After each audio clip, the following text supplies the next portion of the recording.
Ever wondered what happens when you'll get all you favorite adult fictions at one place? Yay, you heard it right! Welcome to my Patreon. Currently, we have more than 200+ stories collections. Exclusive, uncensored, 18+ fan fiction awaits you. Stories too bold for the mainstream, crafted for true fans. Dive into steamy world of Harry Potter, Naruto, and Deku. Untamed passion and raw power.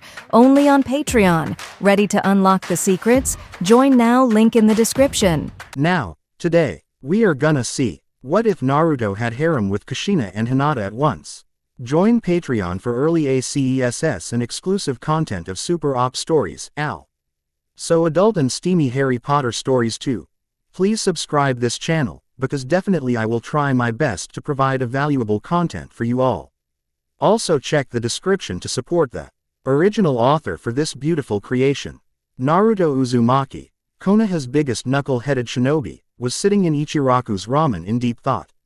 It wasn't a surprising sight to see Naruto thinking to himself and spacing out. After everything that had happened, people were surprised that he hadn't snapped and started killing random villagers, even if he was only 12. It all started with him being called to Sarutobi's office one morning after waking up with no food or water and the landlord demanding his pay or leave, in which he disagreed on both ends. It was a horrible way to start a day, but it only got worse from there on. As soon as he arrived to the Hokage Tower, he was greeted with Sarutobi himself outside, which was very rare because Sarutobi never had his meetings outside his office, let alone his tower. It was also the way Sarutobi looked at him as he asked on the progress of his education in the Ninja Academy. He was sure he saw pity and guilt in those old eyes. He told the old man how great he was becoming. Then afterwards he was escorted into the tower by Sarutobi, who apologized profusely on what would transpire, although the little 12-year-old didn't know what to make of that. When they got to the office, Sarutobi told him to keep an open mind and he hoped that Naruto could forgive him one day before opening the door and changing Naruto's life forever. When he walked into the office, he was greeted with the view of the Yondaime, the Yellow Flash, his true hero, sitting in the seat that would originally be Sarutobi's place. There was a woman with him too, with long red hair and 2 kids at her side. The first was a girl looked no older than 3 years old and had short red hair like the woman. The other looked about his age and had a lot of similar physical qualities that matched his Oroku no Jutsu. He was surprised to see his hero alive and well. But what happened next shattered his image in the Yondaime. "Ah, Naruto, I'm glad you're here," Manato said with that foxy grin that Naruto couldn't help but compare to his own. "Look at you. So handsome already. You have your father's looks all right," the redhead woman gushed. Father. Naruto registered that word pretty quickly because as far as he knew he was an orphan and his parents died. "That's right, son. I told you he'd take after me, didn't I, Kushina?" Manato said, looking at his wife. Whatever. He still has my face," Kushina playfully jabbed, never noticing what a grave mistake their antics had made. "Naruto, I'm sure you're familiar with the Yondaime Hokage, and this is Kushina Uzumaki Namikaze. They're your parents," Sarutobi finished with a grim expression. Naruto just stood there in shock for a long time. He didn't move nor look like he was breathing. That kind of behavior worried his parents. "Sochi, are you okay?" Kushina asked, looking concernedly at her son. "Now I know what you must be thinking. How come it took us this long to come home?" "Well, with Jiraiya and Sunade taking care of you, we just figured we'd wait a while and train Naruko a bit more. Why, I bet those 2 Sannin had been beating you to the ground with how serious they were when it came to training." "Oh yes, I'd like you to meet you 2 sisters," Manato said gleefully as he indicated to the older sister holding the little redhead. "Is that Naruto ni-san?" the little girl asked her older sister softly. "Yes, Narumi-chan, that's Oni-san," Naruko said warmly to her. Rocking the little girl gently, she walked up to Naruto and stood at a respectable distance and cleared her throat. "Hello Naruto ni-san, I'm Naruko and I'm your younger twin. This is Narumi and she's the youngest of us. I've been waiting to meet you for so long ni-san and I'm so honored," Naruko said. She smiled brightly at her brother and bowed. "Haha, they've always wanted to meet you ever since we told them they had an older brother." "Gosh, It seemed like yesterday when the Q. That is enough, Manato. Sarutobi cut in. He understood Manato's excitement in seeing his son after all the years he staged his death and left Naruto in the hands of Sunade and Jiraiya. But Manato didn't know what happened while he left Naruto at the mercy of vengeful villagers who despised the Kyuubi brat. Nor did Naruto know about the Kyuubi altogether, and Manato was just digging himself a bigger grave with every word he spoke. What is it, Sarutobi? Manato asked. I told you to hear me out before you did anything, but did you listen? No. You have no idea what you've done. You have no idea what a grave mistake you and Kushina made. Sarutobi said with a frown. What are you talking about, Sarutobi? Kushina questioned confusedly. So you know them? Naruto asked, his bangs covering his eyes from everyone. Yes, Naruto. I know Manato and Kushina, and I cannot begin to tell you how sorry I am for not informing you about them, Sarutobi said sadly. He wouldn't be surprised if Naruto hated him. Hell, right now, he hated himself. He only knew about Manato and Kushina's disappearance after the Kyuubi attacked. He found a letter stating that Manato had trusted Jiraiya and Sunade to look after their child together since they were both the child's godparents. They would train Naruko on controlling the Kyuubi's chakra, under the knowledge that Naruto only had the soul. Manato sealed a part of the Kyuubi in both children.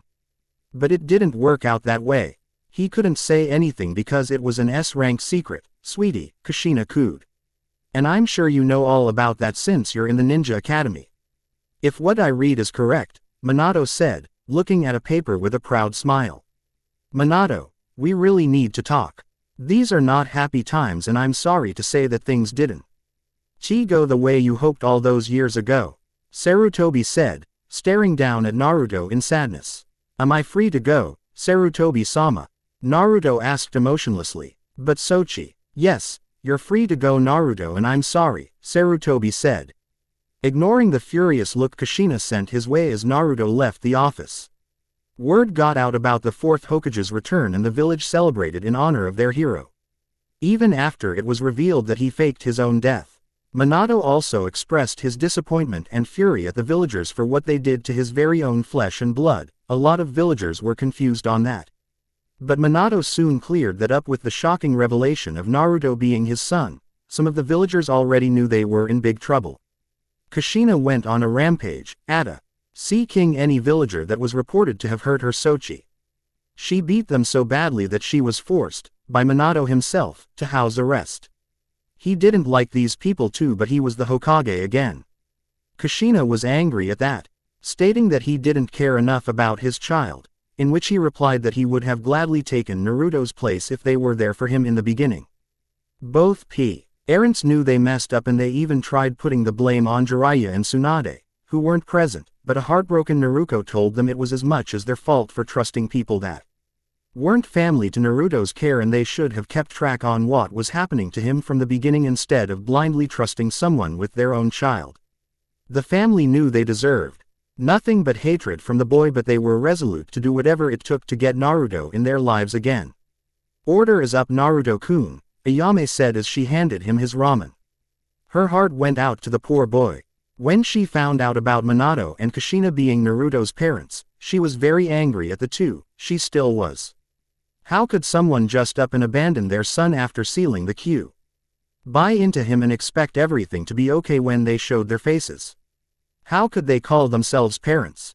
She knew all about Naruto's hard life and the thought of Naruto's family out there in the world having a good time while he suffered beatings and near deaths, made her want to attack Manato and Kushina anytime they passed by, asking her if she had seen Naruto, in which she would always say no.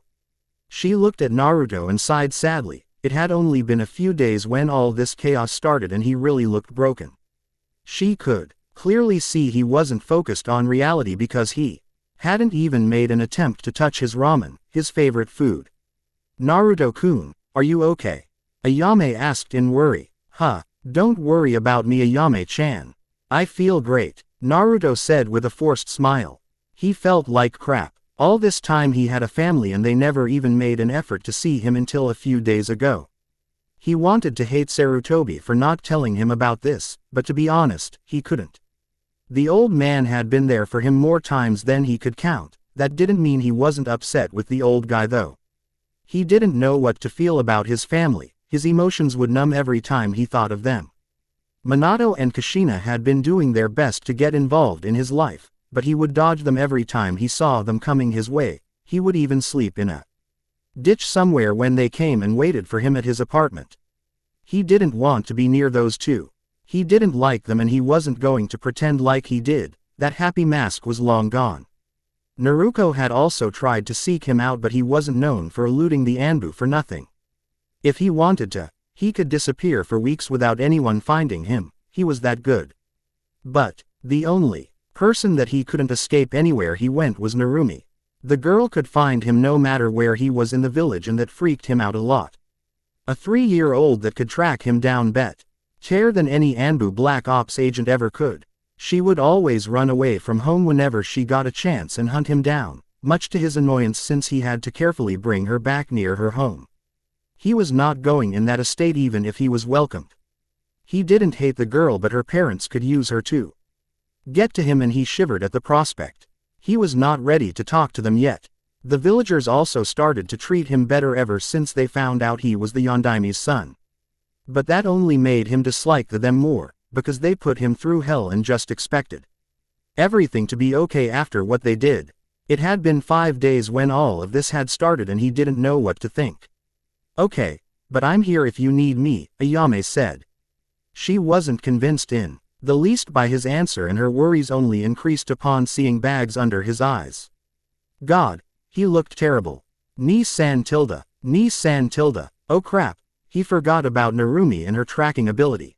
He was going to make a run for it when something bumped and clung to his feet. Sigh, how many times have I told you to stop calling me that, Narumi, Naruto said. Up, Narumi said gleefully, putting her hands up in the air so he could hold her. Naruto sighed again but picked the little girl up and put her on his lap.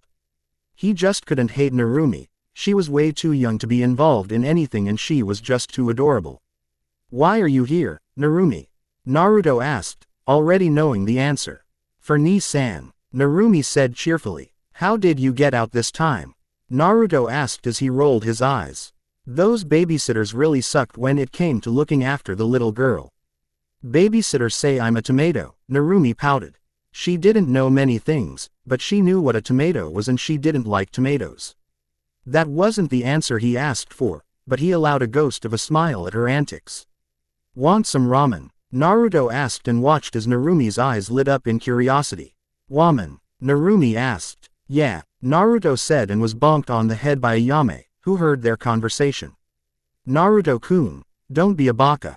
Narumi's just a little baby, she can't have ramen. Ayame scolded the 12-year-old.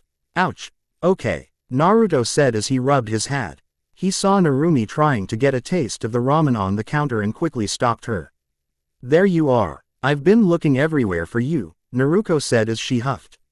Naruko ne-chan, Narumi shouted happily. Naruto froze. He just knew this would happen sooner or later. He looked behind him and sighed in relief as we saw Naruko wasn't with anyone else. How many times have I told you to stop running out the house? Naruko scolded as she made her way inside and saw Narumi sitting on her big brother's lap. It was a touching scene and it only made her long for something similar with her brother. Naruko, Naruto addressed emotionlessly. Ni-san, Naruko greeted back. She didn't care when he looked at her in annoyance. Don't call me that, Naruto said irritably. I'll never stop calling you my Ni-san, Naruko said seriously. She meant it too. She would keep calling him her brother until her last breath. TCH, I take it you're here for her, Naruto said, indicating to a happy Narumi hopping on his lap and looking around curiously. I was, but since I can see she's in good hands, I'll settle for getting some ramen, Naruko said. She made her way and sat next to an annoyed Naruto, who shifted his seat so he had a bigger distance away from her. But she didn't care. She desperately wanted her brother back and she would endure his worst if it meant obtaining his love. What kind of ramen will you have, Naruko-chan? Ayame asked chirped. She didn't like Naruko in the beginning, but that all changed when Naruko came to this place looking for Naruto. Ayame was so furious with Naruto's family that she called Naruko to the back room of the restaurant and proceeded to take out her anger on the girl by shouting at her and calling her horrible things. Naruko took it all with tears and never said anything back. When Ayame had finished shouting, she was treated to a sobbing blonde on her hands and knees, begging for forgiveness. Naruko told her everything, from her parents' abandonment of their son, to her finding out she had a brother at the age of 7 and trying on many occasions to convince her parents on seeing him, but to no avail. She even tried running away to find Naruto herself, but she easily got lost and was treated to scolding from both parents when they found her. As Ayame heard this, she too also cried and apologized for what she said, but Naruko said she deserved it and understood. They bonded and Ayame convinced her to not give up on her brother. Naruko thanked her for her support with a bittersweet smile. Ayame was convinced that they could become a loving brother and sister if they could work out their differences. "Miso please," Naruko said with a smile, and then looked at her brother with longing. "What?" Naruto asked in irritation, noticing Naruko staring at him for far too long. "Nothing. How are you, Ni-san?"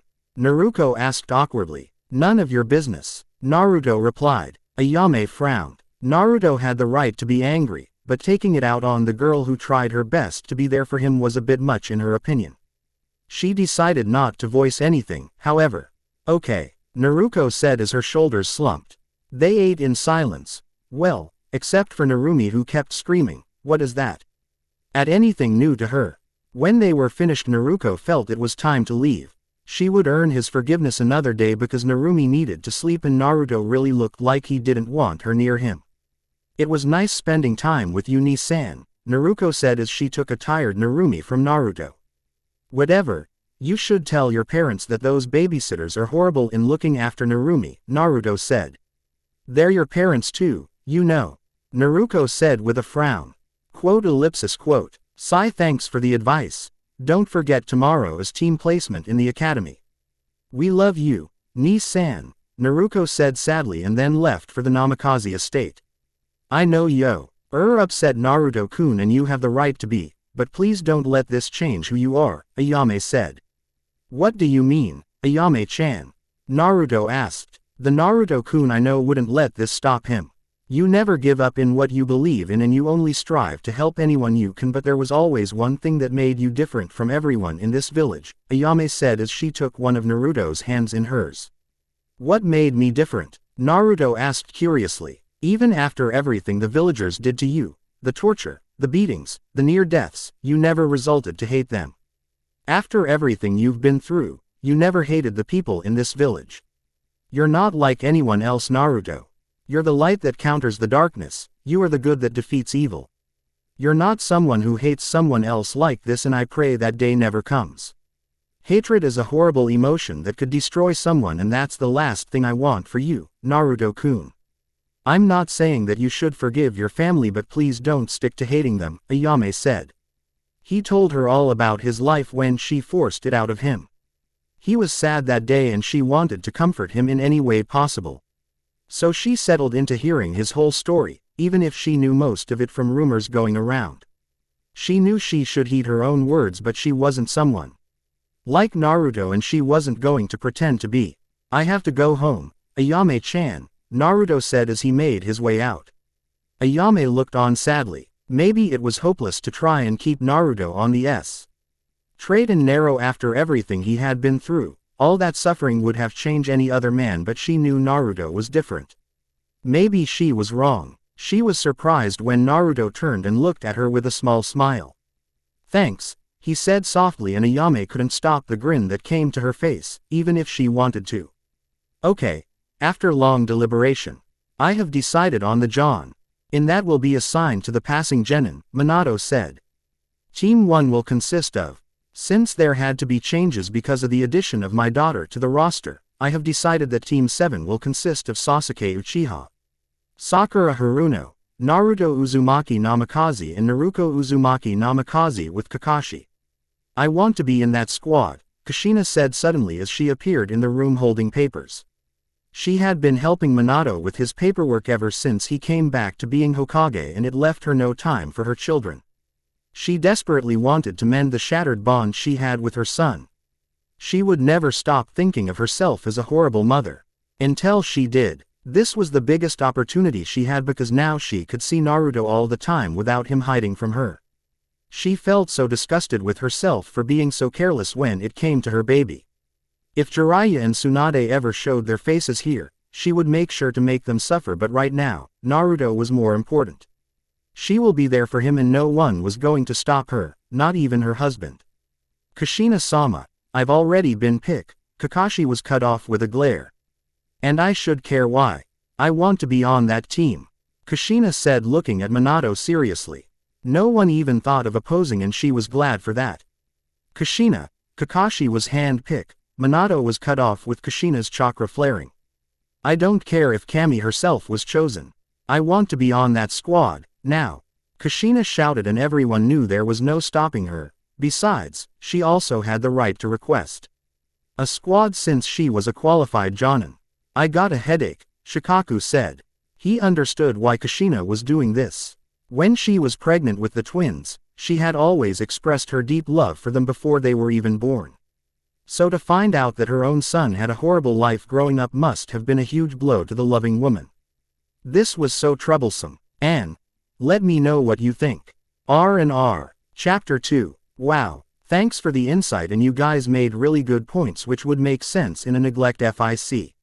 On to the story. He was going to be genin today. That's the first thought T came to his mind and he couldn't be any happier. He'd have missions that would take him out of this village and away from his parents. God, he didn't like those people. He went through hell because of their neglect and now they wanted to be a part of his life, after everything he had to endure because of them. He would not hate. He would go to the point of no return because Ayame was like a sister to him and she was knowledgeable when it called for it. So he would listen to what she told him and not hate his family. That did not mean we was going to forgive them, no way. It did not mean he liked them either, hell to the no. They weren't parents for what they did, and he easily saw Naruko as the favorite that was chosen to live a good life while he suffered at the hands of the villagers. She had the opportunity to know what it was like to have a family, what it was like to be loved and comforted when she needed it, while he had none of those things, well, except for Gigi and Irik.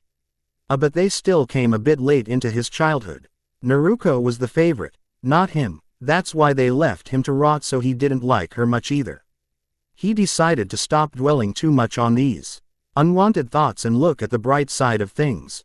He was going to be genin. He beat the crap out of Mizuki to earn it and now he was one step closer of his lifelong dream of becoming Hokage. Manato wasn't his hero anymore. After everything, Naruto was surprised that he didn't despise the man. He was about to do his morning routine when a knock on the door stopped him. He got out of his bedroom and made his way to the entrance and opened it to see none other than Ayame herself on the other side, which was weird because she rarely visited his place. Hey Ayame-chan, Naruto greeted enthusiastically. He was just too happy on the prospect of being a ninja and missions to care about anything else. Ah, look at you Naruto-kun. You already have your Hitai 8 on and you look so cute. Ayame gushed. I'm not cute, I'm manly. Naruto said as he pouted and puffed his chest. Sure, whatever you say, I am giggled and then smiled warmly at him. He deserved to be a shinobi. He always trained himself to exhaustion and now it was paying off. While many others had tutors, he always trained alone and that made her frown. Naruto-kun, I really need to talk to you, if it's okay right now, Ayame said. Sure Ayame-chan. What is it? Naruto asked curiously. It's about Naruko. Okay everybody, I want you to settle down, Iruka said to the excited academy graduates, who were busy chatting amongst themselves. He looked around and noticed that Naruto hadn't arrived yet. He would have just gone ahead and started classes but he decided to wait a little longer for the boy who always dreamed of being Hokage. It seemed just yesterday when you were just a hopeless knucklehead, Naruto. Iruka thought and smiled fondly. Naruto had really grown into an exceptional person from his early days in the academy. Iruka knew Naruto struggled in the beginning because he had no one else to teach him, and even if Iruka would pitch in here and there to educate the boy, other teachers would sabotage or teach Naruto the wrong things. That made his blood boil. You know what else made his blood boil? Naruto's parents, not siblings but parents. He wasn't at all angry at Naruto's sibling. GS because he knew they couldn't have a say in the abandonment of Naruto. No child could ever be that cruel, and from what he heard, Naruto would often be seen with his baby sister, both of his sisters yesterday eating food together. If the information he got from Tsuki was correct, that was proof enough to Iruka that Naruto's sisters wanted to be with their brother. So how could Manato and Kushina, as parents, leave their own child like that, their blood? It was inexcusable. They didn't have the right to call themselves parents after that. Iruka flopped in his seat and opened a book as he tried to drown out the chitter-chatter of his former students. Just give him a few more minutes before you start the speech, Iruka thought. Hello, is this seat taken? Naruko asked, staring down at a shy Hyuga girl. If those eyes were anything to go by. NNOO, the girl stuttered and looked away. Hey Naruko, come sit with us, Ino screamed to the girl. Naruko made no indication that she even heard Ino. She knew all their names because her father told her on the possible candidates of people who she will be teamed up with, and she hoped it wasn't any of those group of girls. She had been in this academy for 5 days, in which Naruto was absent, and she had a definite picture on who acts like what here. She knew their kind, fangirls. She hated girls who disgraced themselves as kunoichi just for an idiot's attention. That idiot being the Uchiha. Sasuke Uchiha. She only had one word when it came to that guy, Yuru. He was an egotistical attention seeker who relished the spotlight and loved to show off. But what's worse was he was a brooder. She didn't like him at all, and ever since she joined the academy, she had become the most popular girl, in male opinion, much to the chagrin of all those fangirls and herself. She had seen Sasuke checking her out a number of times, in which she would always feel filthy when she caught those onyx eyes looking at her like she was a naked target for his pleasure. He wasn't the only boy doing that, but he was the most noticeable since he didn't seem ashamed of his tactics, Yuru. Of all the people around here, she noticed Hinata a lot. The girl was so shy that no one would even make an effort in talking to her. There was also the days when Naruto was absent, when she saw Hinata looking at the door, as if she was waiting for someone. And then sighing in disappointment when Iruka would mark Naruto as absent from the roster. The team placement had to be postponed because of the surprising arrival of her father, which was 6 days ago. But today was the day. She will be included in a team, and Naruto had no choice but to be present or miss out. Thank you, Naruko said. Hinata just nodded her head with her eyes downcast. She wasn't expecting anything from Naruto's sister sitting next to her, but was surprised when the blonde initiated conversation. Well, you already know my name and I know yours. I was wondering if you'd like to be friends. I see sometimes you're alone and I'm alone too, so. Naruko trailed off awkwardly. She knew how to make friends, but she didn't exactly know how to interact with a shy girl without possibly saying something offensive. It was easier talking to loud girls who loved to chat because they were more of an open book than a quiet person, but she would not let that stop her. She genuinely wanted to be Hinata's friend. Why you want to be BF friends, with me? Hinata stuttered, looking anywhere but the girl, trying, in vain, to hide the blush on her face. Yeah, if that's okay with you, Naruko said. She was rewarded with Hinata nodding her head, albeit crazily. Hinata couldn't say anything. She was friends with Naruko, her crush's sister. She never expected that to happen. She didn't even have friends since no one could stand her shyness. She didn't know what to make of it, so she settled for looking in front of her and keeping quiet. Cool, Naruko said sweetly. ND allowed herself some time to think with the silence. Well, I gave him time. Maybe he isn't coming, Iruka muttered and was about to start his speech when he was stopped. Hey, Iruka-sensei. Naruto greeted cheerfully as he made his way into the class. Iruka looked at Naruto and was surprised to see genuine happiness on that face. He knew long ago about the mask Naruto would always put on as a defense mechanism. But today that mask wasn't present. He looked really happy. Iruka smiled. Even after all the crap that's been dumped on him, Naruto always found a way to persevere. The teacher quick. Kaylee schooled his face into that of annoyance. Naruto, you're late. What kind of ninja will you be if you kept skipping missions like you did classes? Iruka said, using his big-headed jutsu. I'm gonna be Hokage. Just wait and see, Naruto said in glee. What are you even doing here? Didn't you fail the exam? Shikamaru asked. If failed, then how come I got this? Naruto said, indicating to his forehead protector. Maybe because the Hokage gave you special treatment, since you're his son, Kiba sneered. Don't you ever put me with that man again, dog breath. I earned this, by myself, through blood, sweat and tears. Naruto said angrily, glaring at Kiba. How? Shikamaru asked. By beating Mizuki, who was discovered to be a traitor to the Leaf, Iruka answered, looking at Naruto with pride. He beat a Chunin, Choji asked, surprised. Hell, everyone was except for Naruko. All right, enough of that. Take a seat, Naruto, so I can start my speech, Iruka said. What? I don't want to sleep because of your speech. Naruto pouted. You little brat, I'll have you know my speeches are interesting to listen to, Iruka said and grabbed Naruto by the collar and dragged him to his seat. All the while the whole class laughed. Iruka looked around, then quickly squeezed Naruto's shoulder gently to get the young blonde's attention. I'm proud of you, Naruto, Iruka said, softly smiling at Naruto. Thank you, Iruka-sensei, Naruto said, smiling back. Iruka nodded, then made his way back and began his boring speech. Naruto looked around and saw Naruko sitting next to the weird girl. It was Hinata, right? He made his way to them and cleared his throat. Hey, can we talk? Naruto said seriously, gazing at a surprised Naruko. Sure, Ni-san, anything you want, Naruko said in surprise. She didn't expect him to come to her. Hell, she expected him to shun her, but the way he was looking at her made her extremely nervous.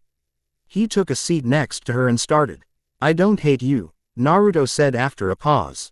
What? Naruko asked, confused. This morning, before I came here, Ayame came to my place. She told me what you told her, Naruto said, looking at a very nervous Naruko.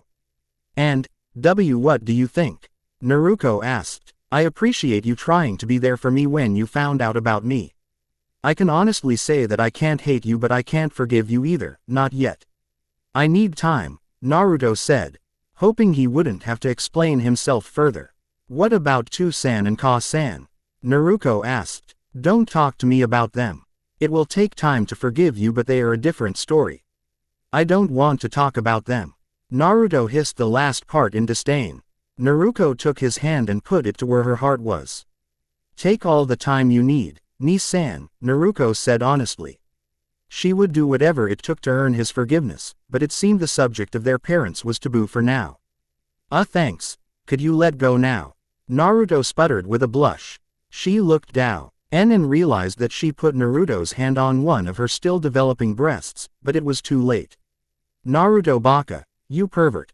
Sakura shrieked. I'm not a pervert, Naruto shouted, but he had forgotten to remove his hand away from Naruko. That infuriated some girls as well as guys. Get him, some fangirls shouted. Geez, didn't know the guy was into stuff like that, Kiba muttered with a perverted giggle. Visualizing the Uzumaki Namikaze family fulfilling their incestuous desires. Enough, Iruka screamed when he realized no one was listening to his speech, all because of the regular troublemaker, Naruto. Everyone quickly scrambled to their seats to avoid Iruka's wrath. TCH, if you were still my students, all right, it's time to put you into your teams. Team 8 will consist of Kiba Inuzuka, Shino Aburame and Hinata Hyuga. Your Jonin sensei will be Kurenai Yuhi, Iruka said. W or N not int the S same T team, Hinata stuttered in sadness. It's okay, we just have to make sure we keep in contact. Right? Naruko asked with a smile. Alright, Hinata gave a small smile in return. Team 9 is still in circulation, Iruka said. I just hope I end up with Sasuke-kun. But if I ended up with Naruto-kun, that wouldn't be so bad, Ino said with a faraway look. What the hell, Ino pig? Naruto baka, Sakura asked. The son of the Hokage who beat a Chunin. Yep, that's the one, Ino said with a dreamy sigh. Team 10 will consist of Ino Yamanaka, Choji Akamichi and Shika. What? Geez, Ino, you don't have to scream. Troublesome, Shikamaru lazily said. There has to be a mistake, Iruka-sensei. Please tell me there was a mistake. These two are lazy good-for-nothings.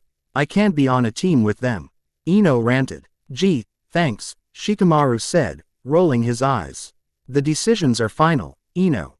Your sensei is Asuma Sarutobi, Iruka finished, peering at the sulking platinum blonde. Sensei, why did you skip Team 7? Sakura asked and then noticed that Naruto, Sasuke, Naruko and herself were the only ones left who hadn't been picked. While because of a lot of changes, Iruka said, rubbing his head. Changes? Sakura asked. Yeah, there was a hot debate on this team in particular. After all that, it was decided that Team 7 will consist of Sakura Haruno, Naruto Uzumaki Namikaze. It's just Uzumaki. That's what I grew up with and that's what I'm sticking to, yes. I'm on a team with Sakura-chan. Naruto cheered. No. Sakura wailed in despair. Naruto Uzumaki, Sasuke Uchiha. Yay, Sasuke-kun. Eat it pig. Sakura cheered, staring brazenly at a fuming Ino. Will you let me finish? Sasuke Uchiha and Naruko Uzumaki Namikaze, Iruka finally finished. Naruto and Naruko looked at each other. Naruko smiled at him and Naruto nodded his head. They weren't that close yet. But at least they had an understanding. Your Jonin sensei will be Kushina Uzu, bang. What the hell, man? No way, I don't want to be in the same team as that woman. Naruto shouted. What the hell is wrong with you kids? Will you ever let me finish? Iruka fumed. I don't want to be near her, you hear me? Naruto shouted angrily. The decisions are final, Naruto. If you ever want to be Hokage then you have to suck it up. Part of being a shinobi is doing things that you normally wouldn't like, Iruka said. He didn't like this either, in fact, he hated doing this but the Hokage's word is law so he couldn't change it. That didn't stop him from voicing his disagreement to Kushina, who would hear none of it. But hopefully, there would be a silver lining to what he said next. Naruto just sulked in his seat. His life was over. The world was ending. Why did Kami hate him? He never hurt anybody, even if they hurt him. This was so horrible, but since here was an extra addition to the roster, then another sensei was assigned to your team. Your second Jonin sensei is Kakashi Hatake, Iruka said. What? That's it. That doesn't change anything. Arg. Naruto flopped in his seat. He felt like he was dying. I'm sorry Naruto, but please just bear with it. If I could, then I would change this, but I have no power over what's going on, Iruka said sadly. Naruto just muttered under his breath and looked away in defeat. All the Jonin had arrived and took their respective teams and the only people left was Team 7. Naruto was upset, really upset. No matter what he did, Manato and Kushina always found a way to screw with his life. He didn't want to be near them. Why couldn't they get that? They were not his parents so they should stop thinking themselves as such. He looked around and saw that everyone was bored. Sakura kept trying to start a conversation with Sasuke. Sasuke stared at Naruko and Naruko just glared at the Uchiha. Naruto got an idea and went to the front door. He put the board eraser on top of the door frame. He chuckled quietly, and then made his way back to his seat. Ni-san, Naruko asked confusedly when she noticed what he did. He. Naruto chuckled evilly. The door opened and in walked the cheerful Kushina Uzumaki Namikaze. Hey guys, I want you to meet me. Her statement was cut off with the eraser landing on her face. She coughed a bit and then looked around for the culprit. Who did that? Kushina asked, but received no answer. She knew it was Naruto. Her background check on her son was very horrific to put it lightly. But it helped her understand what he had been through. She had never cried so hard in her entire life. Sai, I want you guys to meet me at the roof, Kushina said, then shunshin out of the room. They all made their way to the roof and saw Kushina and Kakashi waiting for them. Yo, Kakashi grated with a wave. Okay, sit down. Today, we're going to get to know each other, Kushina said as the children took their seats. We want you guys to introduce yourselves, Kakashi said. Shouldn't you guys introduce yourselves first so we know how to? Sakura suggested, then looked at Sasuke, who was still looking at Naruko. Okay, then I'll start. My name's is Kakashi Hatake. My likes do not concern you. My dislike are none of your business, and my hobbies are classified, Akashi said and received passive looks from everyone. I'll show you how it's done. My name is Kushina Uzumaki Namikaze. My likes are reading, training, and all my children. My dislikes are perverts, criminals and anyone who would dare harm my babies.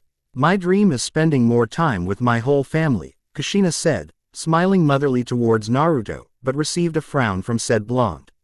Okay, now it's your turn, Kakashi said to the kids. He noticed Kushina deflate a little. My name is Sakura Haruno. I love reading in a certain someone. I dislike Naruto. My dream is to be with a certain someone and make a family together. Sakura said. Everyone rolled their eyes at her, even Kushina, since it was plain obvious who Sakura was talking about. My name is Naruto Uzumaki. My likes are Ramen, Ayame-chan and Iruka-sensei. My dislikes are certain people. My dream is to become the best Hokage that ever lived. Naruto cheered at the last part. He meant it too. He will be Hokage and he did. NT need any help from his family to achieve his dream. Kushina looked down sadly when she heard him say that he disliked certain people. No matter how many times she went by it, she couldn't find an excuse for what she did to him, and there was nothing she could say to change his mind. She wouldn't give up, though. She would work until her last breath to earn his forgiveness, and having him in her team would at least allow her a start. My name is Sasuke Uchiha. My likes and dislike are none of your business, and my dream, no, my goal is to kill a certain someone and revive my clan, he said. He last one staring shamelessly at Naruko, which didn't go unnoticed by the mother, who gave a disapproving frown. My name is Naruko Uzumaki Namikaze. My likes are To-san, Ka-san, Narumi-chan and Ni-san. My dislikes are Uchiha Urus. My dream is to be known as the best kunoichi that ever lived, Naruko said. Well, now that we got that out of the way, I'll let you know that tomorrow you guys will be having a test to see if you're ready to be real shinobi, Kakashi said and waited for someone to scream, but we already did the test. He was surprised when they all kept quiet. Will the test involve the two of you? Sakura finally asked. Well, after discussing things, Kushina-sama and I decided that I will be the only one testing you. Don't eat any breakfast or you'll throw up tomorrow, Kakashi said as he shunshined out of there. Get some rest guys, because you'll need it tomorrow. I'll see you at home Naruko, and I would like to talk to you Naruto before you leave, Kushina said the last part to a retreating Naruto, who silently cursed a little too loudly. Everyone left and now it was just Kushina and Naruto. Hello, Sochi, Kushina said. What can I do for you, Kushina-sama? Naruto asked, trying to dull his anger but failing miserably. Sochi, please don't call me that. I'm so sore. Save it. I don't want your apology. And let me get one thing clear, I am only in your team by force and nothing else. Don't, for 1 second, think that everything's okay between us. You left me. You left me. That's all the reason I need. The reason I haven't quit as soon as I heard your name is because I have a dream that no one will stop me from achieving. I don't hate you, but I don't like you either. Just keep your distance and I'll keep mine, Kushina-sama, Naruto said with final ity and left the heartbroken mother to her thoughts. Kushina would not cry even as the tears gathered in her eyes. She didn't deserve to cry. She didn't deserve sympathy. She didn't deserve to be called a mother, a parent. After one of her children suffered so badly, she did deserve every word he said to her though, and she knew it. It wasn't going to be easy getting her son back, but Kushina refused to live a life without him.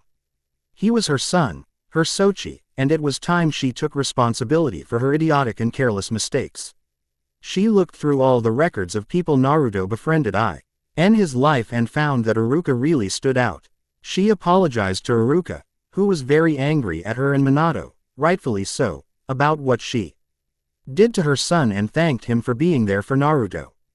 The only thing Iruka told her was that he would only forgive her when Naruto did, and she understood that. She decided to think of ideas to show Naruto that she truly did love him and she truly Lieutenant regretful for what happened as she made her way home. Chapter 3. Thanks for your reviews. I've gone over every single one of your reviews and I have to admit some of them are very critical, but T is to be expected with this kind of FIC, and I appreciate your honest opinion. After looking over all the Comments. It became glaringly clear that the views on this story are very much two-sided. Cons. Naruto's feelings towards his parents, whether he should choose to hate them or choose to forgive them. The thing is, both of your views cannot be seen as incorrect since they have understandable justifications that hold truth. I have read many neglecting fics, Naruto in particular, where the main character stems towards full-blown hatred or forgives way too early and easily into the story. Oh, don't think I haven't done my homework. I know if I was in this situation in real life that I would hate my parents with a passion. I know I can't satisfy everyone with this, but I'll be honest with you, I cannot write full hate fanfics. Yet, it isn't in me to put someone in a bad light and make them stay there, even if it is only a fictional character. This only concerns Manato and Kushina and not Jiraiya and Sunade though. So for those of you who say Naruto should hate his family, I agree with you there, but I'm not the type to go that far, so sorry for disappointing you. And if I lose you as readers, no skin off my bones. Besides, the aim of this fanfiction is redemption from the worst situations. On to the story. Kakashi mentally sighed. This team was hopeless, absolutely meaningless. This wasn't even a team. Just some random genin performing individually and horribly at that fact. When he was recommended by the council to Sarutobi, he was excited to teach the Uchiha prodigy because they both shared something that no one else in Konoha did, the Sharingan.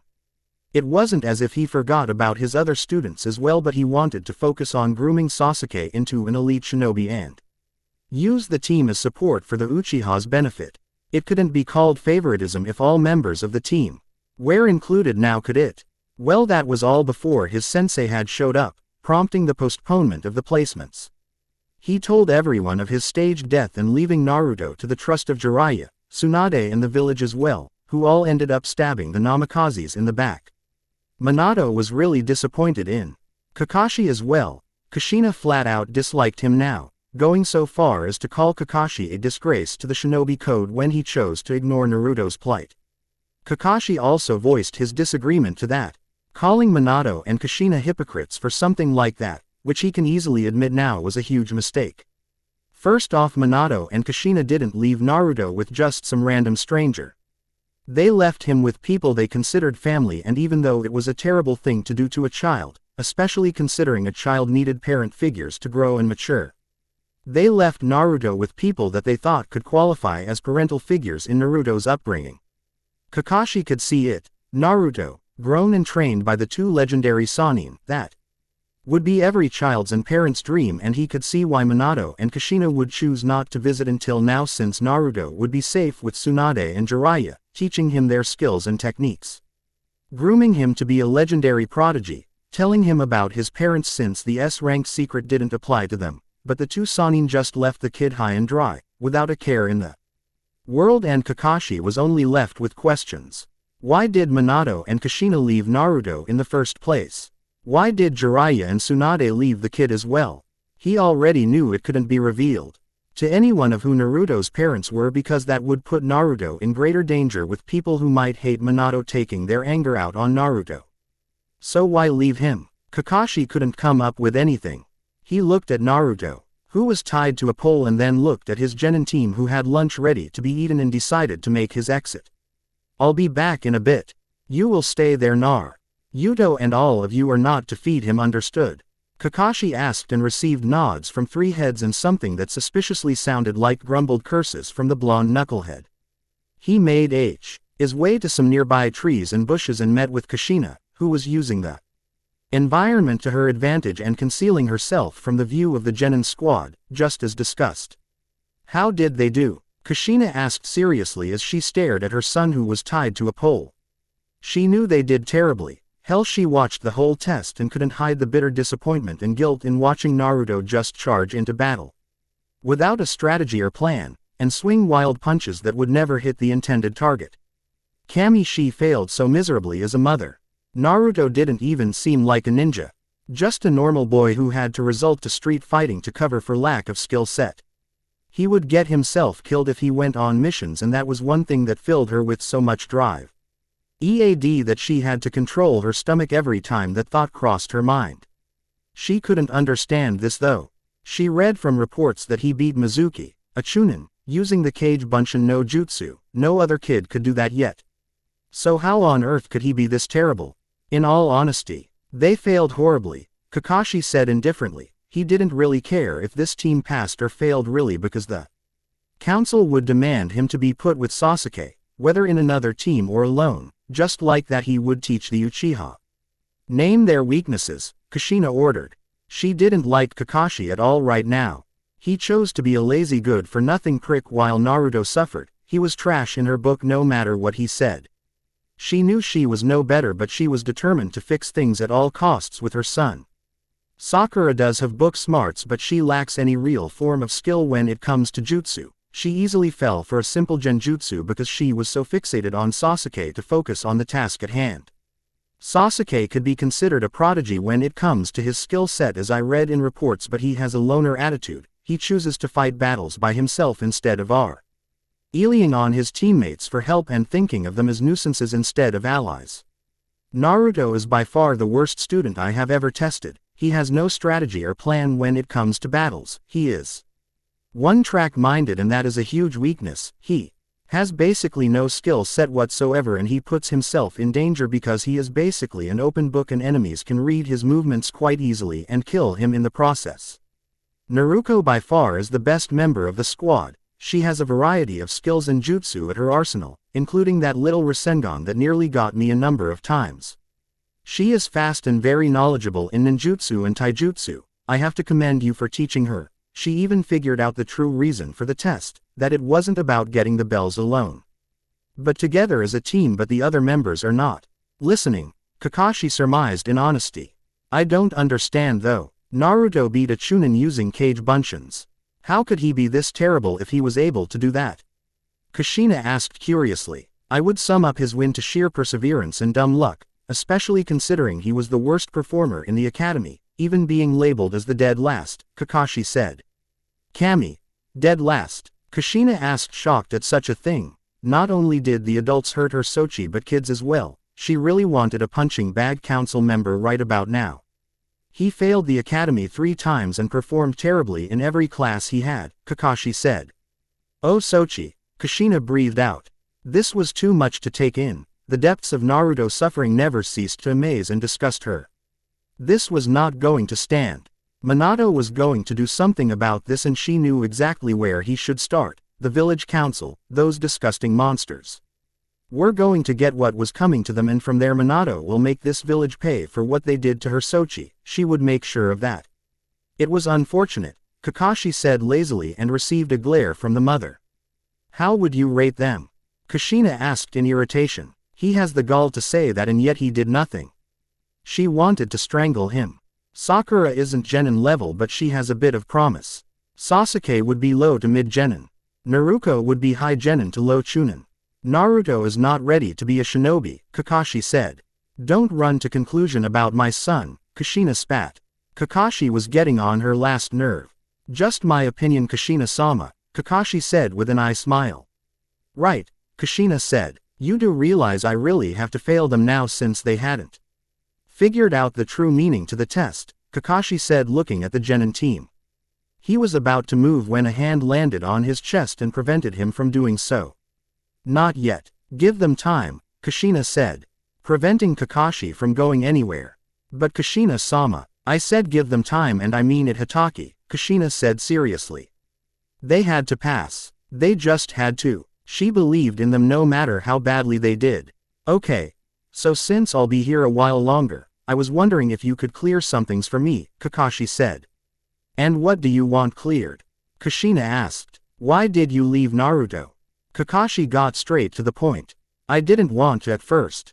I wanted to take him with us so we could train him in using our styles and possibly teach him in suppressing the Ubi's soul, but things didn't work out that way, Kushina said sadly. She would regret that decision till the day she died. May I ask why? Kakashi inquired. If you remember correctly, there was asked man who attacked the village and freed the Kyuubi to destroy Konoha. I was heavily fatigued from giving birth to Naruto and Naruko to stop him.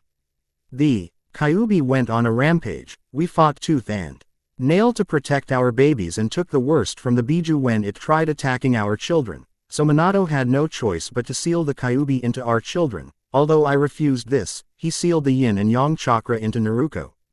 Naruto was given the soul of the fox. Manato survived the sealing process although he was barely alive. Manato told me that in order for the Kyuubi to be freed you had to have both children together to extract it because the soul and chakra need to be together as one in order to exist. It didn't matter what type of the Biju's chakra it was. So in order to make sure that didn't happen, Manato agreed with Jiraiya and Sunade, who healed us from our fatal wounds, to look after Naruto and make sure he grew into a strong and capable shinobi while we did the same to Naruko. Both children needed to be as far away as possible from each other in case that man returned and wanted the Kyuubi. We were to return to Konoha when we were sure that things were alright and safe for Naruto to see us. Jiraiya and Sunade agreed to it, and I honestly thought that they would keep to their word, but imagine my utter shock when I found out my son grew up alone, abandoned, unloved and untrained. It makes a mother think on what kind of a filthy human being she is in allowing this to happen, Kushina said in self-loathing. She didn't care that Kakashi heard all this. He could really keep a secret when it called for it, but that didn't change her view of him. You shouldn't put the blame on yourself. Sometimes we all make mistakes, Kakashi said. No, I need to blame myself so I don't forget what I'm trying to achieve, a connection with my entire family, Kushina said. It made her feel horrible on the inside, all the self-hatred, but she would endure it until Naruto forgave her. What about Jiraiya and Sunade? Kakashi asked. Let's just say I better not find them before anyone else does, Kushina said venomously. They will deserve nothing but pain for betraying Manato and her like this. Right, well I guess we should watch the kids, huh? Kakashi suggested. Fine with me, Kushina said and then looked at her genin candidates. Arg, freaking ropes, Naruto said as he struggled on the pole. Ni-san, stop it. You have to face the punishment, Naruko said. She didn't like it but it had to be done. So Naruko, I've noticed you didn't seem interested in any of those other guys in our class, but you always looked my way from time to time, Sasuke said. Only because I had to make sure you weren't trying anything, Uchiha, Naruko spat his name in disdain. I know you like me. I have to admit I find you attractive, so how about I give you chance? Sasuke said with confidence. Naruko said, then decided to ignore him altogether and focus on her brother. Sasuke-kun, I was wondering. You're annoying. Sasuke emphasized the last word because it seemed like he had to keep repeating himself to the pink-haired fangirl. Sakura pouted. How the hell could he not notice her but Naruko? Who looked like that stupid perverted jutsu Naruto used? It didn't make any sense. Ni-san, stop struggling and listen, all of you, Naruko said seriously. What? Naruto asked in annoyance. Don't you guys get it? This test wasn't about getting the bells alone. Think about it. Kakashi is a jonin and technically we're not genin yet. It would be impossible to get the bells alone. Even together, which was exactly the point of the test, Naruko said. I don't get it, Naruto said confusedly. Baka, she's saying that we were supposed to go after Kakashi together, Sakura said. She was annoyed with this idiot and she didn't appreciate being shown up on her intelligence by Naruto's female twin. TCH. Yeah right, you're hot but I don't think you're right, Sasuke said. Wow, you really are a tem. I believe you, Naruko, Naruto said confidently. It's not just enough for you to believe it, Ni-san. We all have to, Naruko said staring at the other two teammates. And what's in it for me if I believe you? Sasuke asked with a smirk. Nothing from me, that's for sure, Naruko said seriously. She can never admit a time when she disliked someone so greatly as the Uchiha. Then you and I can be together, Sasuke flirted. That's gross, Naruto shouted in disgust as he glared at the Uchiha. What's it to you, Dobi? Sasuke asked in annoyance. Listen very carefully, Sasuke. I don't like you and I'll never like you. You disgust me and I can't believe that you actually think that I would even give us a chance. You're pathetic in my eyes and that notion won't change anytime soon. So you better watch yourself before I lose my patience and rip your spine clean from your back, without any effort, Naruko said as she glared murderously at Sasuke. Listen here, you bitch, don't talk to S. I believe you. Sasuke cut off Sakura's rant. He didn't care what Naruko said, he wanted her and would not stop until he got her and revived his clan. She wasn't like any other girl he ever met. She was powerful, beautiful, even if she did look like Naruto's Oroku no Jutsu, and that's perfect wife material in his eyes. Believe what exactly? Naruko asked in confusion. That the test was about teamwork. I mean, it would make sense if you look at it, Sasuke said. I believe you too, Sakura also added in, but everyone knew the only reason she was doing it was because Sasuke did it. Good. Let's share a bit of our food with Nii-san. I can see you're pretty hungry, Naruko said as she stared at Naruto, who kept his eyes on the food. Kakashi-sensei said we shouldn't feed him. Sakura said in worry. I don't care. He's hungry. We have plenty of food and we already failed the thing to begin with, Naruko said as she held a bento for Naruto to take a bite out of, which the blonde did. Fine, Sakura grumbled. Well, I'll be. Your daughter is truly surprising, Kakashi said from a tree he was hiding in with Kushina. Yes, she is, Kushina said proudly. Well, might as well go and give them the good news, Kakashi said and schooled his face into that of mock anger before making his way to the newly formed Team 7. Kushina was proud of them. They haven't worked out their differences yet, and it's still too early to make any solid observation, but at least it was a start. Naruto, his performance was horrible, and that was something she would not sit idly by and leave be. He was her son and student now, and she would not stand for poor performances from him. He deserved so much better, and she was prepared to make sure he got everything he deserved. Naruto flopped on his couch. He was so tired. The test really took a lot out of him, and that said a lot since he knew he had more stamina than anyone else his age. Naruko really came through. She figured out the true meaning of the test and he passed. When he told Ayame, the ramen waitress didn't even waste any time when she jumped over the counter, squealing, and glomped him to the ground. He ill blushed every time he thought of that. Tomorrow he would start with his very first mission, and he was so excited. What would it be? Will he be saving a princess? Will he be helping out in a battle? Will he be taking care of some important person? So many thoughts ran through his head, but a knock on the door stopped him from thinking further. He was confused. Ever since he was announced as the fourth son, the landlord never came around anymore. In fact, the landlord said he could stay here for free. He was offered many other better apartments by other people and his parents too, when they figured out that he wasn't coming to the Namikaze estate, but he turned every one of them down. He didn't need their suck-up charity. The knocking continued, and now he was suspicious of who could be behind that door. Who is it? Naruto called. It's mommy, sweetie, said Kushina on the other side. Naruto sighed in despair. He knew he couldn't get away from her since she was his new sensei. Kami T. Hat was the only thing bad about his situation right now. He grudgingly got up from the couch and made his way to the door and opened up to see Kushina holding Narumi. Hello Sochi, Kushina greeted warmly, but didn't receive the same from her son. What can I do for you, Kushina-sama? Naruto asked and saw his mother flinch a bit. Nii-san. Narumi screamed gleefully when she saw Naruto and stretched her little hands, trying to grab a hold of him. Hello Narumi, Naruto said indifferently. He didn't hate the girl, but he wasn't going to act like he usually did, especially since Kushina was here. She wanted to see you so badly, so I decided to bring her along. I really hope you don't mind, Kushina said. She had gotten rid of those horrible babysitters who let her baby run around without supervision and gotten a woman named Aki. Aki loved Narumi and Narumi loved her back. Aki made sure Narumi wouldn't run away to random places, and Kushina was glad for that. Every time she asked Narumi she would go, Narumi would just say, Nii-san, and it made Kushina wonder if Narumi spent her time away from home with Naruto, but she would quickly squash the idea. She couldn't find him on many days and she doubted Narumi could. Whatever. What do you want? Naruto got straight to the point. He wanted his mother gone as quick as possible. Sai, to be honest, I'm not here as your mother but as your Jonin sensei. Can I come in? Kushina said seriously. Naruto was confused, but he let the woman in nonetheless. So, Naruto prompted as they took their seats. I came here because I wanted to inform you of your performance today.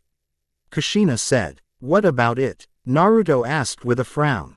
Naruto, from what Kakashi has told me, your performance was the worst of the team, Kushina said. It wasn't that bad. Naruto glared at Kushina. Sochi, I'm not trying to demean you, but something like this could end up killing you in the future, Kushina said unflinchingly. Well, I did train alone, you know, for all my life. Naruto said angrily. She didn't have the right to point out his faults, even if she was his sensei. I know. I went through records of your progress in the Ninja Academy and after careful investigation it was discovered that you were sabotaged with your tests and were trained in the wrong styles of combat, Kushina said. She too was getting angry just by thinking about it. Tell me something I don't know. Naruto grumbled. After talking to Min the Hokage, it was agreed that you lacked heavily on many essential skills needed by a shinobi in order to survive on the battlefield, Kushina said. I don't need you tell me what I don't care about. Just wait and see. I'll be Hokage and then you will all think differently, Naruto said seriously. That's the reason I'm here, to help you with your goal. I have special permission from the Hokage himself to give you extra training due to you lacking any proper education to begin with, Kushina said. I don't need your charity namikaze, Naruto spat. He was getting tired of people coming to him and offering him things as a sign of their guilt and remorse, stupid villagers. This isn't charity, Naruto. These are thin GS you will need in order to progress in your shinobi career, Kushina said seriously. Well, I don't need it, Naruto said stubbornly. I'm sorry, Sochi. I love you very much, but right now I am not as king you as your mother but ordering as your sensei to attend this training, Kushina said seriously and felt it was time to leave, so she stood up and made her way to the door with Narumi.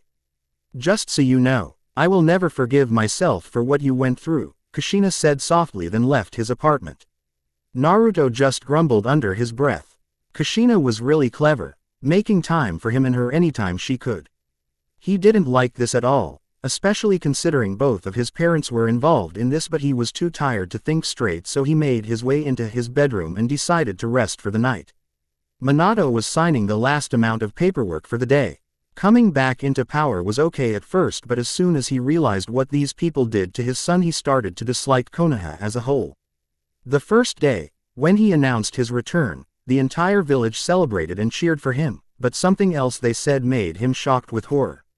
When the crowd was cheering for him, a civilian stated that they could finally get rid of the Kyuubi brat. It didn't take long for him to piece together who they were talking about. He was furious at them, especially when he found out about Naruto's mistreatment. How could Naruto grow up living alone? Where had Jiraiya and Sunade gone off to? Why didn't the people he knows as friends pitch in to help Naruto? Suru. Tobi was a good man, but to allow Naruto to suffer like this didn't go well with Manato. Although he couldn't be any better in that since he was never involved in Naruto's life. He felt like crap ever. Why day knowing that he messed up so royally with his own child? He desperately wanted to have a connection with his son, but right now he was sure Naruto still hated his guts. He wasn't going to give up on him though. Not until he paid Naruto back fully for his neglection and suffering. Originally he didn't want Naruto to be put with Kakashi as a sensei because he didn't trust his former student any more, but the council outvoted him on that, much to his chagrin. The council, bastards, the lot of them. He let them get their way with having Kakashi in Naruto's team because he was still in depressy on of failing his son, but now that he had a clearer head he could finally implement a plan of action against these evil people. Starting tomorrow he will make sure that Konoha knows how fully they messed up. He couldn't approach Naruto yet and had agreed to let Kushina be in his team because the mother took this situation much harder than he did. She was literally a broken woman trying to fix herself and her mistakes. He knew the time would come when he had no choice but to speak to Naruto. He was sure Naruto would try to beat him up, but he was fine with that. He would let Naruto vent his anger. For now he had to formulate plans on making sure he had an iron grip on Konoha. Chapter 4. Anne. Thank you again for your reviews. At least I hope I was able to clear some of your quarrels. As the saint Ori progresses, then more will be made clear. I've read all comments and suggestions and I will consider your options. There will be no incest here, so don't think Naruto will get with his sister. On to the story. Council room. It was way too early in the morning for a council meeting, but Manato had demanded all council members to report immediately to the council room, and although some council members would have refused at first, The Anbu that he sent to deliver the messages were dead serious on possible repercussions that would be implemented by the Hokage himself if they disobeyed his orders. So now here they were, waiting for the Hokage to make his entrance into the packed room filled with shinobi and civilian council members alike.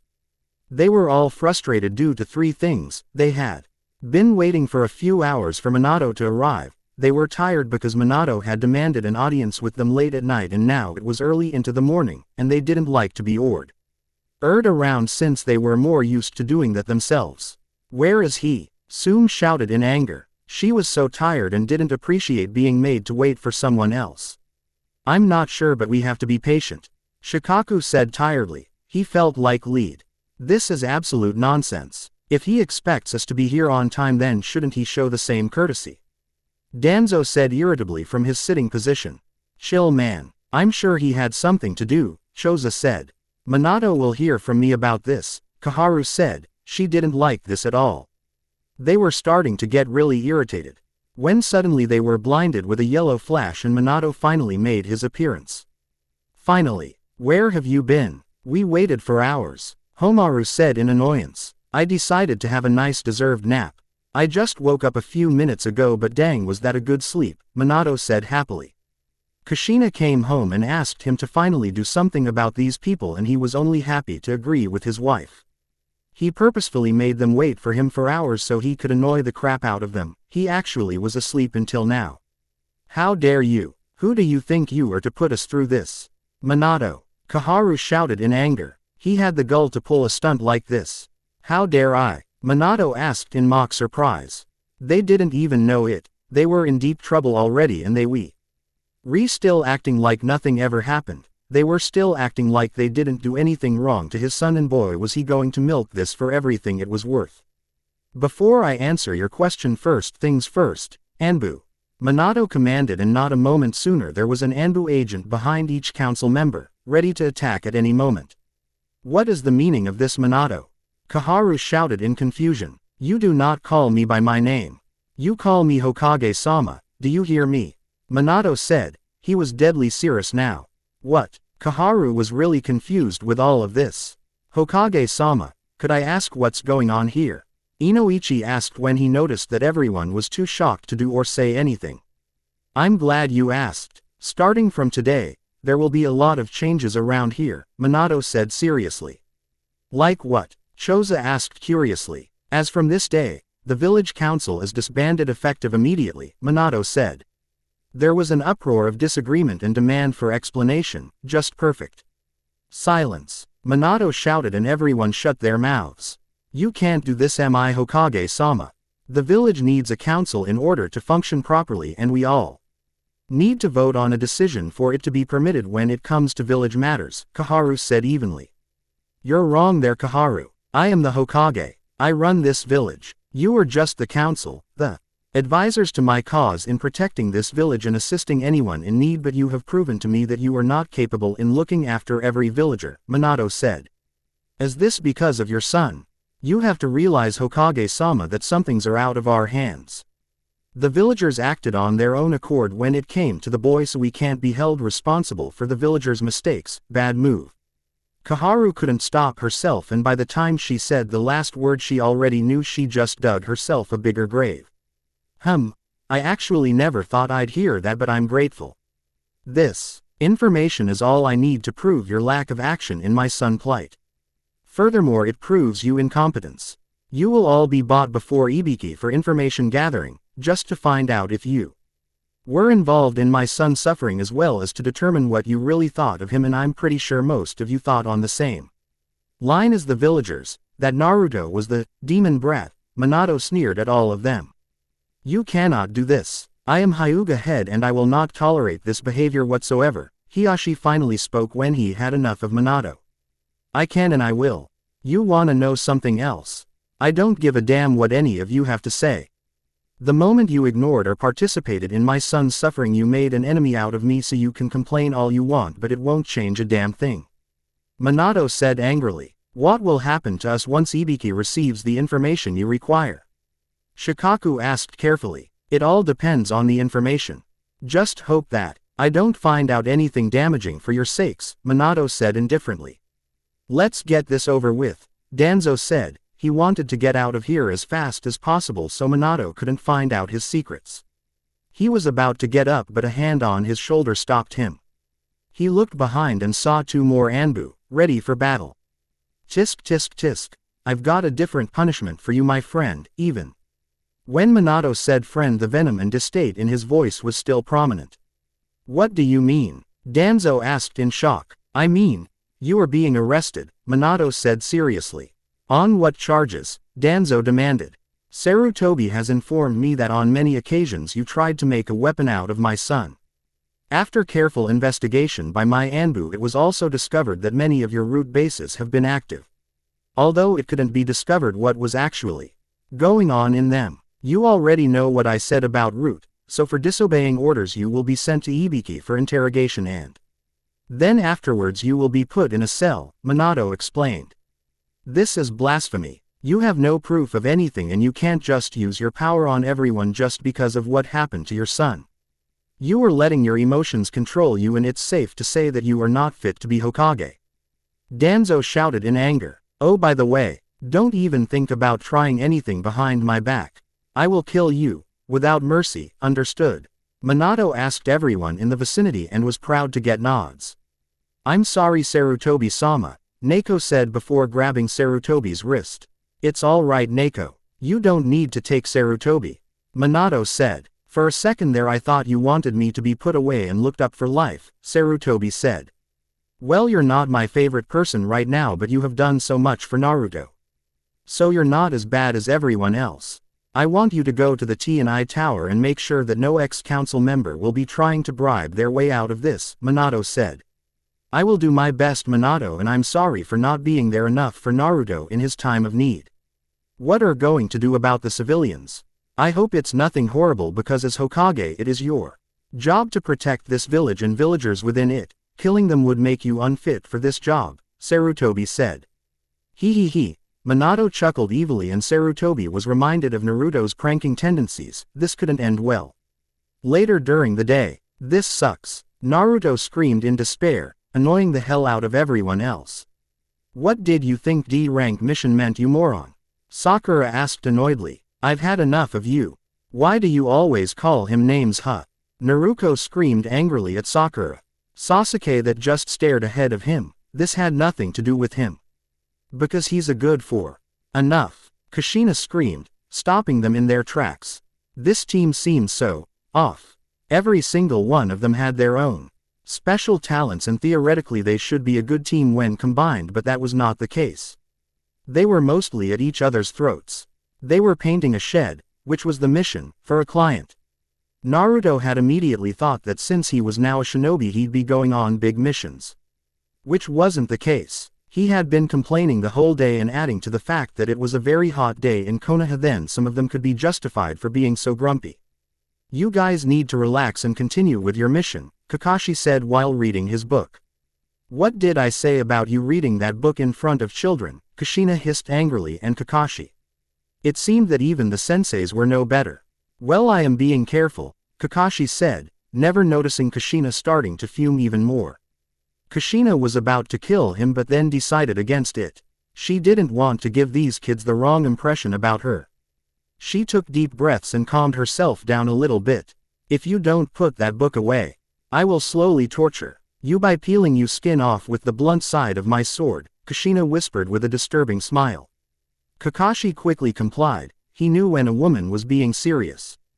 Kushina turned back to the bickering genin. That is enough out of all of you. You're a team now and you shouldn't constantly be at each other's throats. You will never improve on your skills if you keep doing this and every other genin will be above you. Kushina said in a scolding manner. After some time they finally finished with their D-rank missions for the day and Kushina felt like it was time for them to go home and prepare for tomorrow. Alright guys, you did well but your teamwork needs to improve, otherwise there isn't a point to have Team 7, Kakashi said. Tomorrow we will start with training you on the different ways chakra is used and what it is useful for, Kushina said and saw their eyes light up, well except for Sasuke and Naruko, the latter already knowing such things. Will I be training with you Kakashi-sensei? Naruto asked hopefully. Sorry Naruto, but I'll be in charge of teaching Sakura and Sasuke while Kushina-sama teaches you in Naruko, Kakashi said with an eye smile. He would have preferred Ed to train Sasuke alone, but Kushina was having none of that. Sakura still needed a lot of work, and Kushina made it clear to train the girl so she could match her teammates in skill and power, if it was possible. Naruto deflated a little bit, which didn't go unnoticed by Kushina. Just great. Good job guys, and we'll see you tomorrow. Naruto, don't forget your appointment for this afternoon, Kushina reminded the blonde. What is she talking about, Dobi? Sasuke asked as they started walking away. None of your business, Tem, Naruto said irritably. Don't call Sasuke-kun that, Sakura shouted, was about to bonk Naruto when a hand stopped her.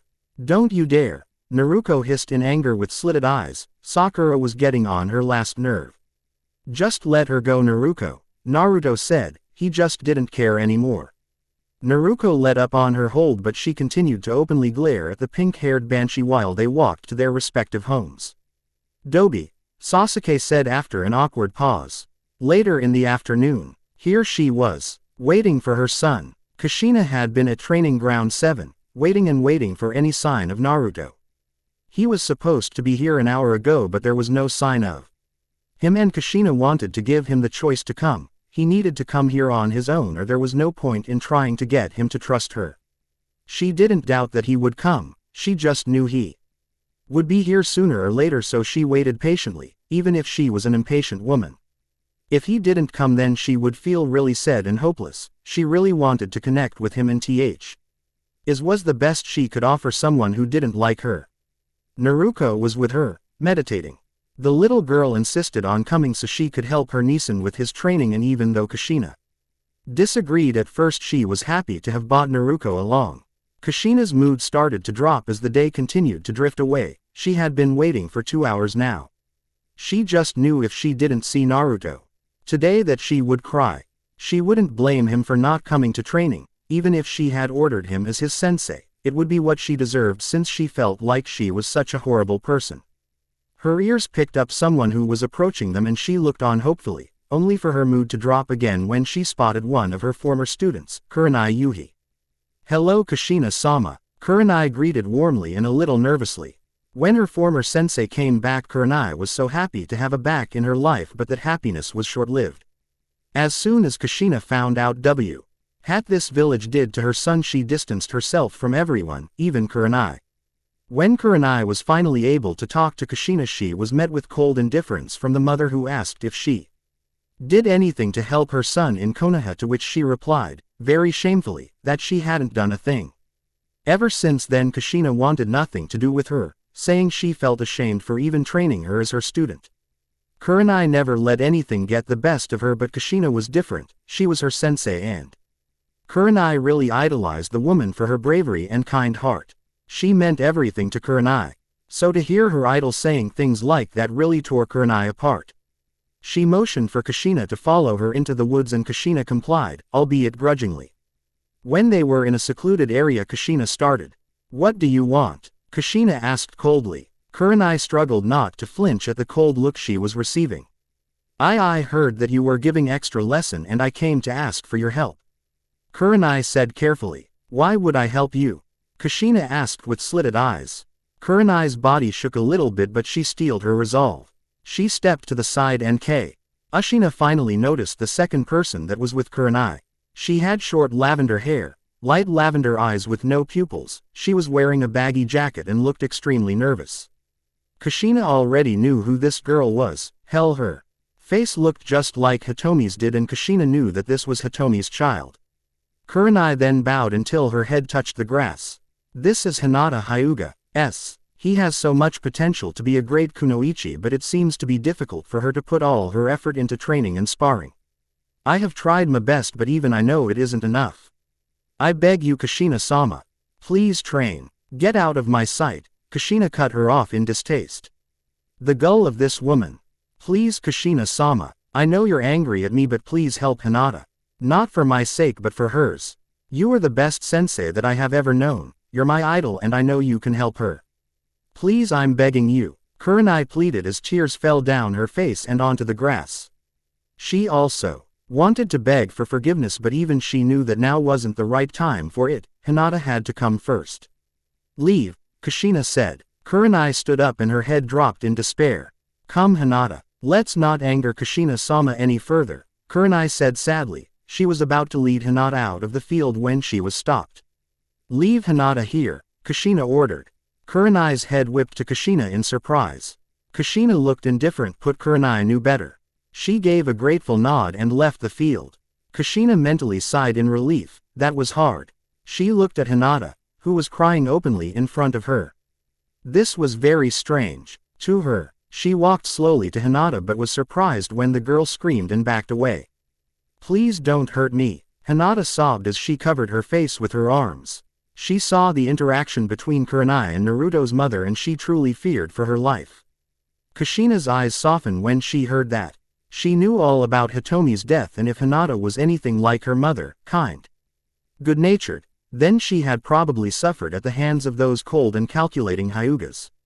Hinata didn't look like a kunoichi, just a frightened girl trying to shield herself from life and its harsh reality.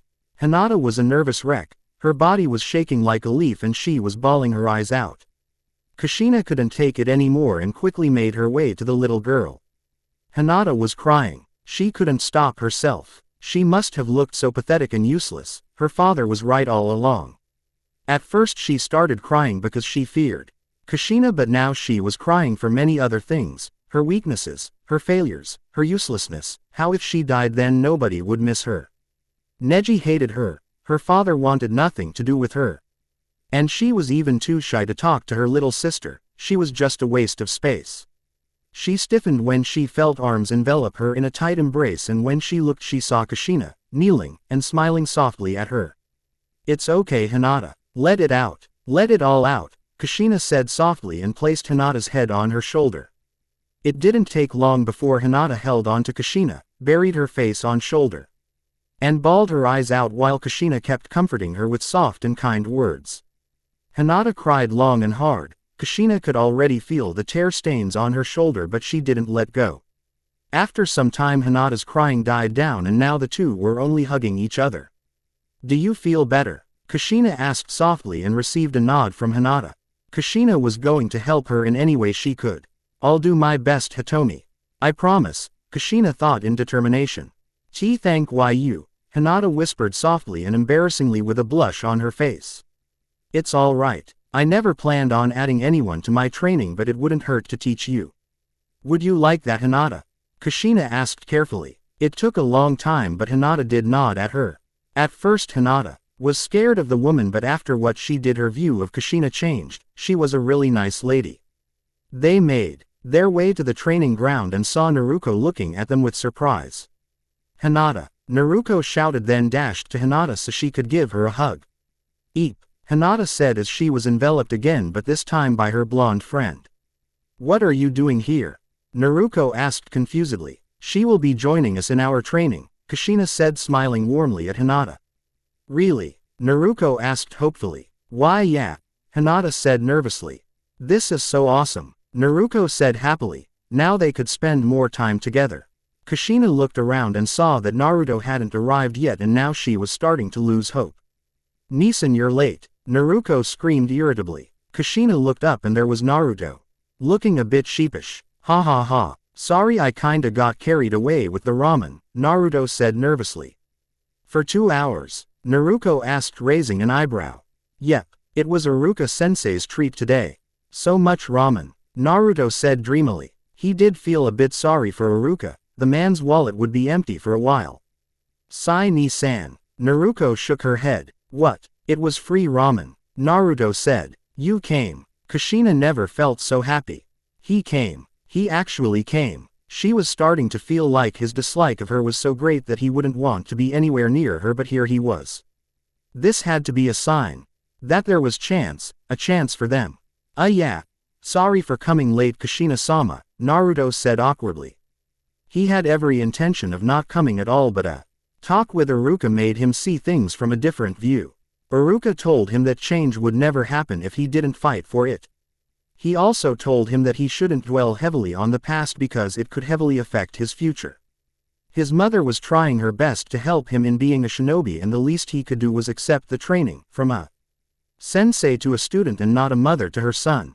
Well, you better not be next time you hear me. When we train and go on missions you must refer to me as sensei, understood? Kushina asked seriously, but the happiness was clearly visible. Yeah, sensei, Naruto said awkwardly. He mentally rolled his eyes. Calling his mother sensei felt so wrong somehow. Good, Kushina said cheerfully. It was a start. A good start. So what are you guys doing here? Naruto asked Naruko and Hinata. We're training with you, Ni-san. Naruko said happily. Really? Even the weird girl? Naruto asked obliviously. Ni-san, you shouldn't say things like that, Naruko said when she noticed Hinata's head drop. What? She is? Naruto said. Arg. Just shut up, Naruko shouted. What did I do? Naruto grumbled. Apologize to Hinata, Naruko said upset. But you sigh. Apologize. Fine, geez. Sorry Hinata, you don't even mean it. Yes I do. No you don't, Ni-san. Arg. Girls. What? Nothing. Kushina looked on at their conversation fondly. They were acting like a brother and sister all right. She was surprised with how close they seemed. She knew that she couldn't be that close with Naruto since he still didn't like her, but even so she wouldn't stop being there for him. Even if he didn't like it, she couldn't help the warm feeling in her heart. It was slow and could take many years, but she was sure her family could come together. Chapter 5. Anne, thanks for your reviews and suggestions. They were really good ideas and I'm still thinking of using some of them, not all but some. On to the story. The training had started 30 minutes ago. Even now it seemed like it had only just begun. Kushina had made 2 cage bunshin to take care of Hinata and Naruko while she dealt with her son. Her clones knew specifically what to teach he 2 girls, but Kushina had to actually start from the basics with Naruto. She first did an affinity test and discovered that Naruto had a wind affinity, which was her speciality. He lacked so much knowledge, but she would not be deterred. She gave him scrolls that had different styles of taijutsu, ninjutsu, kenjutsu and dujutsu. Even if he didn't have one, it couldn't hurt to be prepared. She told him to make 4 clones to handle the scrolls while he stayed back with her. Why shouldn't I be the one trying to learn this? Naruto asked confusedly. He had figured that as long as his relationship with his mother was professional, then he could at least tolerate being in her presence. Well, that's just it. You are learning, Kushina said while looking at the 3 clones, who were by the trees and reading the scrolls. No, I'm not. My bunshin are, Naruto said irritably. Well, Naruto, that's the secret to the cage bunshin, and that's why it's such a difficult jutsu to perform, Kushina said. I don't get it. To make a cage bunshin you need a lot of chakra at your disposal, as well as careful equal distribution between you and the clone. It's so hard to perform that it was labeled a jonin rank jutsu. The technique has many advantages. Like beating up people, Naruto said pointedly. It isn't just about that. The jutsu has a memory link between the user and the clone, Kushina said. So, does that mean we share memories? If anything, he was even more confused the more he tried to figure out where Kushina was going with what she was saying. Technically yes. When you summon a clone, it immediately has every single bit of your own memory, but when it performs tasks and duties you will not be aware of your clone's activities until the jutsu cancels, in which all the memories of the clone's activities would be brought to you, Kushina explained as straightforward as possible. So I can only get a bunshin's memory after it pops. I don't remember that happening when I fought Mizuki, Naruto said suspiciously. What was this woman up to? Was she trying to sabotage him? It is most likely due to the fact that your body and mind hadn't fully adjusted to the use of a jutsu. As great and as complex as the cage bunshin, Kushina explained. So right now I'm learning that stuff? Naruto questioned while pointing to his clones, who were still occupied with the scrolls. That's right, Kushina said happily. Is that it? Naruto questioned in surprise and annoyance. Here he was, thinking that she was actually going to teach him something worthwhile, but all he was doing was reading. Well, his clones were, but that wasn't the point. He felt like she was just trying to treat him like some stupid child that couldn't grasp what being a shinobi was, and that made him feel worthless. Naruto. He was actually surprised with how serious she sounded when she said his name. You need to know the basics, no shortcuts. You need this so you have a foundation where you can build up more understanding on jutsu and survival skills a shinobi needs to utilize, Kushina said seriously. She was all sensei right now and she had to admit that Naruto was very impatient. Naruto sighed. Once your clones are done, we will practice basic chakra usage and then I will teach you a jutsu, Kushina said. It was only fair, she would teach him everything she knew in time, it was his birthright. Naruto sighed again and then looked at his sister. Naruko was currently in a taijutsu battle with her mother's clone, dodging punches and kicks, giving counters in return, although she was holden. Up her own she knew her mother was still going easy on her. Their battle was fast, so fast that Naruto struggled to keep up with the two's movements on occasion. Naruto couldn't hold in his shock at watching his sister battle the Bunshin. She was quick, agile, and very precise in her abilities. She was going toe-to-toe with a Bunshin that was probably Jonin level and she was actually holding up her own.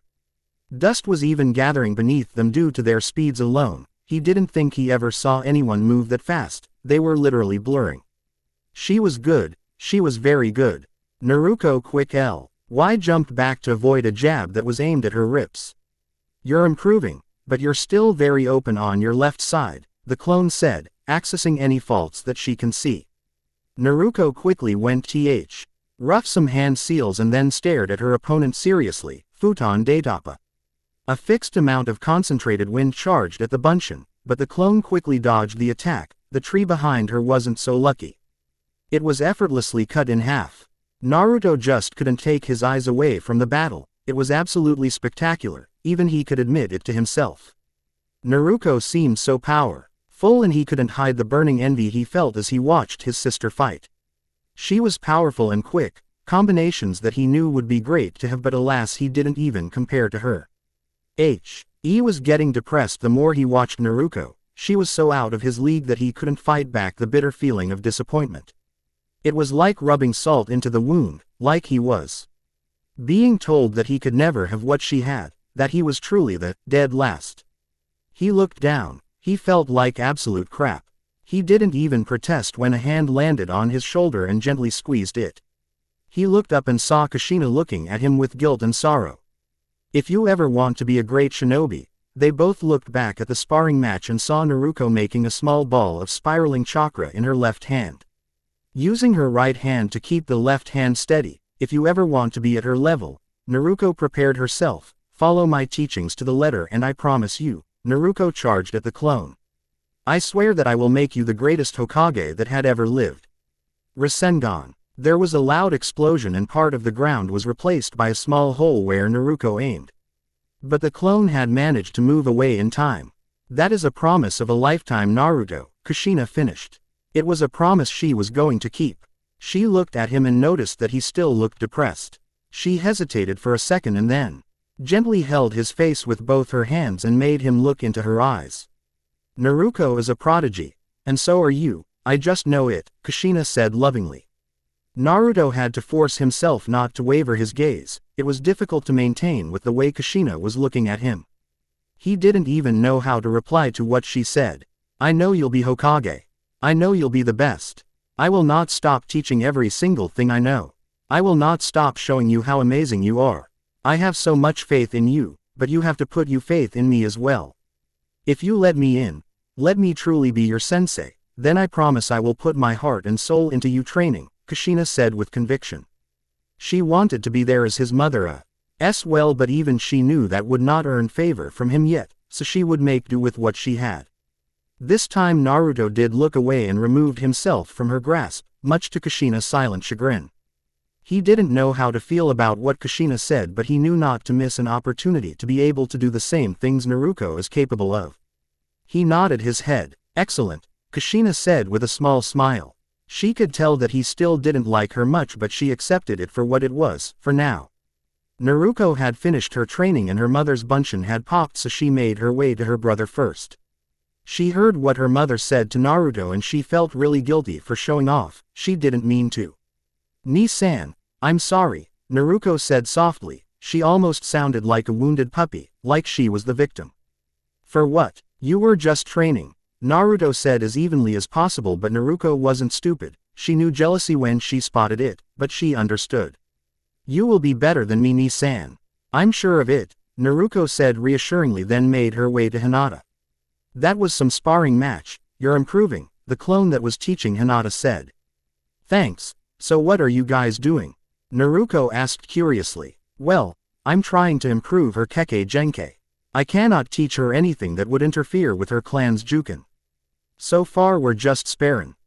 So I can analyze her flaws and weaknesses, the clone said while staring at the girl who was across the field. They were still in the middle of their own fight. Hinata had watched Naruko's sparring match, it was so shocking. The girl was a powerhouse and Hinata had never seen anything like it. She was also told by the clone to take her training seriously if she ever wanted to improve. They had been sparring for a while now and all Hinata had done was dodge the attacks and put her hands in front of her. Possibly out of fear, the clone had let her get away with such tactics so far, but it seemed that her time was up. Do not lose focus in battle. You will get yourself killed, the clone said as she rushed to the surprised Hyuga girl. Hinata couldn't stop nor dodge the punch that came to her stomach, which sent her flying into the air and hitting the ground hard. She coughed and her body shook in obvious pain. Stand up, the clone ordered. Hinata couldn't follow as her body continued to shake. It felt like she was sparring with her father all over again. She really wanted to cry. You are a strong kunoichi. You can do this, Hinata. Stand up, the clone motivated. Hinata slowly moved her body. Her midsection was still in pain and she didn't think she could stand after just one punch. She really was hopeless. She quickly took a glance and was surprised to notice Naruto actually looking at her and she blushed. She didn't know what it was. She really couldn't put it into words, but the thought of her crush looking at her sent a huge surge into her body. She screwed her face into that of determination and slowly, albeit with difficulty, stood on her feet. Her legs were shaking and she struggled to dull the pain. We are done for the day, the clone said when she saw that Hinata could not take any more. She noticed the look Hinata sent past her, but she did not know what the girl was looking at since she didn't follow her gaze. Whatever it was, maybe a recollection of memory, she wasn't sure. But it helped Hinata find inner strength, momentarily. Her legs gave out on her and Hinata fell, but she was grabbed and held before she even touched the ground, and when she looked up she noticed Kushina's clone smiling at her. You have a lot to improve from Hinata. You fear too much and you're indecisive in your actions, and that is a huge disadvantage. You're afraid to ask me, and we really need to work on that. It's the only way to improve your skills among other things. Never underestimate your enemy and get distracted. You would be inviting defeat if you did so, clone said as she started healing the depressed heiress. But I am proud of you. When you stood up it showed me how determined you are. It showed me how much you're willing to improve no matter how much the pain. You did well today, Hinata. Well done, the clone said comfortingly. Hinata looked at the clone in shock. She didn't think she did that well. Hell, she thought she did horribly, like her father would say. But it seemed that Kushina thought differently. She felt happy. She rarely got any praise and it felt good not to be scolded or called weak for once. Well, you guys are free to go, the clone said and then popped. Did you enjoy the training? Naruko asked curiously. She didn't do much, just a light spar in which she was easily defeated, but she couldn't help the warm feeling in her heart as she said, yes, I did. They made their way to the real Kushina, although Hinata was using Naruko as some sort of shield from Naruto, but Naruko didn't mind. Kushina was still in the process of teaching Naruto the basics of chakra and its uses. So I've got hundreds of outlet spots in my body called chakra points. Naruto asked confusedly. Exactly, it is these specific points that allows the usage of chakra within your body. Every individual point affects your chakra flow. It is very important to keep this in mind when you are in battle, Kushina said seriously. Kasen, Hinata and I are finished, Naruko said tentatively. She didn't want to disrupt her brother's training. Good, you guys head home. And Naruko, Kushina called. Yes, Naruko said. Don't wait up for me, cuss. Hina said, and she knew Naruko would understand. Right. Good luck, Oni-san, Naruko said. Thanks, Naruto muttered. He wasn't angry at her and he hoped he didn't sound like a jerk earlier.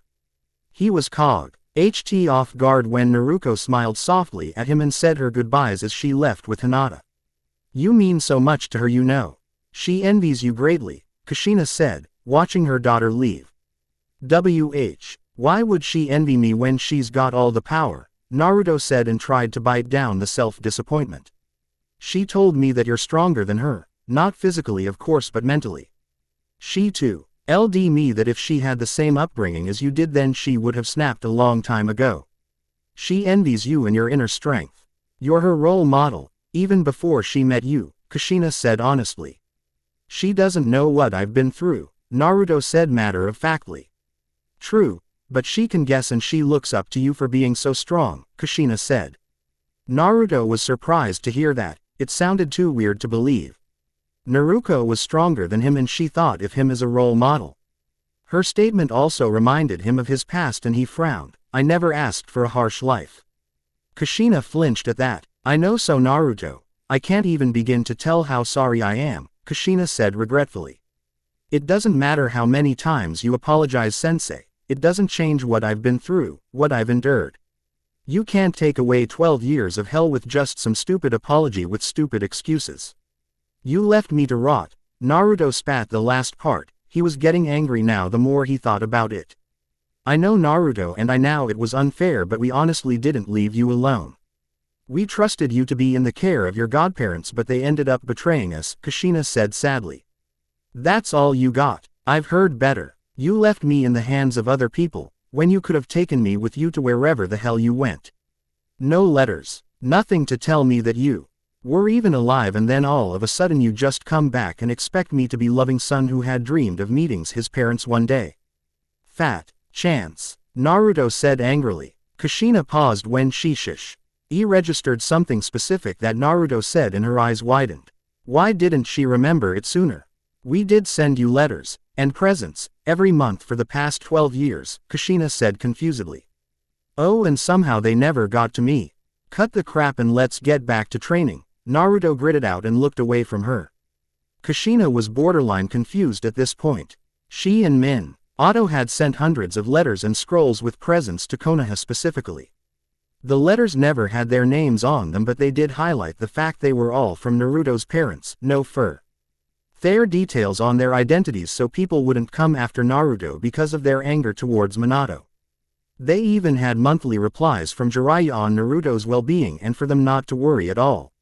They honestly thought they had made the right decision in trusting the two Sannin, but it was all a lie. So where did the presents go?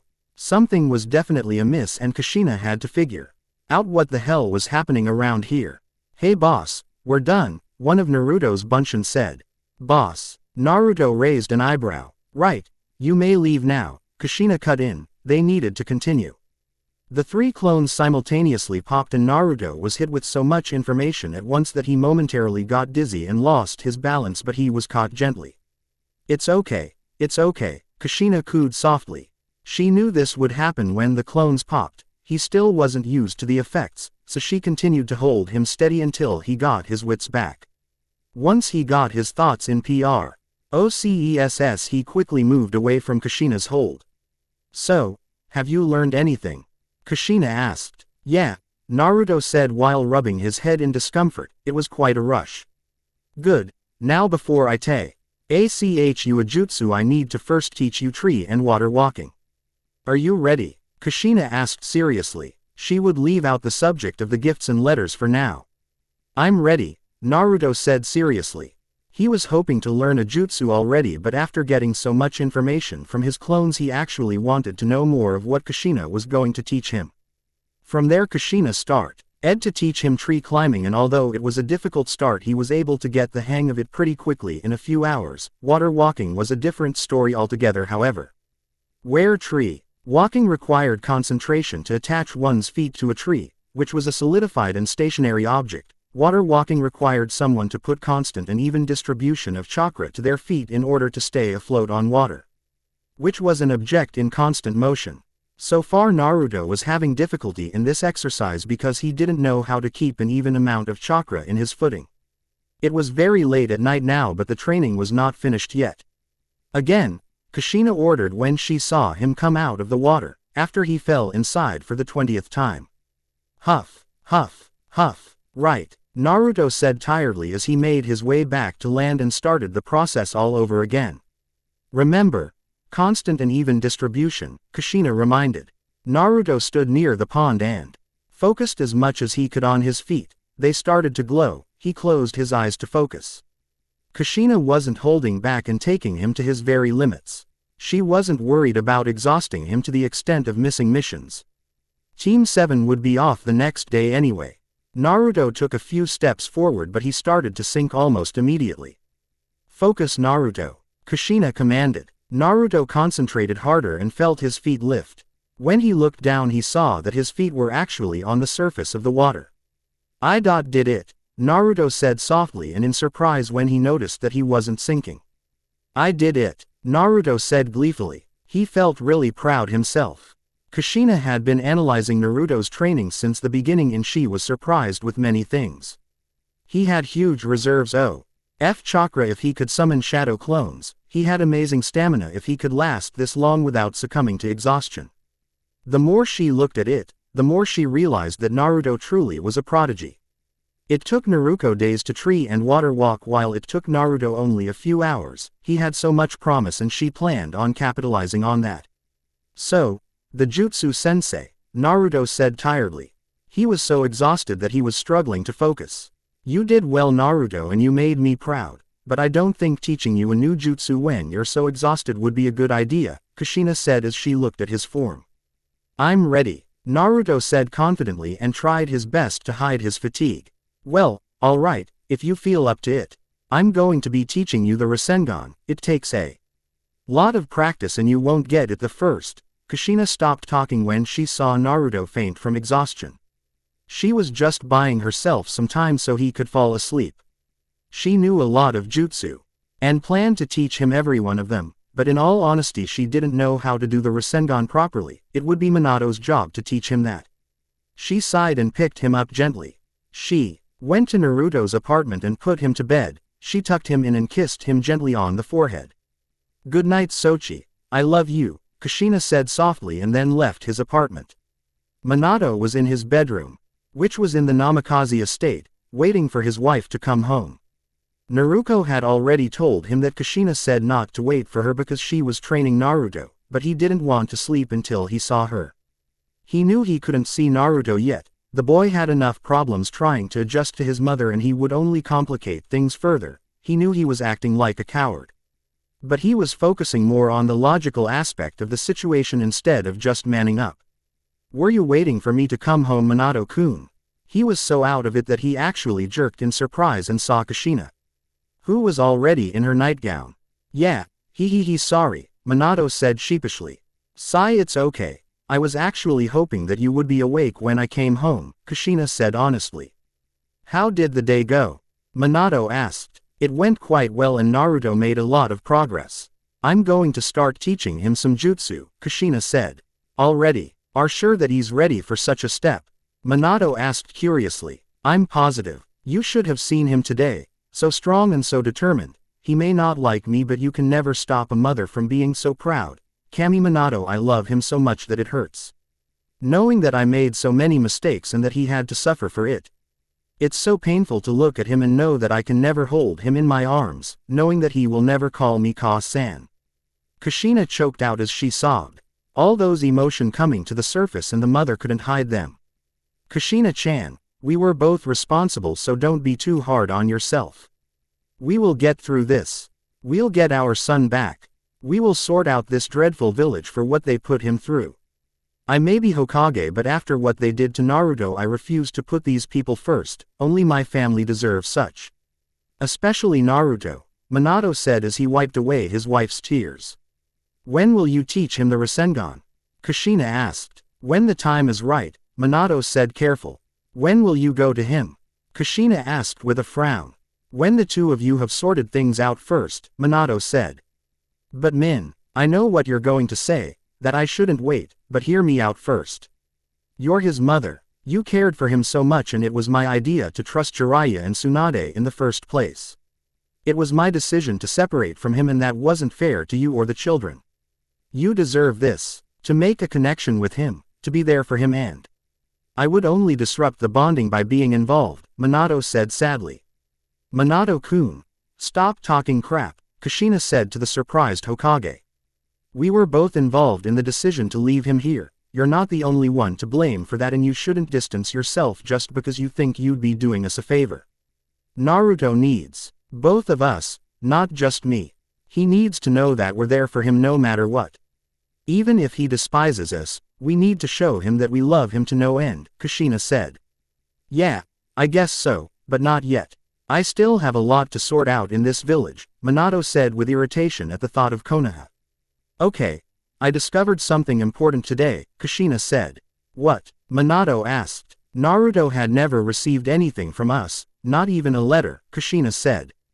How is that possible? Jiraiya told us. Jiraiya was never here when we left, remember, all of his letters on Naruto's upbringing was a lie, Kushina said.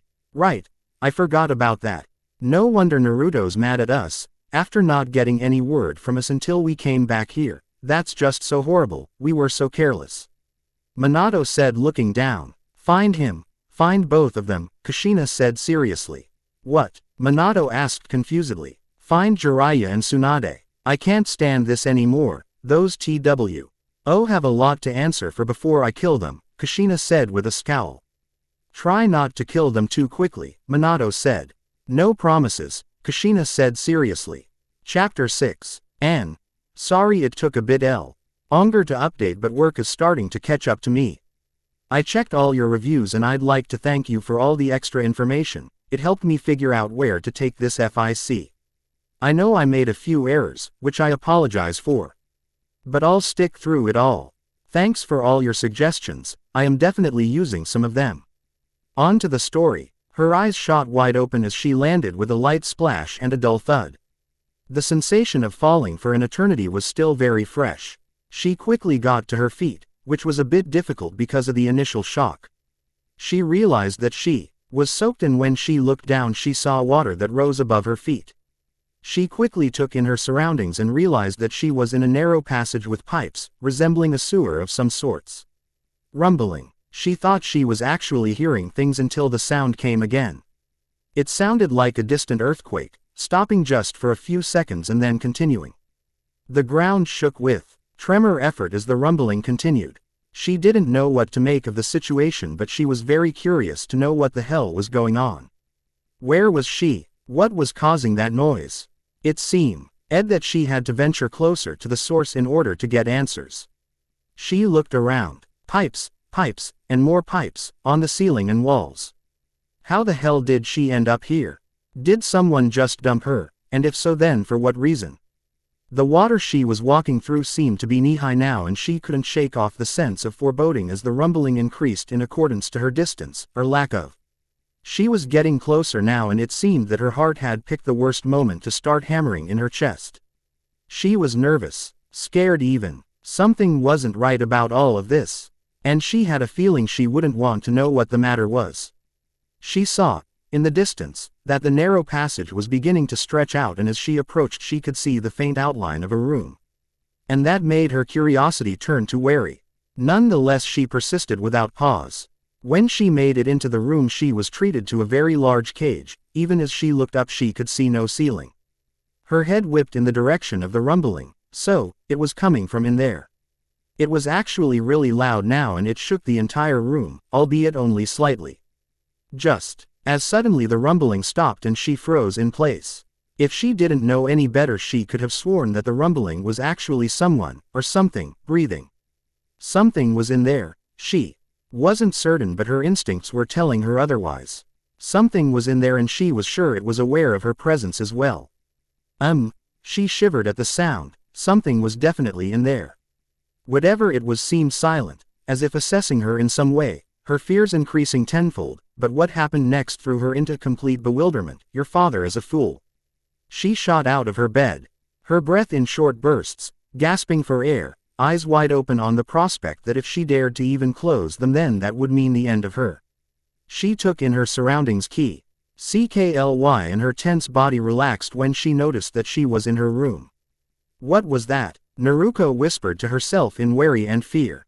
That was the most vivid dream she had ever experienced, so much H detail, and she was completely aware of everything around her. That had never happened to her before, and she was actually scared. Calm down, it was just a dream. She scolded herself for getting so emotional. It wasn't as if that dream could harm her, it wasn't real, right? She hoped that she didn't wake Narumi from her sleep. It didn't matter how many rooms this place had, Narumi refused to be separated from her. Naruko felt warm at that.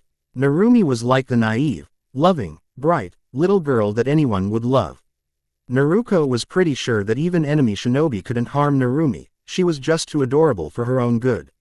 She took a glance at Narumi's bed and her eyes widened in shock. Narumi wasn't on the bed, she was gone. Ka-san, Tu-san, Naruko screamed. It didn't take long for both parents to rush into the girl's room in alarm. Naruko, what's wrong? Kushina asked in worry when she saw her distraught daughter. Narumi's gone, Naruko said frantically. Both parents were shocked, but it was Manato who first acted. Search anywhere you can. I'll use my Hiraishin to look for her, Manato said seriously. He did not want another child to suffer, he would not allow it. He disappeared from them in a yellow flash. Kushina was already making for the door, not caring that she was wearing pajamas. One of her children needed her, and whoever was involved in taking Narumi shall meet a swift death at her hands. Once she found her daughter, she would request for Aki to stay in the Namikaze estate permanently. In truth, Aki wasn't even from Konoha, she only had arrived a few weeks ago. So Kushina could not fault her in Naruto's suffering. That didn't mean she didn't take precautionary measures to ensure that Aki would not harm Narumi. Kasan, Naruko rushed to catch up to her irate mother. Naruko, stay here. She was all mother now, and she was falling into her protective instincts. I think I know where Narumi is, Naruko squeaked out. Her mother could be very scary at times. But she needed to voice out her opinion. She had her suspicions, for a long time, where Narumi would disappear to, and she hoped that she was correct. Where? Kushina decided to listen, she would take anything she got. Naruko and Kushina raced to Naruto's apartment. It was early into the morning and not many people were outside, but the pair were not focusing on that. They didn't even care if any of these people never saw the light of day again, except for a select few. Kushina prayed that Narumi was at the apartment, but she was a bit wary on what might be happening there. They entered the building and approached Naruto's door hesitantly, both for different reasons. Naruko gulped and then knocked softly. There was no reply whatsoever. Do you think he knows it's us? Naruko asked timidly. I don't think that's it. I think he must be sleeping, Kushina said thoughtfully. It would make sense. She had been training him to exhaustion for the past week, adding to the fact that they still had D-rank missions, then it was easily comprehensible that he must be sleeping. Do you think we should go inside? I don't want him to get angry at us. She was nervous, Kushina understood that. But if there was something happening in this place, then they needed to investigate. We have to Masumi, we need to make sure that there isn't anything wrong. Plus, Narumi is still missing, so we have to act quickly. With that said, she opened the door and looked around. Not a single soul was in the living room. They made their way to Naruto's bedroom and were met with a startling sight. Naruto was still sleeping, snoring loudly to the world, but he wasn't alone. Narumi was on his bed, using his chest as a pillow as she slept soundly. Kushina couldn't stop the tears as she stared at the scene in front of her. It was heartwarming that Narumi was also doing her best to be with her brother, and it was another slap to her face for all the mistakes she made that drifted Naruto apart from them. It wasn't fair to the girls. They obviously loved him, but since Naruto had a dislike for the Namikazes, then he wouldn't return their feelings. She wanted to die. Don't worry, Ka-san, he'll come around. Just don't give up. It will take time, years perhaps, but please don't give up on him, Naruko said comfortingly as she took hold of her mother's hand. I would never, Kushina said with a small bittersweet smile. She didn't have that kind of right, she had to make up for her failures. He was her child, her blood, her Sochi, she would never give up on him, never. Should we leave her here? Naruko asked suddenly. Kushina looked at Naruko for a moment. She was actually considering her daughter's silent request, but they were all stopped from their musings by a yellow flash. Oh wow, she was here all along. How did she even get here? She's 3 years old. Manato kept his voice at a whisper. It was truly a shocking sight to see his daughter and son sleeping on the same bed. Quote, "You know she has a knack for running out of the house, ever since we got here anyway," Kushina said evenly. "Oh, yeah," Manato said dumbly. "How did you get here so quickly?" Kushina asked Manato suspiciously. "I hid some of my kunai in the living room and I was able to use them to get here quick enough." He just knew he upset Kushina with what he said. He knew the reason, of course. It was a breach of trust, Naruto's trust. However small it was. "Remove every kunai in this place," Kushina whispered with an edge. She was furious with Manato for this blatant act and disregard for Naruto's privacy. "Then how can I come to his aid quickly?" Manato countered. "Ka-san, Chu-san, we have to go. He could wake at any moment," Naruko said while eyeing her brother's prone form nervously. "You will remove them when he is out," Kushina replied, although it seemed more of an order, as she made her way to the bed and carefully took her daughter from her sleeping position. Narumi whimpered softly in protest, and Kushina had to resist the urge to sigh. Even in her sleep, Narumi still wanted to be close to Naruto. "All right, but I'll leave the ones just outside his apartment," Manato said in resignation. Kushina did not protest to that. As long as it wasn't against Naruto's privacy, then it was fine with her. They all came together and then disappeared in another yellow flash. It was about an hour later when Kushina and Manato were conversing in his office. "Any luck in finding them?" Kushina asked impatiently. "Well, Jiraiya was quite easy to find, using the spy network. Sunade, however, is a whole different story. She's disappeared. None of the Anbu could report anything, and I doubt we will be able to locate her so easily," Manato said with a frown. "Right. When will Jiraiya be here?" Kushina asked, deciding to focus on an easier target. "The message from my Anbu came a few days ago, detailing the estimated time of arrival with Jiraiya." "Today is the day," Manato said indifferently. "I see." There was nothing else she could say on the subject. Things were already in motion and they would soon be seeing that bastard of a godfather anytime now. Kushina-chan. Kushina was cut from her thoughts when Manato called to her in worry. "Yes, Manato-kun," Kushina responded. "I know you're furious, I am too, but we have to hear him out before anything else, okay?" Manato said carefully. "Let me make one thing clear, Manato-kun. It doesn't matter what excuse he gives us. He will still get the beating of his life, but I'll hear him out before I tear him apart," Kushina replied mirthlessly. "That's good enough for me," Manato said. "For a moment I thought you would try to put your former sensei in a good light," Kushina said, raising an eyebrow in a questioning manner. "My true family comes first.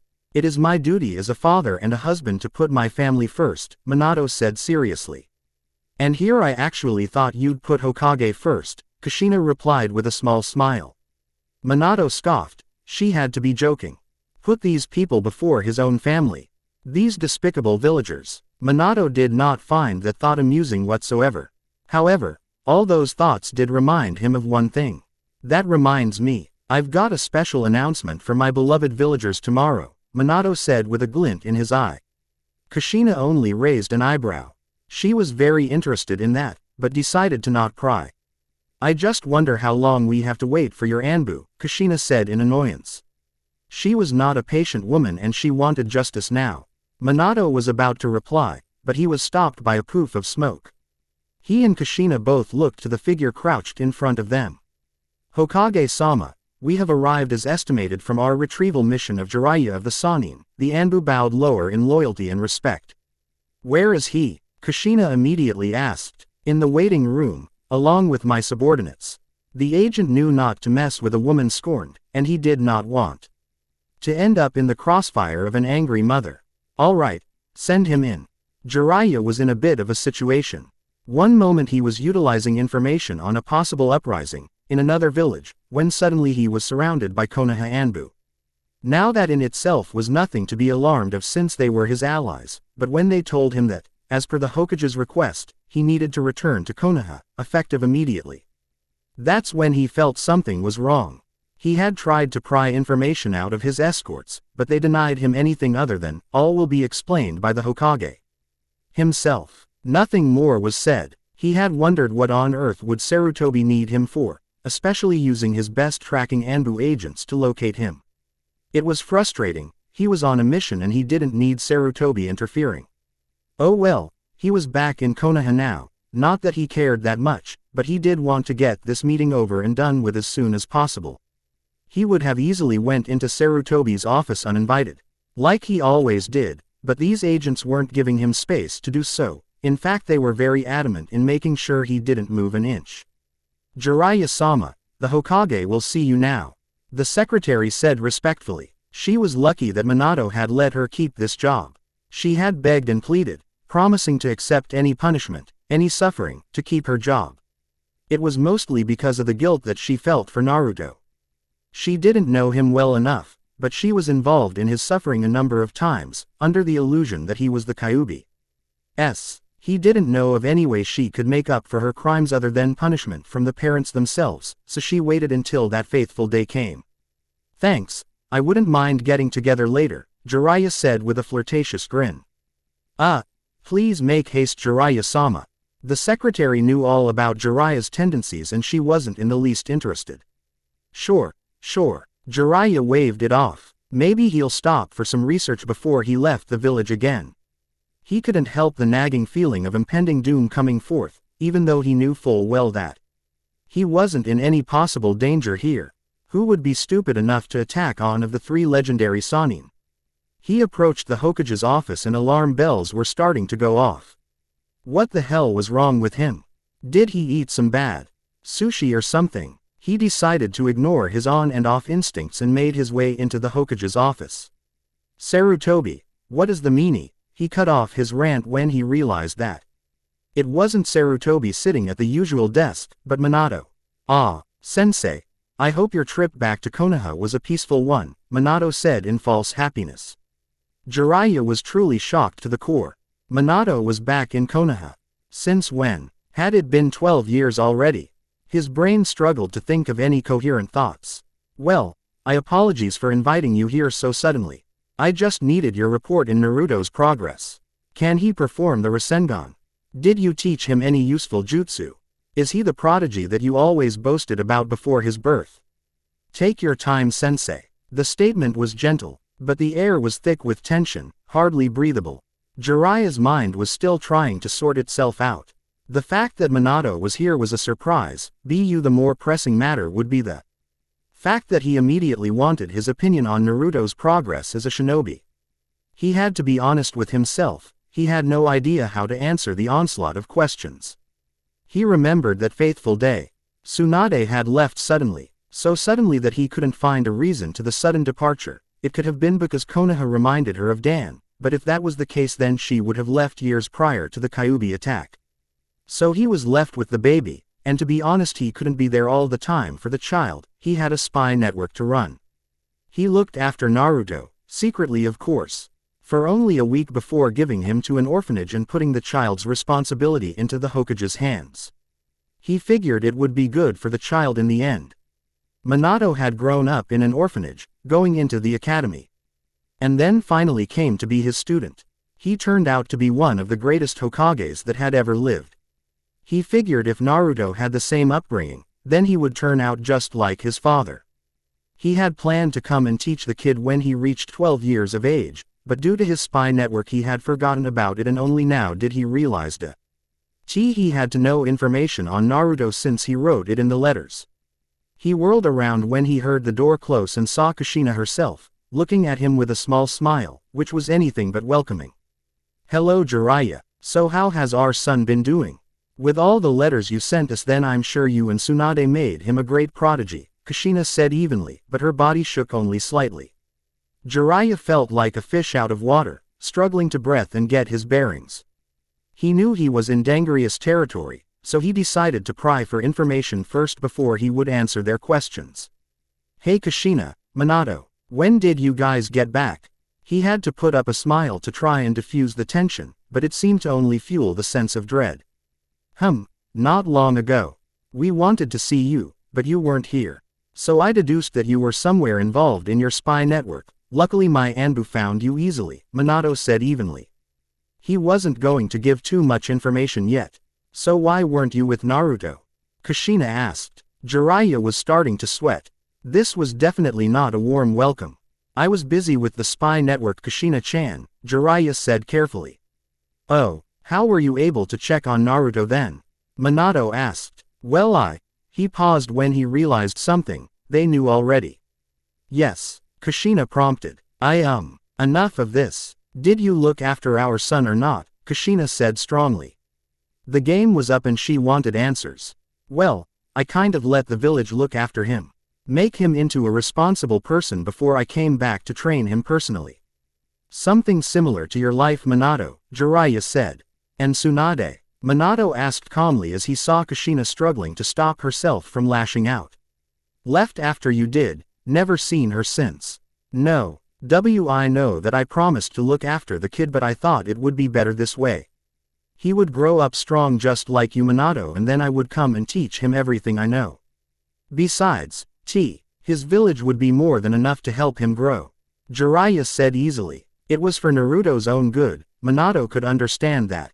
Go ahead, Kushina-chan. The moment Manato said those words was the moment when a powerful fist made contact with Jiraiya's face, which sent him flying out of the tower and crashing to the ground. Jiraiya was a bit dazed. That was the epitome of a sucker punch. He never saw it coming at all.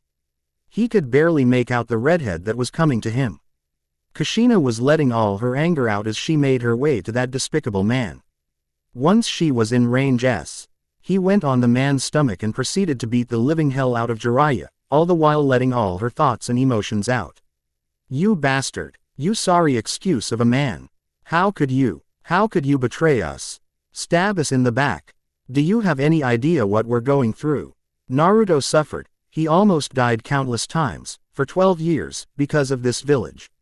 My Sochi hates me. Hates me. She couldn't stop herself as she continued to let out all her frustration and fury on Jiraiya's face. Hot tears of regret and sorrow stung her eyes and her vision was blurred. When she felt someone force her away from Jiraiya, she wanted to punch them until she realized it was Manato, calling to her. Calm down, love. Calm down. Manato implored as he held Kushina tightly. Kushina buried her face in Manato's shoulder and cried with heart-wrenching sobs. It was too much for her.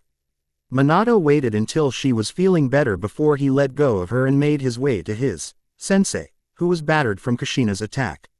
He grabbed a hold of Jiraiya's shirt and yanked the old man to his feet. He created a Rasengan and carelessly observed it while he addressed Jiraiya.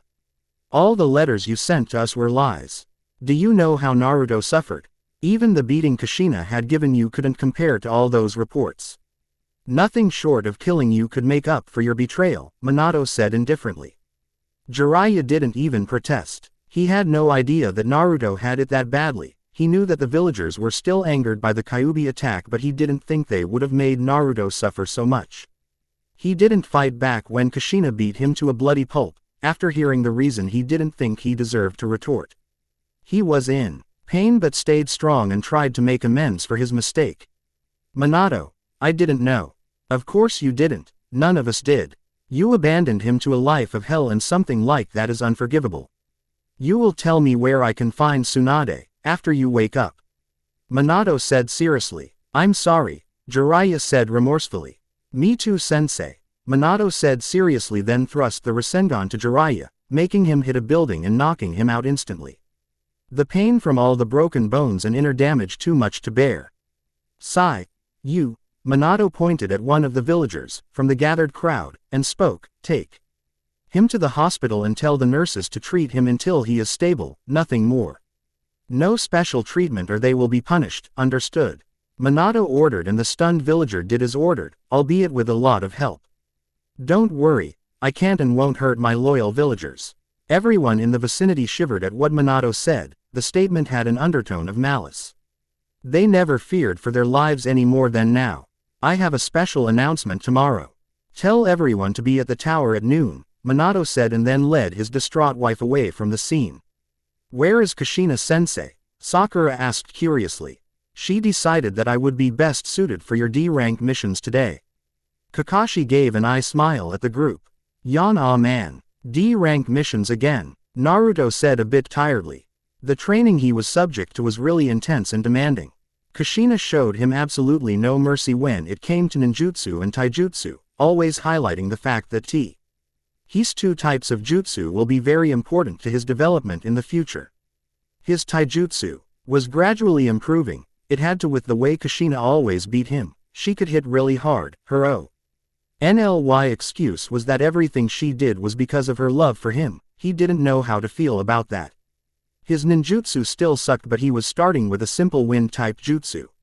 He had to admit that Kushina did make a good sensei. She was teaching him honestly and not trying to sabotage him in any way, which he, to a minuscule amount, appreciated. He kept his feelings in check when it came to thinking of her as his mother. He didn't want to think about that. It was getting difficult to sort out his emotions. He knew he didn't hate his mother. He didn't know if there was anything else after that. "Don't worry, Ni-san. Let's just get through this together," Naruko reassured. "Stupid Dobi, do you think complaining all the time will make those D-rank missions disappear?" Sasuke stared at Naruto incredulously.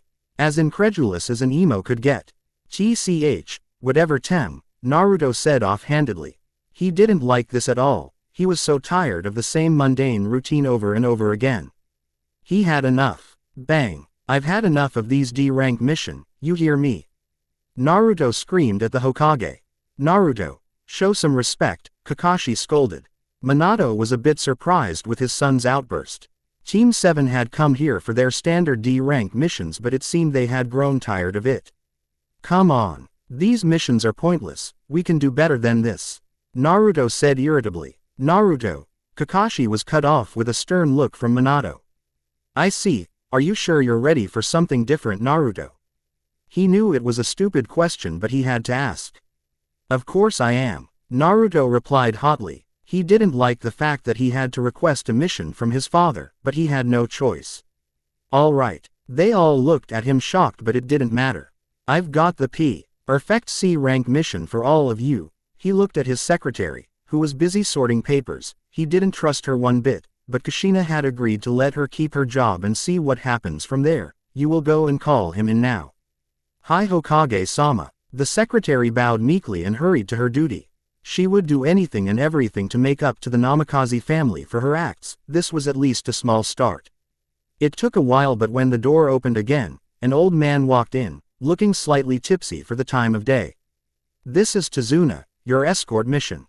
"Tazuna, these are your escorts," Manato said accordingly. "Huh, are you serious? You're giving me a bunch of brats as my escorts." Chapter 7. Author's Notes. Sorry for the late update, but it's finally here.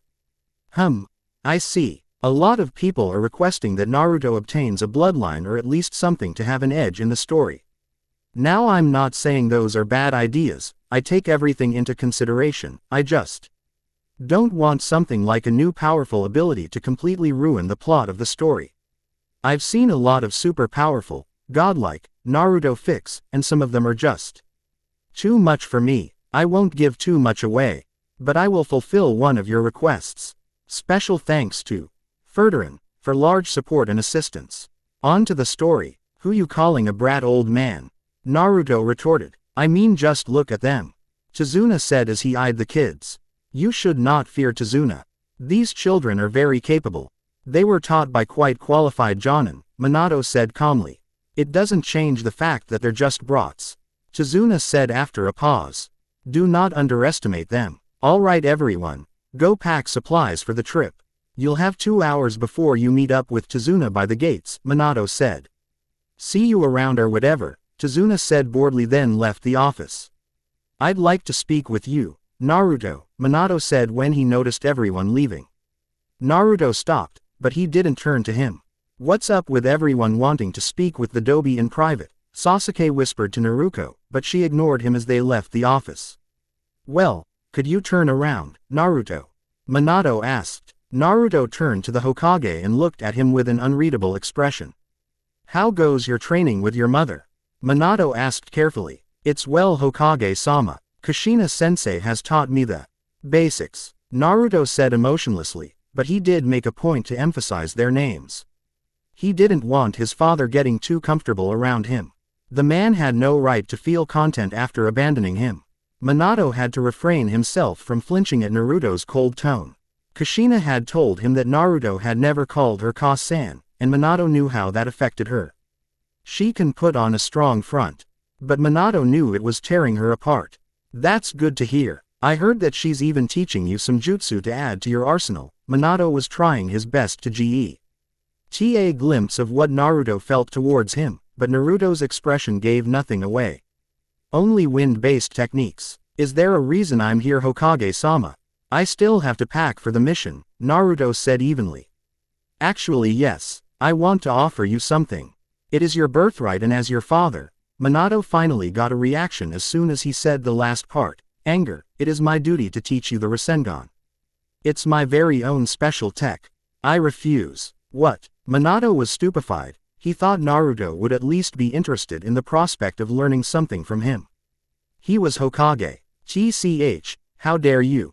After everything that's happened to me, you still have the audacity to act oblivious to it all. Naruto struggled not to shout. No, Sunade, don't call me that. You are not my father. Kushina sensei is not my mother. How can you even call yourselves such? How can you still think of yourselves as my parents when you left me in hell? Naruto asked incredulously. It was truly weird for him. And it only made him angrier. He was still conflicted on his feelings towards Kushina, but he certainly did not like Manato at all. Manato looked down. The truth really hurt, but that's what he gets for leaving Naruto with people who betrayed him. I'm sore. No, I don't want your apology. Sometimes sorry just doesn't cut it. Naruto said coldly. Manato still didn't want to lose Naruto as a son. He loved him, and it was really hard for him to deal with this whole mess, especially with the truth of what happened to Naruto for 12 years being repeatedly shoved in his face. He realized that he never actually made a conscious effort to be there for Naruto, and that hurt more than anything. The guilt he was feeling was indescribable. No matter what he did, he would always be looked at as a horrible father. Not by the villagers, but anyone else. This wasn't about some sort of disgusting pride that came with being a parent. He loved Naruto, plain and simple, and this was as bad for him as it was for his son. I've wasted enough time here. Good day, Hokage-sama, Naruto said as he made to leave. I'm so sorry, Sochi. I know it isn't enough, and I know that we don't deserve your forgiveness. But please give us a chance to fix our mistakes. We failed you as parents, we know that. We are terrible parents, not a day goes by where I don't agree. We're just so regretful of what happened, Sochi, and we'll do anything to make it up to you. We love you, Manato pleaded his case. It didn't mean much, but he needed to let Naruto know that they were really sorry. Love, well, you sure have a way of showing me how much you love me when you left me with a bunch of strangers and took Naruko with you. Naruto said critically. Manato had to admit, the way Naruto had said that made it seem 10 times worse. He could tell that Naruto thought they chose favorites that night. No, that was far from it. We didn't take Naruko because we loved her more than you. We took her because we were running out of time. We love you both equally. It was a hard decision for me and your mother, Manato said. It was most difficult for Kushina of all. She refused to leave Naruto, and it took Jiraiya, Sunade and himself to convince her that it was the only way. She did concede in the end, but she always had her doubts. That's why she was taking it so hard. She felt like she failed Naruto in the worst way possible, which was unfortunately true. Manato could tell that Kushina was an emotional wreck. The mother was always trying to figure out ways she could make up to her son, whether it was with training or quality time. Manato had to admit, he had never seen Kushina like this before. He had never seen her fall into such deep desperation. She was desperate for anything with Naruto. What the hell? Hard decision. Why the hell did you have to choose anyone? Naruto screamed angrily. Oh, that's right. He didn't know about the Kyuubi attack, Manato realized. I guess I'll have to tell you. It's the least I can do for you, Manato said as he brushed his hair with his hand. Naruto looked at the Hokage wearily. Like I have the time to hear your excuses. I have to go on a mission. Naruto slammed the door shut. Well, I could have handled that better, Manato muttered. Naruto was waiting by the gate. He was packed and ready to go. The only to wait for now would be for the rest to show up. His parents just couldn't give him a break. It was not something he liked. It's as if all they could do annoy him to no end. At least his mother Kushina sensei respected his space, and did not force herself on him unless it was necessary. He could admit that he could see on a number of occasions the inner turmoil that Kushina was going through, and that really scared him. "Great, you're here," Chizuna muttered as he made his way to the gate. He did not like this, even if it was supposed to happen. Taking kids with them was very dangerous. TCH. Naruto folded his arms and stared ahead of him. He had way too many problems than to deal with a drunk. Not long after that the other genin joined the duo at the gate. It was a normal affair with Sasuke trying and failing, on many occasions, to sway Naruko to the Uchiha image. They were all waiting impatiently for their Jonin senseis. After some time their wait was over. "Good morning everyone," Kushina greeted with a forced smile. She was still a bit distraught after dealing with Jiraiya. His very name just filled her with so much rage. She was furious at his neglecting of her child. His suffering was far from finished. However, she had her children to think about. Manato had refused to involve her in this mission at first, but she would hear none of it. This would be the first mission her children would be away from Konoha. She had to put up a strong front, no need to worry everyone around her. "Where's Kakashi-sensei?" Sakura asked confusedly. "Yeah, I would have thought that we were going with him alone," Naruto said. He didn't mean to say it like that, Kushina reassured herself. He may not like her as a parent, but he was still giving her some chance to be around him. It wasn't much, but she was willing to take anything she could. "Yo," Kakashi greeted from atop a tree. "How long have you been there?" Sasuke asked. "Since Naruto came here," Kakashi said with an eye smile. Naruto frowned at that. He did not detect any trace of Kakashi, which meant that he still needed a lot of work if he was ever going to become Hokage. Team 7 took the response in stride. They all began their journey to Wave Country. It was uneventful for the most part, but the rookies were making do with what they had. "Hey, Sasuke-kun," Sakura started. Sasuke just looked at her expectantly. "Will you like me more if I became stronger?" Sakura asked tentatively. "I'd like you more if you just leave me alone," Sasuke dismissed without a second thought. Sakura's shoulders sagged. You shouldn't have to go such lengths to impress someone you like," Naruko said indifferently. "What do you know?" Sakura fumed. "For starters, you're a kunoichi, and the one main objective is to become great at what you do. Love will follow soon enough. But to have little regard for your profession when it could lead to your death and to focus on trivial matters is not how a kunoichi betters herself," Kushina cut. She was getting a little irritated with their constant squabbles. "Naruko-chan, I have a lot to offer. I'm quite the package," Sasuke boasted. "Kami, what is wrong with you? Are they always like that?" Chizuna raised an eyebrow at the other two adults. "It's pretty much expected at this point," Kakashi supported. "You sure know how to pick 'em," Chizuna said sarcastically. "We do, don't we?" Kakashi said. The journey continued on and the group had to battle the demon brothers on their way to Wave Country. It was relatively easy for the two Jonin senseis to completely overpower the brothers. They interrogated them and in the end found out the real reason for Chizuna's need for them. The mission had suddenly become more dangerous.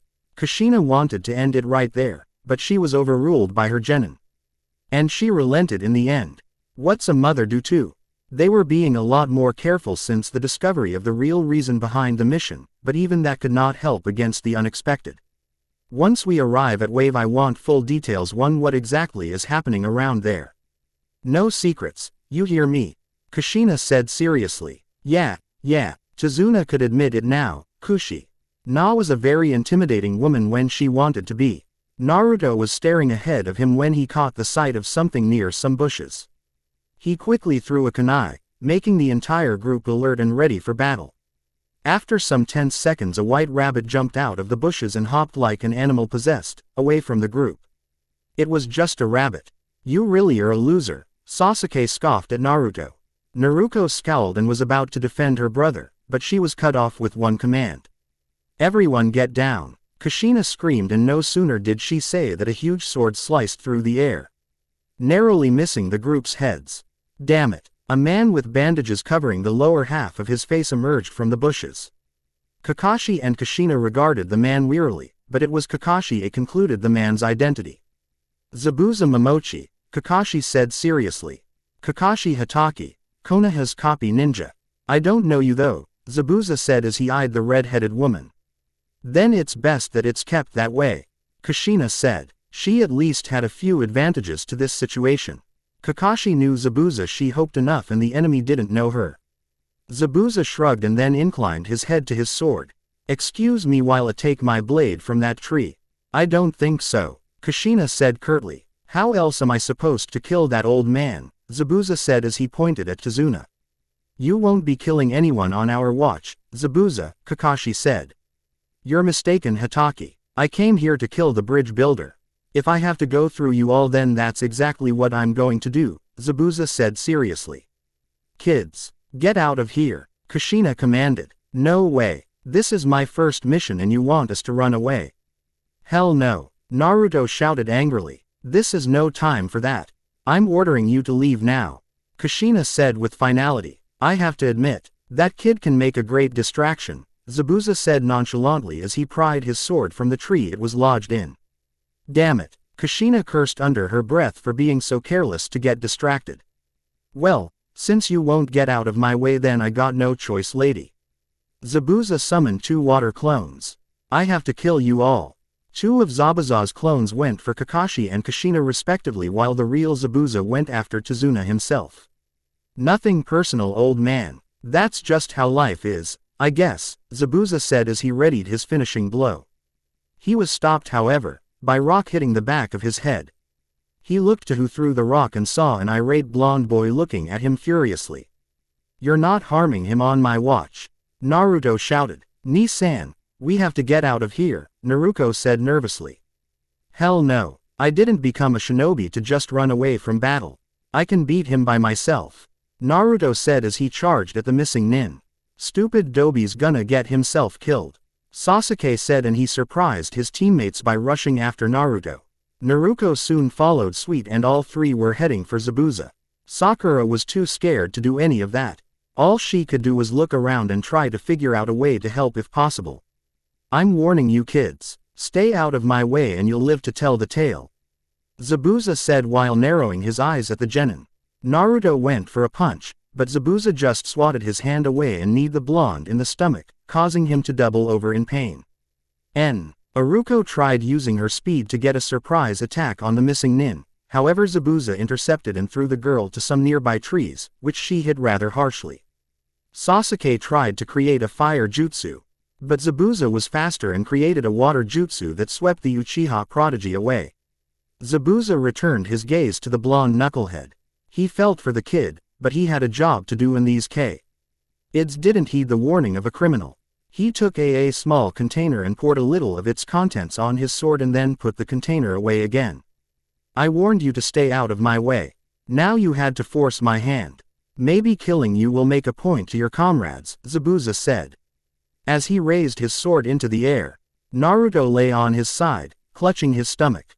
Zabuza really hurt him, and now Naruto knew how powerful a shinobi Zabuza might be. He couldn't move. The pain was too much for his body and all he could do was wheeze as Zabuza stood over him. It's unfortunate that you have to die so young. But so is the life of a shinobi. The poison will make it more enjoyable for me, so you won't suffer too long. What can I say? I'm a nice guy. Zabuza brought the sword down to finish the blonde. Ni-san, Naruko cried out when she finally regained consciousness, but she was too far to move and save her brother from the impending attack. Naruto closed his eyes and prepared for death's embrace. It seemed like his life was unfair to the very end.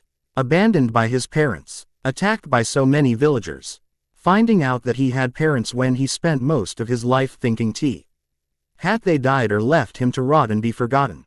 Well, the last one was partly true. Now, he was about to meet his end in the worst way possible. He wasn't going to die as a hero, but as a nobody who had a shit of a life. Memories of his harsh childhood flashed in his head and he couldn't stop his heart clenching at the images. His life was truly miserable till his death. He heard a squelch, indicating that Zabuza's blade had most probably sliced something, but he didn't feel any pain. He felt some droplets of something fall on his face and slowly opened his eyes. As soon as he had a good look at what happened, his eyes shot wide open. Kushina was over him. The blade on her shoulder was unbearably painful and she flinched when she felt the harsh metal sink into her flesh. Zabuza was quite shocked to see the red-headed woman recklessly risk her life without pause.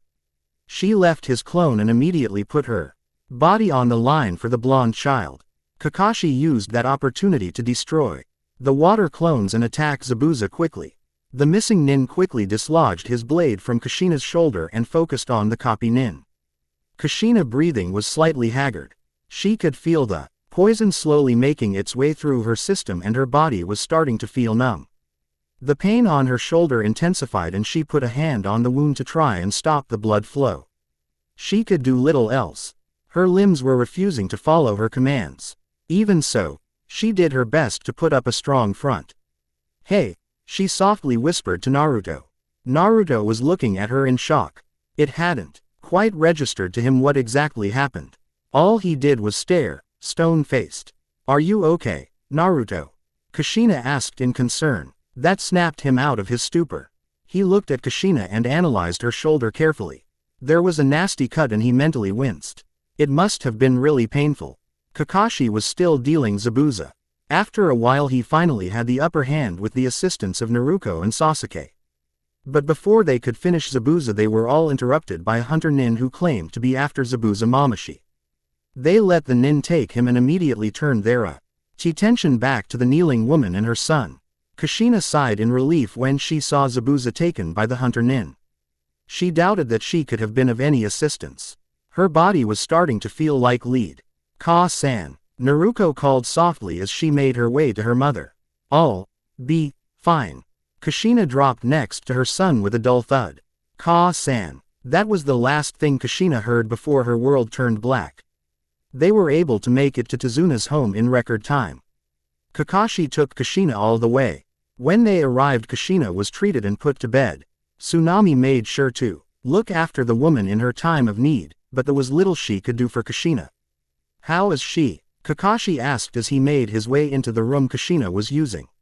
"She isn't good. She has a high F. and her breathing is short and labored. I'm not a medical ninja so I'm not sure how to deal with the poison. With the limited resources we have here in Wave, I doubt we could get a cure in time. I'll need to contact someone to possibly treat her, but with Wave on edge I can't be sure if we can find anyone that will be willing to help," Tsunami said as she eyed Kushina's prone form. Just great. Kakashi knew that things were bad. But he needed to find a way to help Kushina before it was too late. He looked at Kushina. Her face looked very much troubled, even in her state of unconsciousness. "I will go see a contact to help her tomorrow," Tsunami said after a pause. "I'll come with you for protection," Kakashi offered. "That would be lovely Kakashi-san," Tsunami said with a smile. Kakashi went out of the room and saw Naruko. "Is she okay?" Naruko asked worriedly. "Don't worry. We'll do everything we can," Kakashi told the girl. The worried frown did not leave the young Namikaze's face, but she nodded her head. "Where is everyone else?" Kakashi asked curiously. "They're outside," Naruko said. "Doing what?" Kakashi asked with a raised eyebrow. "Tree walking." Naruko shrugged and then her shoulders sagged. "I really hope she'll get better." "Don't lose that hope," Kakashi said with an eye smile and passed the girl. Naruko lingered a while longer by her mother's room and then decided to follow Kakashi. Kakashi walked to the backyard of the house and saw a glimpse of the child named Inari, hiding in some bushes as Sakura and Sasuke continued their training. He ignored the kid and focused on his students. Ever since Kushina forced him to train his genin, Kakashi was glad that he took her words to heart. They may have had their differences, but his students were slowly starting to take their training seriously. But there was still one genin missing. "Where's Naruto?" Kakashi asked. Sakura briefly stopped her exercise and looked at her sensei. "He went into the forest." "Don't know exactly where." Sakura shrugged her shoulders and then continued her tree-walking exercise. Kakashi sighed when he heard that.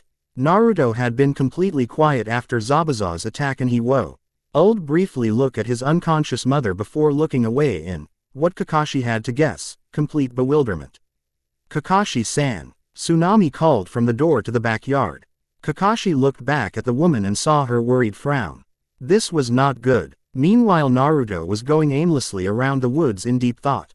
Kushina saved his life. The thought was still shocking. It felt strange. It felt warm to know that someone would put their life on the line for his own. He never expected anything like this given his childhood. No one would ever protect the demon brat, so for Kushina to do it made it very difficult for him to find fault in her actions. His mind was a tirade of emotions: happiness, comfort, disgust, loathing. Why did she have to do that? Why did she have to make it so hard for him to keep loathing her presence? Why was it always so difficult for him in particular? He let out an angry sigh. He was worried about her. He couldn't fight off the feeling. The thought of her dying, because she saved him, was a very uncomfortable prospect. To top it off, he was ordered to flee, and he disobeyed out of anger and frustration of being pushed around by his mother and he possibility that he would never partake in a dangerous mission. He endangered all his comrades, and he felt bad that Kushina had to be the casualty for his mistakes. A part of him found some sort of sick glee in seeing the all-so powerful Namikaze put down a peg. Let her feel pain. Let her suffer in any way that she could for leaving him behind. Another part of him, however, was worried sick about his mother, chastising him for carelessly acting out. He didn't want Kushina to die. Even after all the suffering he went through, he didn't believe death to be some sort of justice or revenge. She may have abandoned him, but he would never wish her death.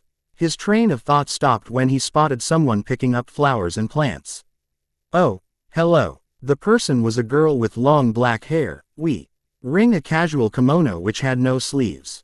Hi, Naruto said distractedly and then looked at the girl's basket. What are doing? Naruto asked. The girl looked at the ground and then at Naruto again. Well, I'm picking plants, the girl said. Why? Naruto needed something to distract himself and he was a bit curious. The girl bit her lip. To make medicine for a friend, the girl said after a while. Oh, Naruto said awkwardly. Well, the distraction was over and his mind strayed back to his mother. Is something wrong? The girl asked as she continued to pick various plants off the ground. No, it's okay. It's my problem, Naruto said with a frown. Sometimes it helps to talk to someone. I can keep a secret, the girl reassured. It would seem weird to trust a complete stranger with one's problems. They girl seemed nice though, so Naruto gave it a shot. Well, my sensei's sick, Naruto said after a pause. He missed the girl momentarily stiffening after he said those words. The GIRL looked hesitant for a moment and then asked, is it anything serious? Yeah, she was poisoned, Naruto said softly. There was a long pause after that, and Naruto had half a mind to just say his goodbyes and leave, but the girl cut in. I make a lot of medicine. Maybe I can help, the girl suggested. You can? Naruto asked in surprise. I might be able to, if you can tell me the symptoms, the girl replied. Well, she was breathing a lot and her face was red. I don't know anything else, Naruto said frustratedly. How did she get the poison? The girl asked. She was cut on the shoulder, Naruto said. He expected more questions but was surprised when the girl pulled out a small bottle from a pouch. This should work for most poison that has entered the body through exposed flesh or open wounds. I'm quite sure this is the right one to deal with your problem. Your sensei must drink everything. It will forcibly release the poison from your sensei's system. Be warned, she will have a heavy fever with a lot of sweating. That will be indication that the serum is working. Afterwards she should be as good as new, the girl said as handed him the small bottle. Are you sure this will work? Naruto asked warily. He knew that he didn't give enough detail about the poison to know exactly what they were dealing with. Besides, this could make things worse. I'm positive it will work. By the way, my name is Haku. Haku said with a smile. I'm Naruto Uzumaki, Naruto said. It was nice to meet you, Naruto-san, Haku said as she started walking away. Wait, Naruto said, but the girl was already gone. He lingered there for a while longer and analyzed things. He had no choice. There was just little anyone could do, and this was the only option he had. He was a person for taking gambles. But he was still a bit wary of this one. He resolved to follow his gut and made a dash to Tezuna's home. He burst through the door and raced to Kushina's room. He stopped when he heard voices inside. We need to leave now. Her condition is getting worse, he heard Tsunami say. How long will it take us to get help and come back? Kakashi asked. I'm not sure, but we don't have much of a choice, Tsunami said.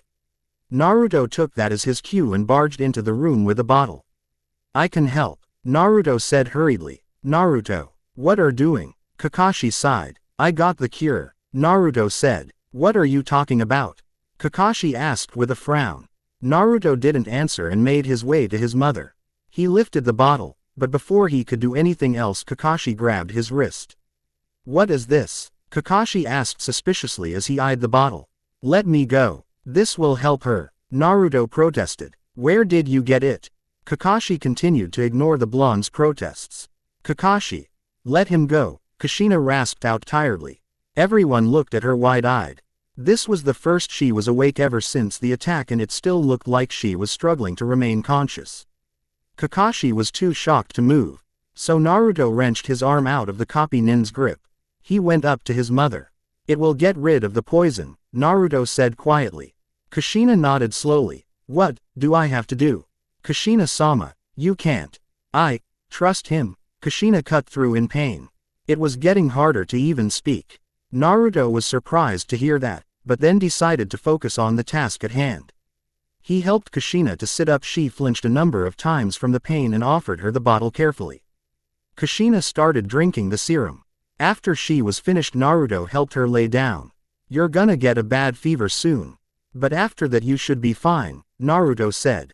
Kushina nodded and then closed her eyes. Naruto, Kakashi started. I got it from a person who knows poisons, Naruto said. You can't just trust anyone you meet. Kakashi admonished. What else could I do? By the time you and Tsunami got back from that person you're trying to find then it could already be too late. Naruto said irritably. There's no point in arguing. What's done is done. I will stay by Kushina's side to see if there is any progress.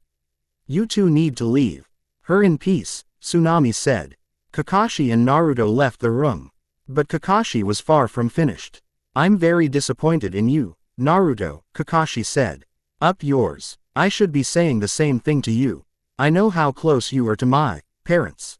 Disappointed. Well, get used to it, you freaking hypocrite. Naruto fumed and then left gobsmacked. Kakashi in the corridor. Kakashi was shocked to the core. How did Naruto find out? It was late into the night and Naruto was sleeping on the living room sofa. He kept on shifting around. His face held discomfort. All he could see was black. It felt like he was falling. Just as suddenly he felt his body hit water. His eyes shot open and he stood on his feet. He looked around. This was not Tezuna's home. It was a sewer. He was familiar with places like this because he had to use some sewers to hide from village attacks. He looked down and saw water that was knee-high. He looked up and could see a lot of pipes on the walls and ceiling. That's when he heard it. It was faint at first, but he could suddenly pick up little tremors that resembled breathing. He wondered what on earth could have caused that. He looked ahead and could see a path which was leading to somewhere. With little choice, and curiosity at its peak, he ventured deeper into the sewer. He approached an entrance and felt the trembling on the ground increase dramatically. This was very weird. He was very much aware of his surroundings for this to be a mere dream. Once he walked into the space he saw, what he had to admit, the largest cage-like structure that he ever laid his eyes on. On the other side of the cage was complete darkness. Then he saw a mouth form from within the darkness in something akin to a yawn.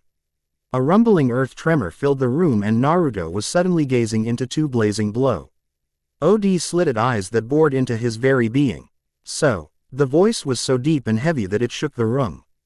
Blood-red eyes analyzed the blonde for a brief moment and then the beast continued. My jailer decided to grace me with his presence and pay me a visit. Chapter 8. Author's Notes. I decided to quickly add a chapter in my free time. Apologies if it may seem rushed. Naruto stared into blood-red eyes in trepidation. Whatever was in there was huge. Hell, its eyes looked bigger than his body. He stood his ground, however.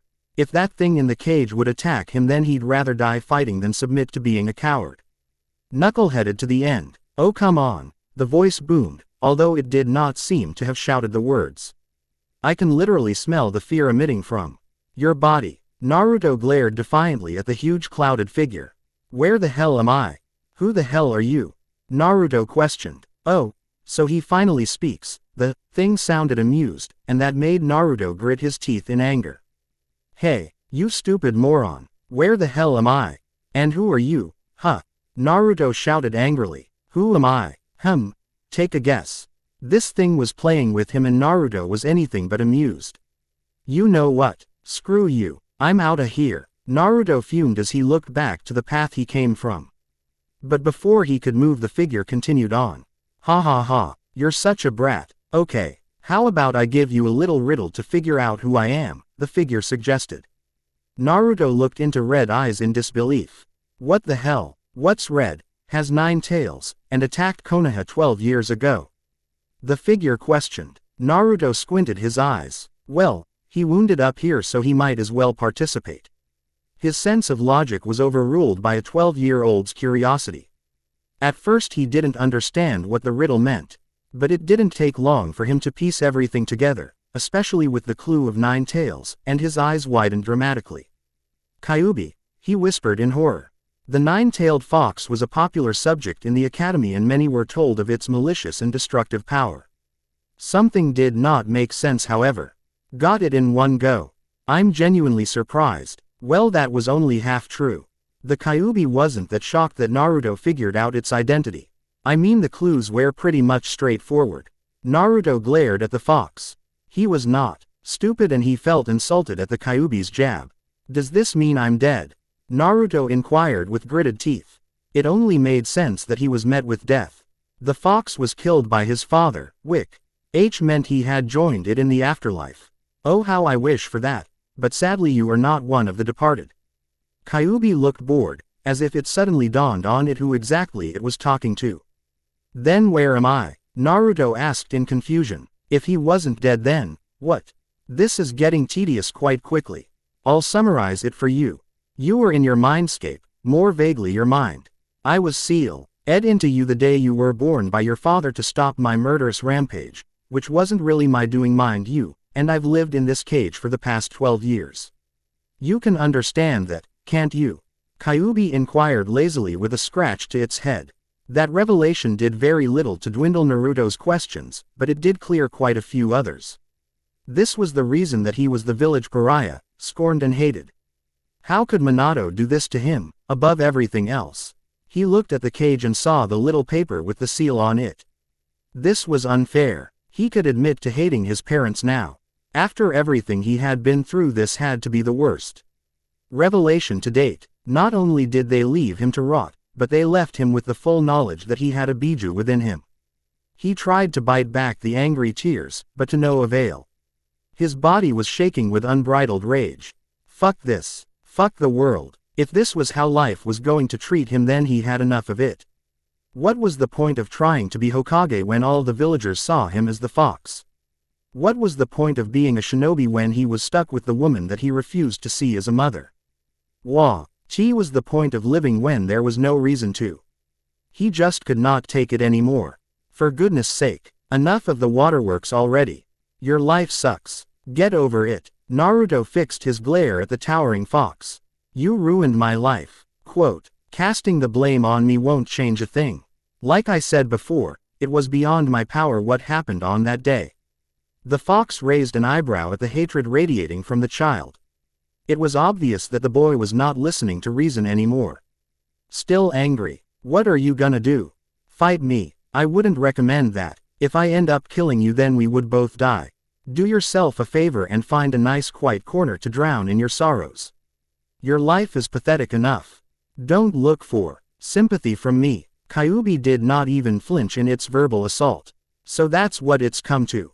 Naruto's vision turned red with overflowing anger. I'm going to kill you. No matter what, I'm going to make sure that you die. Compared to your failure of a TTLE with that missing nin individual, then you can bet I don't expect much from you. Naruto formed the familiar hand seal with his fingers. Kage Bunshin no Jutsu. 200 shadow clones suddenly appeared, all with the same clouded rage. Kyuubi expected them to charge at it but was a little surprised when they split and formed a half circle around the cage. The Naruto in the middle walked forward with his arm drawn back. Wind quickly started to gather around his hand. All the other clones proceeded to do the same. Futen.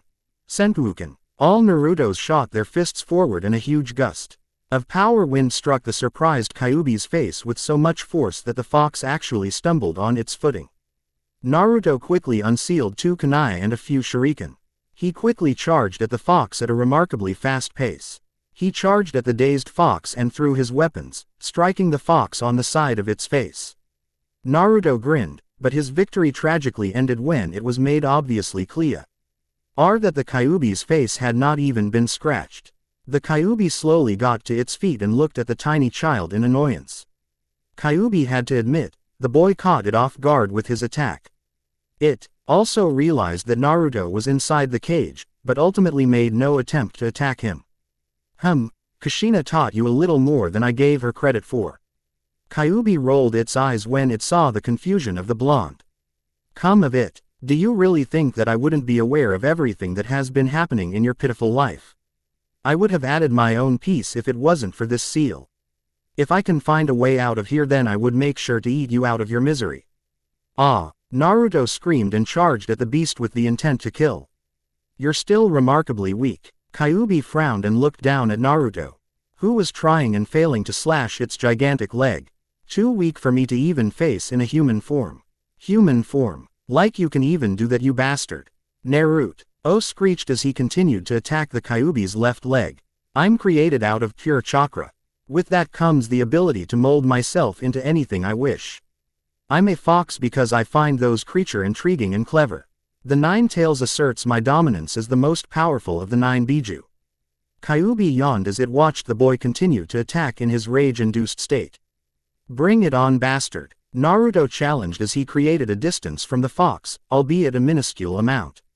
Kyuubi looked at the boy in irritation. It was really starting to lose its patience. Be gone with you, before my temper flares. I ain't going anywhere until you're dead. He flipped the Kyuubi off. Stupid retarded fox. Kyuubi knew that Naruto was goading it to commence battle. The Kyuubi could not help but shake its head. Naruto was a bit stronger than it originally realized, but his ability still paled in comparison to its.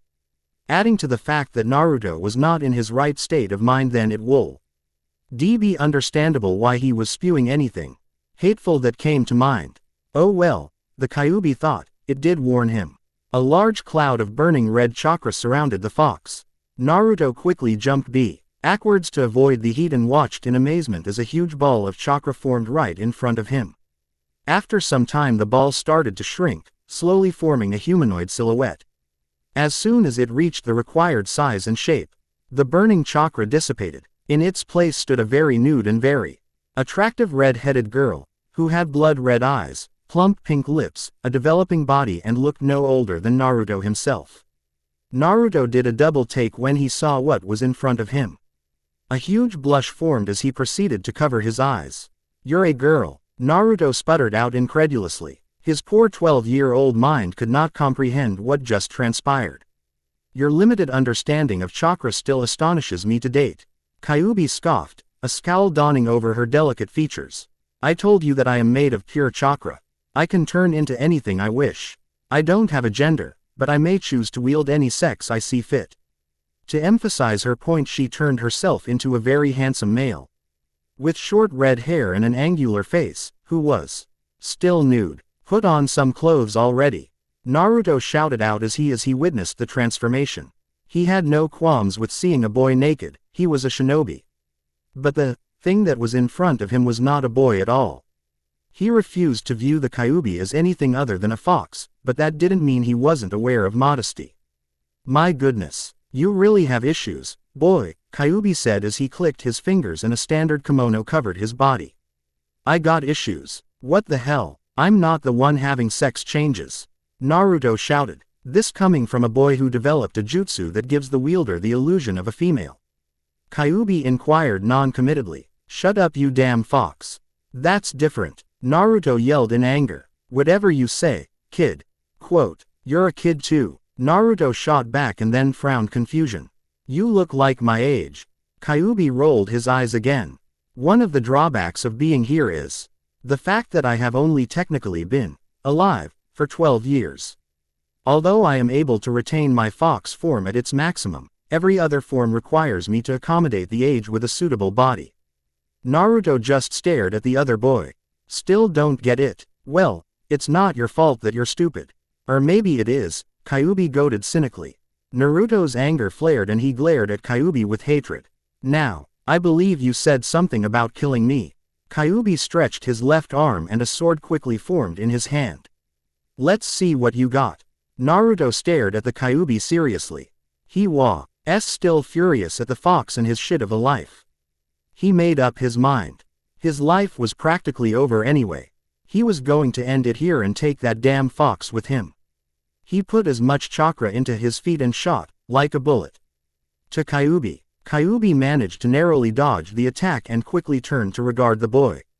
My, that was very fast, Kyuubi said evenly. Naruto quickly charged again with a kunai in hand. He aimed for the Kyuubi's face, but the Kyuubi blocked the attack with little to no effort. So that's all Kushina has taught you. One jutsu and a minimal increase in speed. Well, I guess it's understandable with the period of time that you had, but I was hoping for better, Kyuubi said scoldingly. He was surprised when he felt harsh wind hit his back and violently flew a few feet away from the blonde before hitting the ground with a harsh thud. Kyuubi quickly got to his feet and finally noticed something he had forgotten. Your cage bunchen are still here. Kyuubi bridge, i.e. Fly assessed the damage and was surprised to see a lot of cuts on his back. Not bad, you caught me by surprise. I wonder why you weren't as strategic when you were facing the missing nin. Naruto T. Read to take advantage of Kyuubi's distracted state by rushing at the fox. He cocked his hand back. Fuden. Senpuken. Kyuubi did not even raise his head as he proceeded to slap Naruto's wrist before the blonde even struck him, breaking it in the process. Arg. Naruto grunted out as he jumped back. His wrist felt immensely painful and he could do nothing but nurse it the only way he knew how. Kyuubi finally looked at Naruto. He raised an eyebrow as he watched the blonde nurse his wrist. Did I do that? He made a show of seeming confused. You poor thing. Naruto hissed in pain and anger. He looked back and was shocked to discover that his clones, his backup, had disappeared in a plump of smoke. Now, who's going to fight your battles for you? Kyuubi mocked gleefully. Naruto's charge was filled with fury and desperation. It was all or nothing. Kyuubi's right arm shot forward and grabbed Naruto's throat. Naruto tried prying himself out of the Kyuubi's grip but it was useless. Kyuubi brought the blonde within an inch of his face and proceeded to whisper, you know what? The whole, if one of us dies we both do, is a theory anyway. I'll figure out another way out of this place, but first. Naruto's eyes shot open as he felt Kyuubi's sword impale his abdomen. He stiffened and looked into condescending blood-red eyes. I hope you enjoy the afterlife. He ha ha ha ha. Those were the last words Naruto heard before his vision was engulfed in complete darkness. He could hear muffled noises, but he could not distinguish what the sound was. There it was again. All Naruto could see was black. Was he really dead now? Kyuubi really did a number on him. The only good thing that he could think of was the fact that he died fighting. But what now? He was dead, right? For some reason it did not seem that way. What the hell was that sound? It was starting to annoy him. Couldn't he spend the rest of his afterlife in peace? He had a miserable childhood, bad parents. And he was the most hated and loathed individual in Konoha. At the very least this place would finally give him the solace and contentment that he longed for. Mom up. Naruto would have thrown his hands in the air if he could move. He decided to concentrate on the sound again. Mom up. Mackay up. He was starting to hear it more clearly. It was a voice. A very feminine voice and it seemed to be calling to him. He groggily opened his eyes. He was very shocked to see that he was still in the mindscape. Didn't he die? This didn't make any sense. And here I thought I actually killed you. Naruto looked to his side and saw Kyuubi's female form which was kneeling and looking at him in something akin to relief. He quickly scrambled away from the girl, fear overtaking his sense of logic. The girl was Biju and she had proven very capable of killing him. The fact that he was alive at all was very alarming. Oh, relax. I'm not going to hurt you. Upon seeing the disbelieving look, Kyuubi continued, and besides, you're alive right now, aren't you?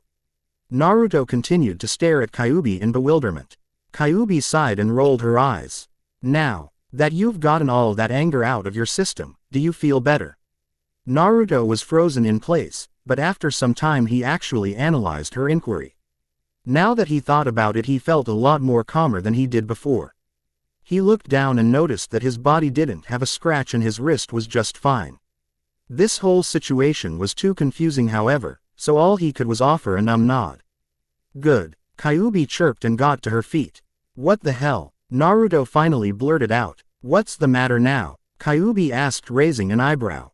Naruto was too lost to answer. Kyuubi sighed. Look, you were angry and irrational. I felt it was better letting you vent that anger instead of keeping it inside. Kyuubi shrugged her shoulders. So all this was for me to vent out my anger? Naruto questioned with wide eyes. Was it really possible that he was the container of a demented fox? Pretty much. Kyuubi scratched her face and her mouth formed a whimsical smile. Although killing you was its own reward. You're very disrespectful and rude. Naruto scowled. Are you kidding me? Kidding. Kind of. Serious. Maybe so. Kyuubi proclaimed with a thoughtful pose. Why aren't I dead? Naruto settled for knowing facts instead of succumbing to Kyuubi's mind games. Because I never killed you. Remember when I told you that if one of us died then the other would join? Well, that's true actually. The only way for me to be free from you is through extraction. Kyuubi looked at her outfit and frowned. God, this is ugly. She snapped her fingers and a new, more accentuating, kimono appeared. Oh, that's way better. Males really have bland taste. Why are you a girl again? Naruto asked more calmly. It didn't seem like Kyuubi was going to attack him, so he decided to just wing it and see what would transpire. I like being female. Kyuubi looked at her body, analyzed her outfit and then continued. I'm not sure why, but I think this suits me more than a male image. Maybe it is because I've only ever been sealed in females until I was sealed into you. You were sealed before? Naruto asked in surprise. Yep. UHHM. Look, about the incident 12 years ago, it really wasn't my fault. I never meant for any of that to happen. Kyuubi said honestly. Then why did you attack Konoha? Naruto asked. I was being controlled by a man wearing this weird mask. I didn't know what I was doing until it was too late. Why should I believe that? Naruto quarreled. Because I'm telling the truth. I give you my word. That's not good enough. Naruto quickly cut her off in stride. After everything that I've been through I just can't trust anyone. I could show you what happened, Kyuubi offered quietly. What do you mean? Naruto asked with a frown. I have the power to channel my memories as well as yours into visual aspects. I can show you what really happened that night. The real reason your parents abandoned you. I could show you the truth in a nutshell, if you're willing. Kyuubi was a bit nervous for two reasons. The first being the fact that Naruto could really end up hating her for what she was about to do, and the other would be the fact at her offer could backfire indefinitely with disastrous results. How will I know if it's the truth? Naruto questioned with narrowed eyes. This time Kyuubi huffed and frowned in annoyance. You'll just have to trust me. If you're going to be living a life where you can't find it in yourself to trust anyone, then you will never get anywhere. Just this once, put your trust in me, that's all I'm asking for. Don't you want to know why your parents did what they did? Why are you doing this? Naruto finally asked. Simple. You humans make mistakes all the time, but there is always two sides to a story.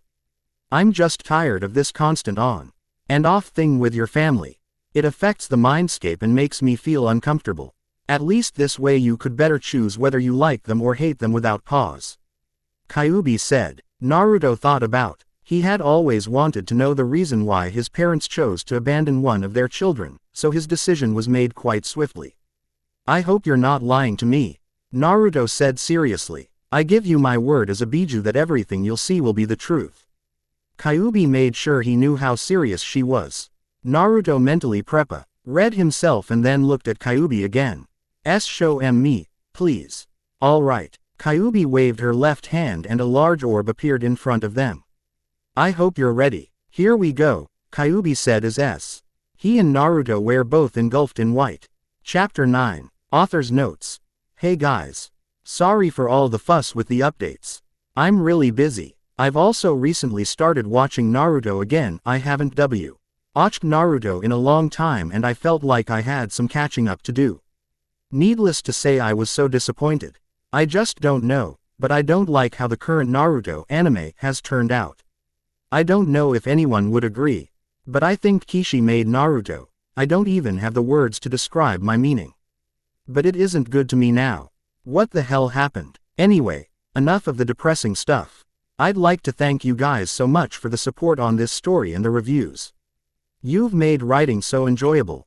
I'm not really a good writer, hides, and English isn't my first language. But I've been studying a lot and using fanfiction to improve myself. I can only hope that I'm doing well. To all those flamers out there, come on guys, you're better than to result in insulting someone. Ease work just because you don't agree with the ideas. Like really, I don't really care if you flame my work, but flamers should really grow up and open their minds. Here is the latest update and I hope you enjoy it. Sorry if it seems rushed, but I was in a hurry. Manato woke up groggily. He looked outside the window of the Namikaze estate and could already tell that it was a bit late into the morning. Well, more late than he usually woke up. He looked around tiredly and suddenly realized that Kushina was not next to him in bed. That's when he remembered that she was on a mission with her children. He got out of bed and proceeded to do his morning routines. He got out of the main bedroom and went downstairs. He passed the living room and approached the kitchen. When he made his way inside, he was treated to the sight of Aki feeding Narumi. Aki had been making baby faces and blowing air, all which seemed to be making Narumi giggle cutely, before feeding the girl with a spoon of food. Manato smiled at the sight. Narumi was always a bundle of joy. Aki suddenly noticed him and quickly stopped her actions before bowing in respect to the Hokage. Good morning, Manato-sama, Aki said respectfully. Hi, Chu-san, Narumi greeted enthusiastically. Come on, Aki, there's no need for all that high and mighty stuff. We welcomed you into our family. You don't need to act like you're beneath us, Manato said with a grin. You are very generous, Manato-sama, thank you. Aki did not stop a respectful actions at all. Manato sighed and then shook his head before muttering, don't mention it. He turned his sights to his little daughter and saw her looking at him curiously. What is it, Masumi? Is there something troubling that cute little mind of yours? Manato cooed gently. Narumi initiated a thinking pose and then asked her question. Where is Ni-san and Ne-chan? They're gone on a special mission with your Ka-san, Manato said. Oh, Narumi frowned and then looked at her father again. I couldn't feel them. To anyone else this would just be the random antics of a 3-year-old girl, but to Manato he knew something else must have been going on. Narumi was very random at times, as should a curious child. But something about what she said did not make sense to the Hokage. Feel, Narumi-chan? Manato asked confusedly. Yeah, when Ni-san and Ne-chan are close, I feel this big thingy. Narumi said as she stretched her little arms at either side of her body. Big thingy? Like what? Manato inquired curiously. Like. Narumi looked around, trying to find anything that could help her explain her meaning. However, when all looked hopeless, Narumi frowned and pouted her lips. I don't know, it's just that I always feel this big thingy a lot. Ne-chan and Ni-san have it. Alarm bells were already going off in Manato's head. There had always been a mystery surrounding Narumi, such as her knack to randomly seem serious and then playful in an instance. Her intelligence was also something very alarming. The girl could understand a lot of things with very little effort. The sudden revelation that she could feel her 2 siblings only added to the mystery that was Narumi. Manato knew that this was connected to the Kyuubi somehow, but he just couldn't fully grasp what it meant. For now, he could only chalk it off to something that he would have to deal with later. But his daughter was very important to him, so he thought a little on what she told him. Narumi's frown quickly turned into a giggle as Aki resumed feeding her. Here comes the next one, Narumi-chan. Aki cooed softly and proceeded to gently feed the girl. Manato was still in deep thought, however. Narumi had shinobi qualities, not all but some. It was still very confusing how his daughter behaved sometimes. No, he would have to deal with this later. I have to go now. I'll see you later, Aki, Masumi, Manato said as he kissed Narumi's forehead and starting making his way to the front door. Bye-bye, Chu-san, Narumi shouted when she saw her father leaving. Manato made his way out of the Namikaze estate and walked on the streets of Konoha. He didn't have to worry about the council. Sarutobi had informed him that the interrogation of the council members had been completed and the results would be in his office. All Manato had to do was check the results and decide a justifiable punishment to those who deserved it. He walked at a leisure pace. Some people looked at him with trepidation and respect, others looked at him in guilt and sadness. He ignored every single one of them. It would serve them right to suffer, and although it isn't as much as he hoped, it was still some sort of justice.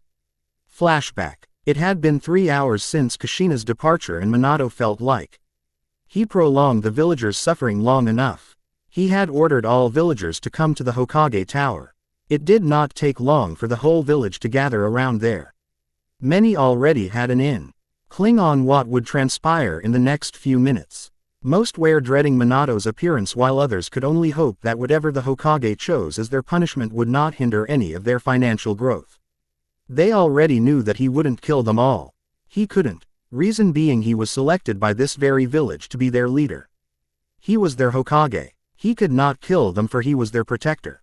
Oh yes, they knew full well that he could punish them, but they were also aware that those things came and left in due time.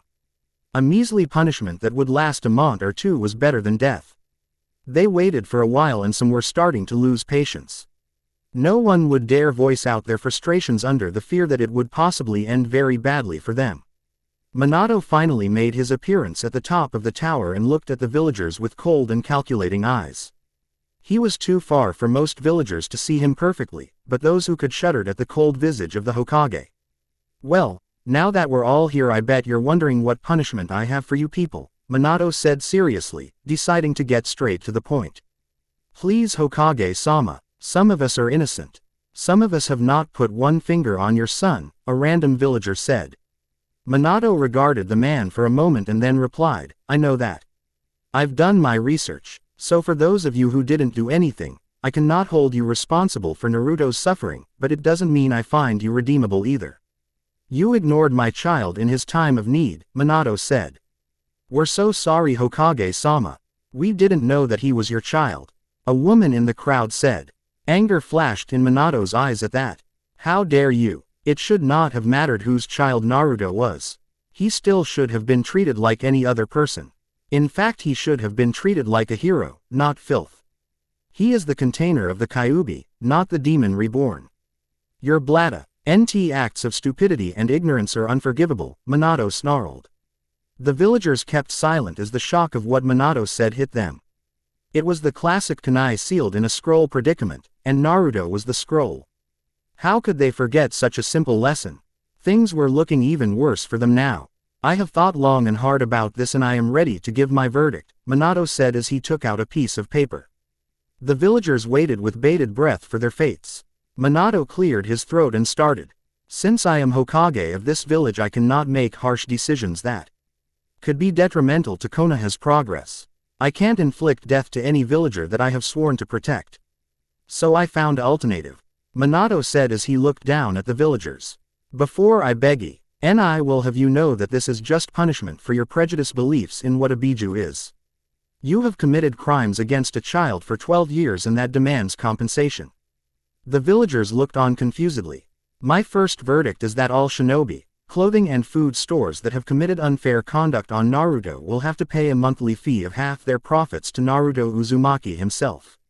Specific shinobi stores such as Geti and Kemu will close indefinitely for selling defective equipment that would have resulted in shinobi losing their lives.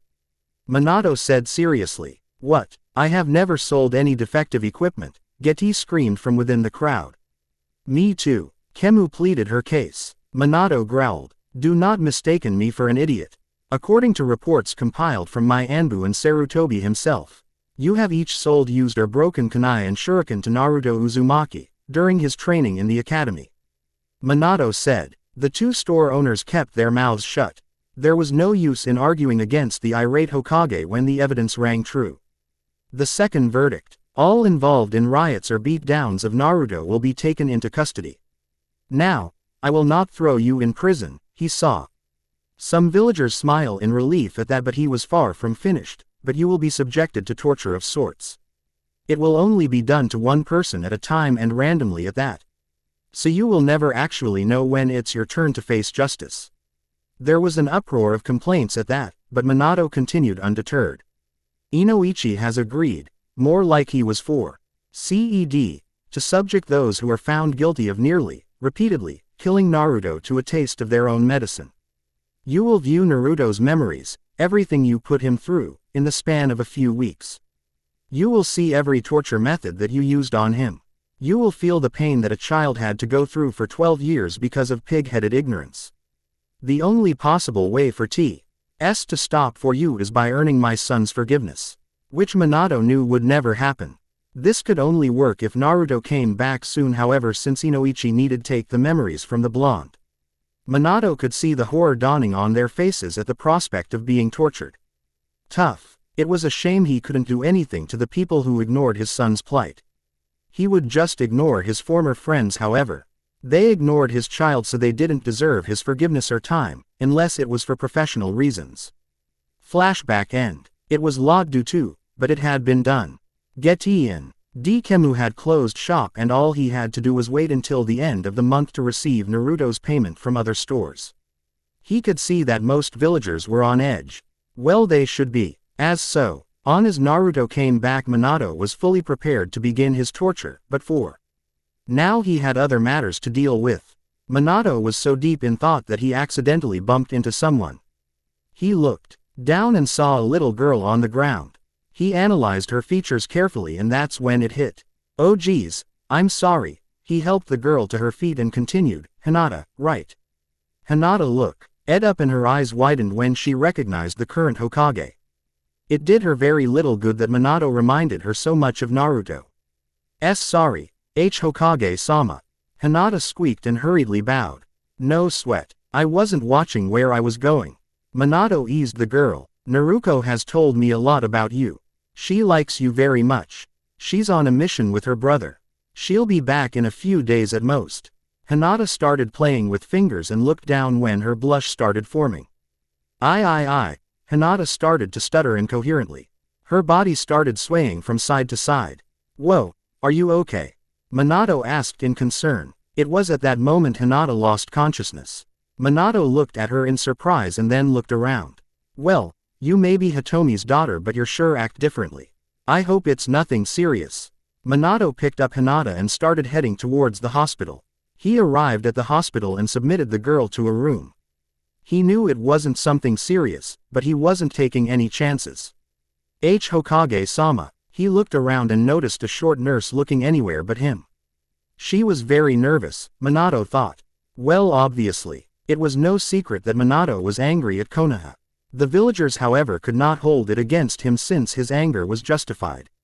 As long as he treated the village like a leader should, then the villagers knew they did not have a say in his judgments. What is it? Manato asked in annoyance. The nurse squeaked and replied timidly, Jiraiya-sama has awakened from his, condition. The girl had caught herself announcing Kushina's participation in Jiraiya cuts and bruises. She did not want to anger Manato any further. What a coincidence. A dark look formed over Manato's face. Which room is he in? Jiraiya looked outside the window of the hospital with a foregone expression. When he first woke up in this place, he was confused to the fact that he had severe bruises and numerous wounds on his body, but he soon remembered the reason. He just knew that Manato and Kushina were not finished with him, Kushina more so. He had seen a lot of things that would give anyone lesser traumatizing nightmares. But the unbridled rage he saw in the mother's eyes will forever haunt him.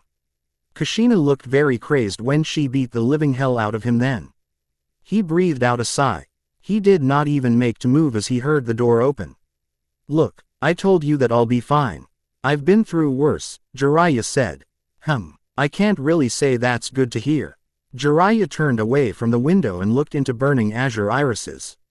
Hey, Manato, you here to finish the job or something? Jiraiya inquired half-heartedly. Manato glared at his former sensei. I'll leave that to my wife. Right now I want answers. I figured you would. Jiraiya nodded and motioned to a nearby chair. Take a seat. I'd rather stand, was Manato's emotionless reply. Suit yourself, Jiraiya shrugged. So what should I answer first? What exactly happened when Kushina and I left Konoha? Manato asked seriously. Concerning Naruto, Jiraiya questioned rhetorically. Well, a few things. Sarutobi made a speech on our death and announced that the kid was the container of the Kyuubi. After that, people seemed to take it in stride and ignored us, which was fine since Sunade and I didn't really know many people within Konoha.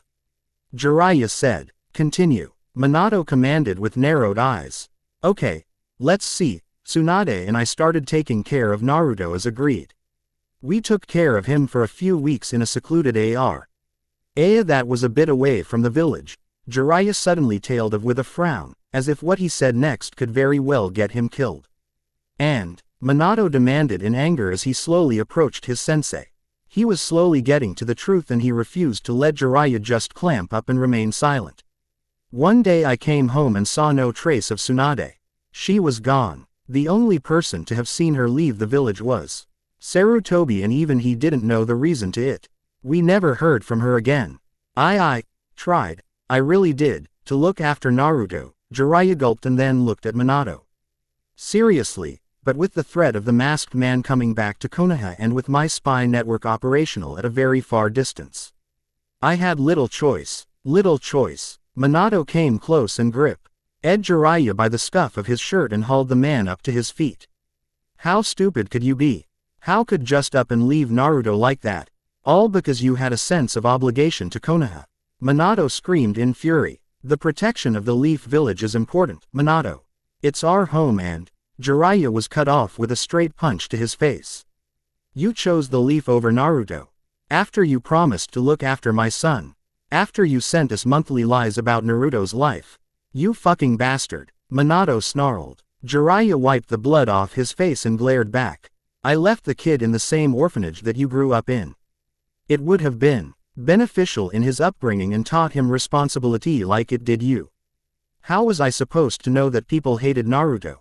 Jiraiya realized that he must have said something very idiotic as he felt Manato's chakra flare. Jiraiya's eyes softened. I'm sorry for what happened. It was a stupid decision I made and I should have been there more. We're human, Manato. We all make MI. Don't say any more or we'll kill you, Jiraiya, Manato gritted out. He couldn't believe this. No wonder Naruto didn't want anything to do with them. Then Manato thought of something else. What happened to all the presents that we would send every month? Who did those presents go to? They were all addressed to Naruto, so who would take them? Jiraiya shrugged again. I'm not sure. I wasn't around Konoha, remember? Manato's breath was haggard at this moment. This was a nightmare. How? What could he do? It was as if the universe was telling him that there was no way to fix the situation with Naruto and his family. The more looked into Naruto's past, the worse the answers would reveal. He felt sick to his stomach. Naruto had every single right to hate their guts. He couldn't stop the tears as they started to fall. He looked at Jiraiya with hatred. You stabbed us in the back and now look. Everything is a mess. This whole thing is a mess. Kami, I'm a horrible father. I didn't even make an effort in seeing Naruto once throughout his childhood. Manato just let the tears stream down his face as he looked on with empty eyes at nothing in particular. Jiraiya grimaced when he witnessed Manato breaking down in front of him. Everything seemed hopeless for them all. I'm sorry, Manato. I really wish I could amend my mistakes, Jiraiya said sadly. He meant his words. He did not want to die as an old man with many regrets, and leaving Naruto to this village was one of them. It's too late to apologize. Besides, I'm not the one you should be apologizing to. I just can't help but despise you, Jiraiya. What on earth did you think leaving Naruto to grow alone would do? Manato hissed with rage. Jiraiya looked down and started. You turned out great. I was going to come back when Naruto was at the right age and train him. It would have also given me a good idea if Naruko was really the child of prophecy. Jiraiya said. Manato stood up and wiped away the tears. He looked at his former sensei monotonically. To think that you would stoop so low as to put little effort in Naruto's upbringing because of a stupid prophecy. You owe Naruto a lot for neglecting him. You will make it a point to earn his forgiveness at any cost. As of now, our relationship will only be on professional terms. Please, Manato, I'm sorry. I never thought that things would turn out this way. The only person you should be focused on is Naruto. Manato retorted. What about Kushina? Do you think she would let me come near Naruto? That's not my problem. Aside from that, I want to know where Sunade is, Manato said seriously. Jiraiya frowned. I told you that I don't know. But you have the best chance at finding her, Manato deduced. Yes, Jiraiya said. He was truly said to realize that Manato most probably hated his very presence.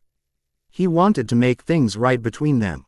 He didn't want to lose one of his closest friends, so he was prepared to do anything he could to make amends if it came to it. He cursed himself so much for being careless. He could have at least put a spy to look out for Naruto, but in his haste he had forgotten completely. Then you will find her and bring her here when you're admitted out of the hospital, Manato said as he started walking away. Is there any chance that you could ever forgive me? Jiraiya hurriedly asked. Manato did not turn to face him. To be honest, I'm not sure. Don't put any hope into Kushina, however.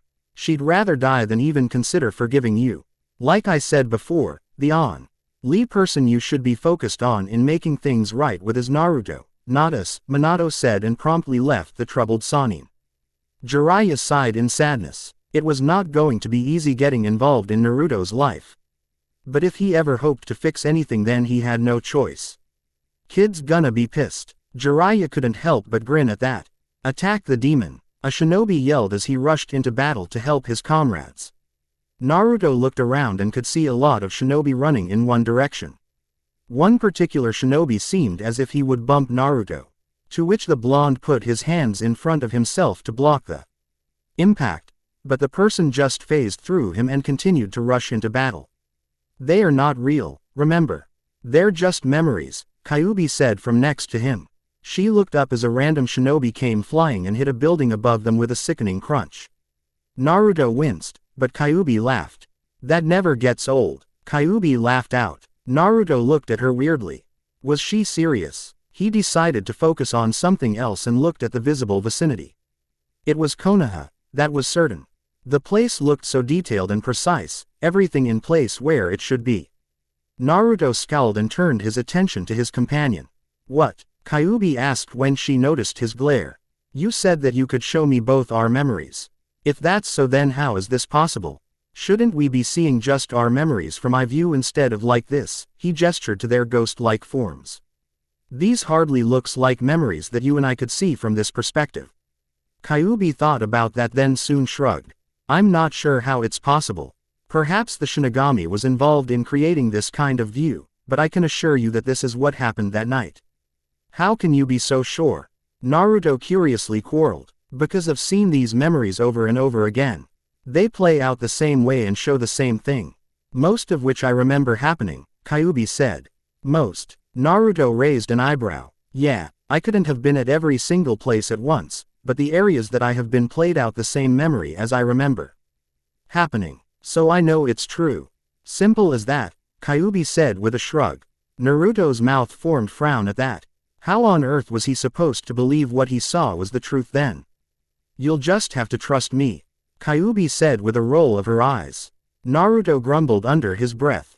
He had forgotten that Kyuubi could read his mind. Kyuubi looked around and her mouth formed a thin line as she saw so many dead bodies. Let's go closer to the battle. She started walking immediately. Naruto had seen the reaction and he could not help but stare at the Kyuubi incredulously. She seemed to Avenue a knack of changing from sadistic to compassionate in a blink of an eye. Maybe it had something to do with her being a human. Naruto shook his head and started following her deeper into the memory. Roar. Naruto looked up and was treated to the sight of the huge nine-tailed fox as it attacked the Hidden Leaf village. He looked between the Kyuubi as a girl and the demon fox decimating his village. To think that the two were one in the same. Yep, he would believe that. Come on, we have to hurry, Kyuubi suddenly said as she broke into a sprint and headed straight for herself. Naruto soon followed her lead and broke into a run to catch up with her. As they approached the towering figure, Naruto could see his father as he battled someone wearing a mask, Said person had taken a little baby hostage it seemed. Who is that? Naruto asked as he gestured to the masked man. The person responsible for this whole mess. He calls himself Madara, or at least that's what he said before taking control of me.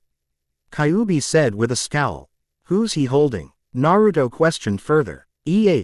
That's you kid, Kyuubi said after a pause. Hey, we're the same age, Naruto shouted in irritation. Only in physical human appearance. Kyuubi replied easily. Naruto just looked away from her and focused more on the memory that was playing out. He watched on as his father battled Madara to save him. He continued to watch on as the memory played along. He watched Kyuubi as it continued its rampage. He watched on as his parents put their bodies on the line to save their children. He even watched as Manato sealed the Kyuubi into him, and it seemed that he had done the same to Naruko as well, which was interesting. He viewed his parents as they lay bloodied and bruised, holding their children in a protective embrace. As if their very own lives had no meaning to them other than to protect their kids. Naruto looked away at that. This had to be a lie. There was no way that it could be true. Don't turn away. You have to watch the whole thing, Kyuubi scolded. Naruto glared at her but did as she commanded and continued to watch the memory. He watched as his parents neared death and RTED cooing lovingly to both Naruko and himself, whispering softly to them. Naruto's eyes burned but he forced back any emotion that he felt at the sight. He watched as his parents were healed by a blonde pig-tailed woman while an old man looked around as if to make sure that no one was around. The group soon started to converse and Naruto felt like it was the perfect time to hear what was being said. He approached them and things started to become clearer. To prevent this from happening again, the guy just disappeared without a trace. It was as if he never came here in the first place. We will be more prepared but we have to take precaution, the old man said. You're right, sensei. He infiltrated Konoha without anyone noticing and extracted the Kyuubi from my wife after she had given birth. Manato said as he held Naruko. Wait, wouldn't that result in Kushina's death? The blonde woman asked in surprise. I was thinking the same thing, Sunade, but for some reason here I am, Kushina said with a tired smile as she held Naruto. Maybe it was the way the masked guy extracted the Kyuubi out of her body. Do you remember anything of that, Kushina? The old man asked. All I remember is pain, Jiraiya. Kushina said with a frown. That's all. Just great. Jiraiya sighed and then turned to Manato. This is bad, Manato. That man's attack was nearly flawless and he knew exactly what he was looking for. If his reasoning for attacking Konoha was its destruction then he did a pretty good job in coming close. I know. He knew exactly where to go without being detected and it's obvious now that his main objective was the Kyuubi. Manato said. Something tells me he's not done with Konoha or us, Kushina said worriedly as she looked at her babies. You always have a knack of attracting the worser kind of enemies. Manato, Sunade said with shake of her head. But I don't even know the guy. Manato protested. Does it matter? You're the one who is well known around the elemental nations and that's all it takes. Sunade said evenly. You're right, Manato said sadly. Oh Kami, our children were nearly killed, Kushina said.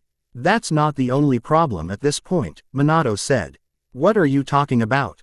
Sunade said. Notice a big red demon fox missing.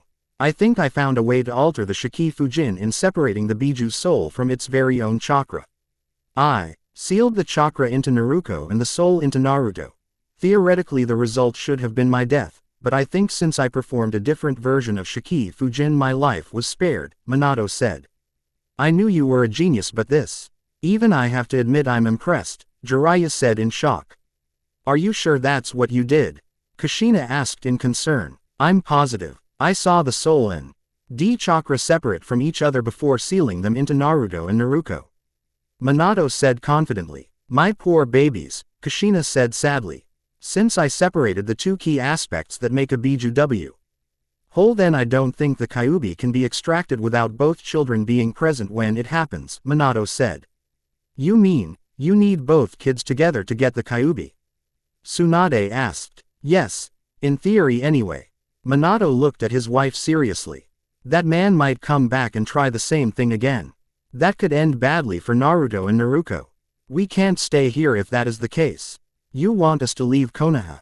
Kushina asked in surprise. Yeah, it's the only way to protect the village and the children. That man could come after us for the children, and since he will need both kids to release the Kyuubi then. I hope you're not suggesting what I think you're suggesting. Kushina hissed suspiciously. I'm sorry Kushina-koi, but we can't take both children with us.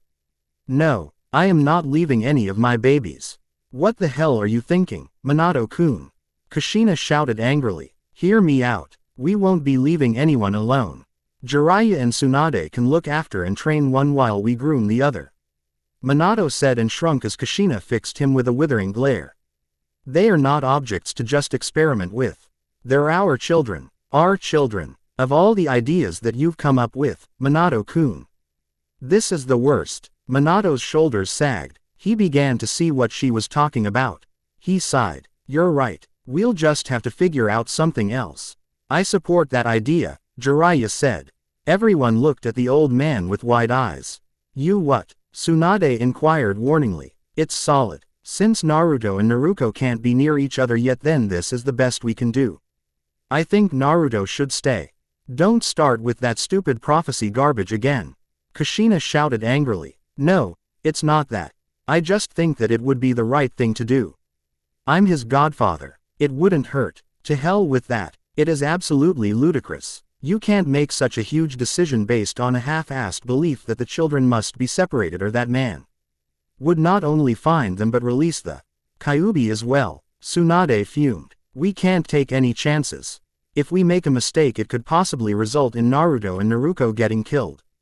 Jiraiya argued. Exactly. What do you think would happen if that masked man came back and tried to take the Kyuubi from the child you left behind?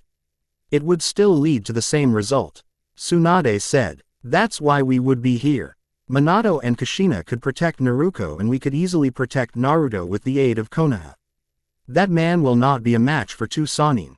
Jiraiya boasted. You're right, sensei. This way we can be assured that both kids will at least be safe and the Kyuubi cannot be freed. Manato said. I refuse. What the hell has gotten into you? Don't make me slap you, Manato.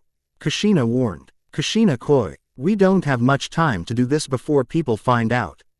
It's the best that we can offer our kids at the moment. We won't be abandoning Naruto. He'll stay with Jiraiya and Sunade. And we'll tell him all about you guys and what great parents you are, right Sunade-hime? Jiraiya asked with a grin. This isn't right. This isn't right and you know it, Sunade said seriously. We have little choice, Sunade. Don't worry, he won't be in your care for too long. We'll be back for him when the time is right, Manato said. I can't leave him. Please Manato-koi, don't make leave him. I love him so much. Don't make me do this, Kushina pleaded as she looked at her son who was in her gentle embrace. Sochi-kun, I'm sorry Kushina-koi, but we have to. We'll be back for him soon enough. And we'll be a family again. I promise, Manato said with conviction. I just can't. He's my Sochi. Can't you see you're making this painful for me? Kushina looked at her husband with a sorrowful gaze. Manato's eyes softened. He understood what she was going through. It was really tough decision to make. He would never grow with us. He would never have that type of childhood that kids need. Can you really expect this to go in our favor? What if he grows to hate the parents that left him behind? I just can't deal with that. If you're so insistent in leaving for the safety of our kids and the village then, let me stay with him in Konoha, Kushina said. I would love that more than anything Kushina-chan, but Naruko will need you, Manato said. What do you mean? Kushina said. She only has the chakra of the Kyuubi. It's malevolent and malicious, adding to the fact that it does not have a soul and it will remain aimless with no focal point. Then Naruko could lose herself to the chakra indefinitely. Manato said. Kushina understood immediately what Manato was implying. You need my chakra chains. Manato nodded his head grimly. Then why don't you stay with Naruto? Kushina questioned. Because enemies would know that Manato's alive and they'll know that Naruto is his son. They'll come after the kid, no doubt about that, Jiraiya said seriously. Kushina's mouth RMED a thin line as the dreaded news was given to her. Will they ever get a break? If you're going to leave Naruto here, then people should not know who his parents are. We can't have him live in Why where in Konoha where he could be an easy target either? Sunade said, I own an estate just outside Konoha. No one else knows that it exists because of the genjutsu that I put on it. You could use Hat Place as a home to look after Naruto and train him to be stronger, Manato said. You want us to train him? Sunade questioned. Yes, I want you to teach him everything you know. I know you guys are very capable in making him a great shinobi. Manato said. This is so unfair, Kushina cried. Why do we have to do anything? We can just stay in Konoha and see how things turn out. Everyone understood that Kushina was falling into desperation. She loved her children and as a Uzumaki family was very important to her. No one noticed that Naruto's eyes had briefly opened, and they were red. I'm really sorry, Kushina-chan. But for the sake of Konoha and our children we have to do what's right. It isn't easy for me either. I love Naruto and this is hard for me too. Kushina only whimpered, as she looked down to her now sleeping son. The tears wouldn't stop. Don't worry, Kushina, he'll be in good hands. Jiraiya said. Promise me, Kushina whispered. What? Jiraiya asked. Promise me, you'll look after him. You'll help him grow to be a responsible and loving boy. You'll tell him all about us and how much we love him. You'll train him to be the best shinobi he can be. You'll love him just as we do. Kushina was serious and made sure they knew it. Yeah, sure, I promise, Jiraiya said, a bit confused in Kushina's behavior. Kushina turned to Sunade. I promise, Sunade said. Although her response was very unenthusiastic. Kushina looked at them for a moment and then nodded. We'll send letters every month with presents for you to pick up. I want you to send us letters on Naruto's progress every month. If they are problems then you must inform us immediately. I don't want my Sochi to grow up alone or unwanted, Kushina said. Yes, Jiraiya said in exasperation. However, Sunade only looked away and thought. Then we have an agreement, Manato said with a hint of excitement. I really don't like this, but if you're right Manato then we can't endanger anyone, Kushina said and proceeded to repeatedly kiss Naruto's forehead. She looked at her son. Ka-chan loves you, and Tu-san loves you, Manato added with a grin as he rubbed Naruto's head. The image started to distort until the view changed and Naruto found himself back in the mindscape. He looked around in surprise. Hey, what happened? Asked the frantic blonde. The rest of the memory was too boring to play. Kyuubi waved off and then looked at the boy again. However, that's basically everything you need to know. Naruto looked down. The memory looked very real, but it could have easily been fabricated. For goodness sake, you're really an annoying brat. Kyuubi paused and then started to giggle randomly. Naruto looked at the Kyuubi as if she grew a second head. What's so funny? Be glad that you have me in you and not my counterpart, Kyuubi said. Naruto could only stare at the girl in bewilderment. Kyuubi sighed and decided to explain. When your father tried to perform an alternative version of Shiki Fujin he thought that he stripped my chakra from my soul. His intention were good, depending on how you look at it, but his theory was ultimately incorrect. She laughed at Naruto's lost expression. What he did was not separate the soul from the chakra, but split the soul in half. Like I told you before, my chakra is my soul. My yang chakra took a physical appearance before being sealed into you. My yin chakra took the form of pure chakra before being sealed into your sister, giving Manato the false pretense that he was able to separate Biju chakra from its soul. So that effort that your family made to distance Naruko from you was all in vain, Kyuubi laughed. Naruto glared at the fox. She seemed to have been taking some kind of sick pleasure from his suffering. She must be demented. Before he could retort however, Kyuubi continued. Just be glad you have me, the yang chakra, the good kind, in you instead of the yin chakra.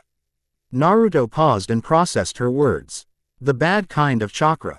He inquired. Yep, I kind of feel sorry for your sister, Kyuubi said with a straight face. Naruto had his doubts that Kyuubi felt any sort of sympathy towards his sister.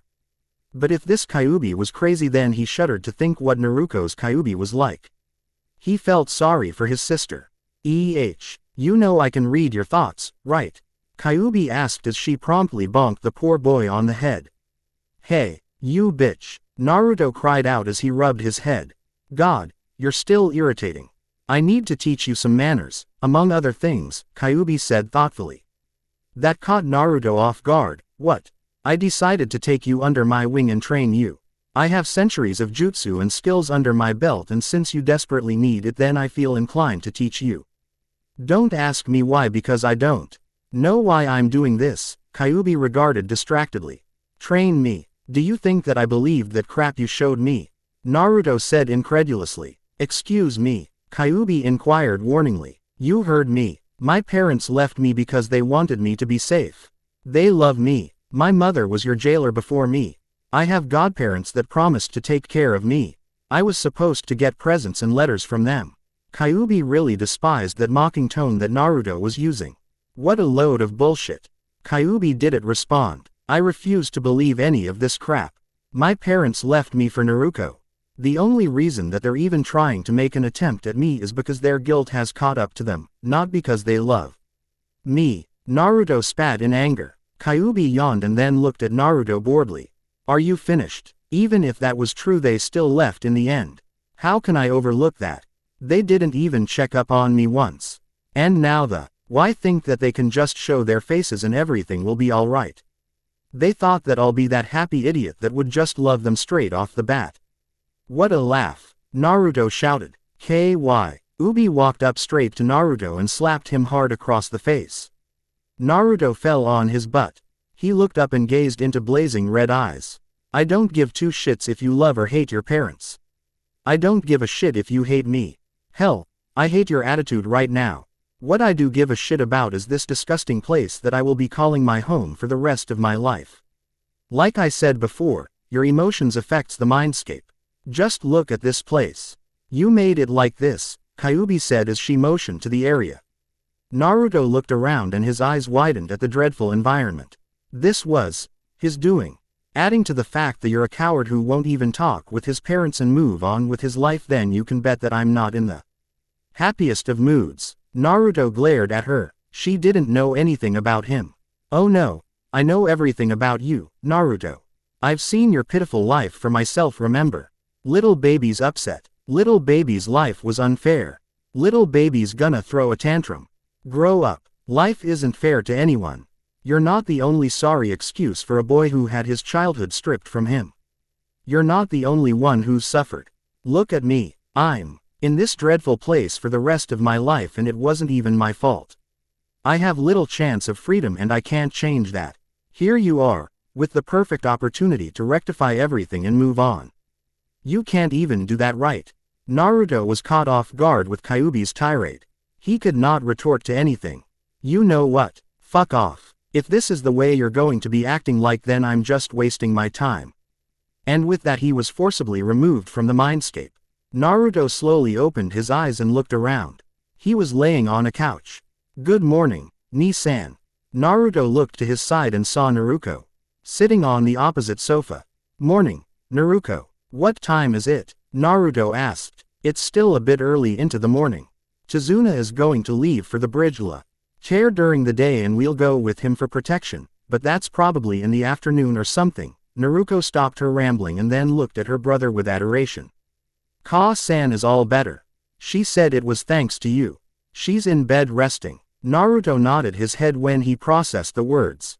He had his doubts in trusting a random person for a cure to help Kushina, but it seemed that Haku had come through in the end. He would like to thank her, if he ever saw her again.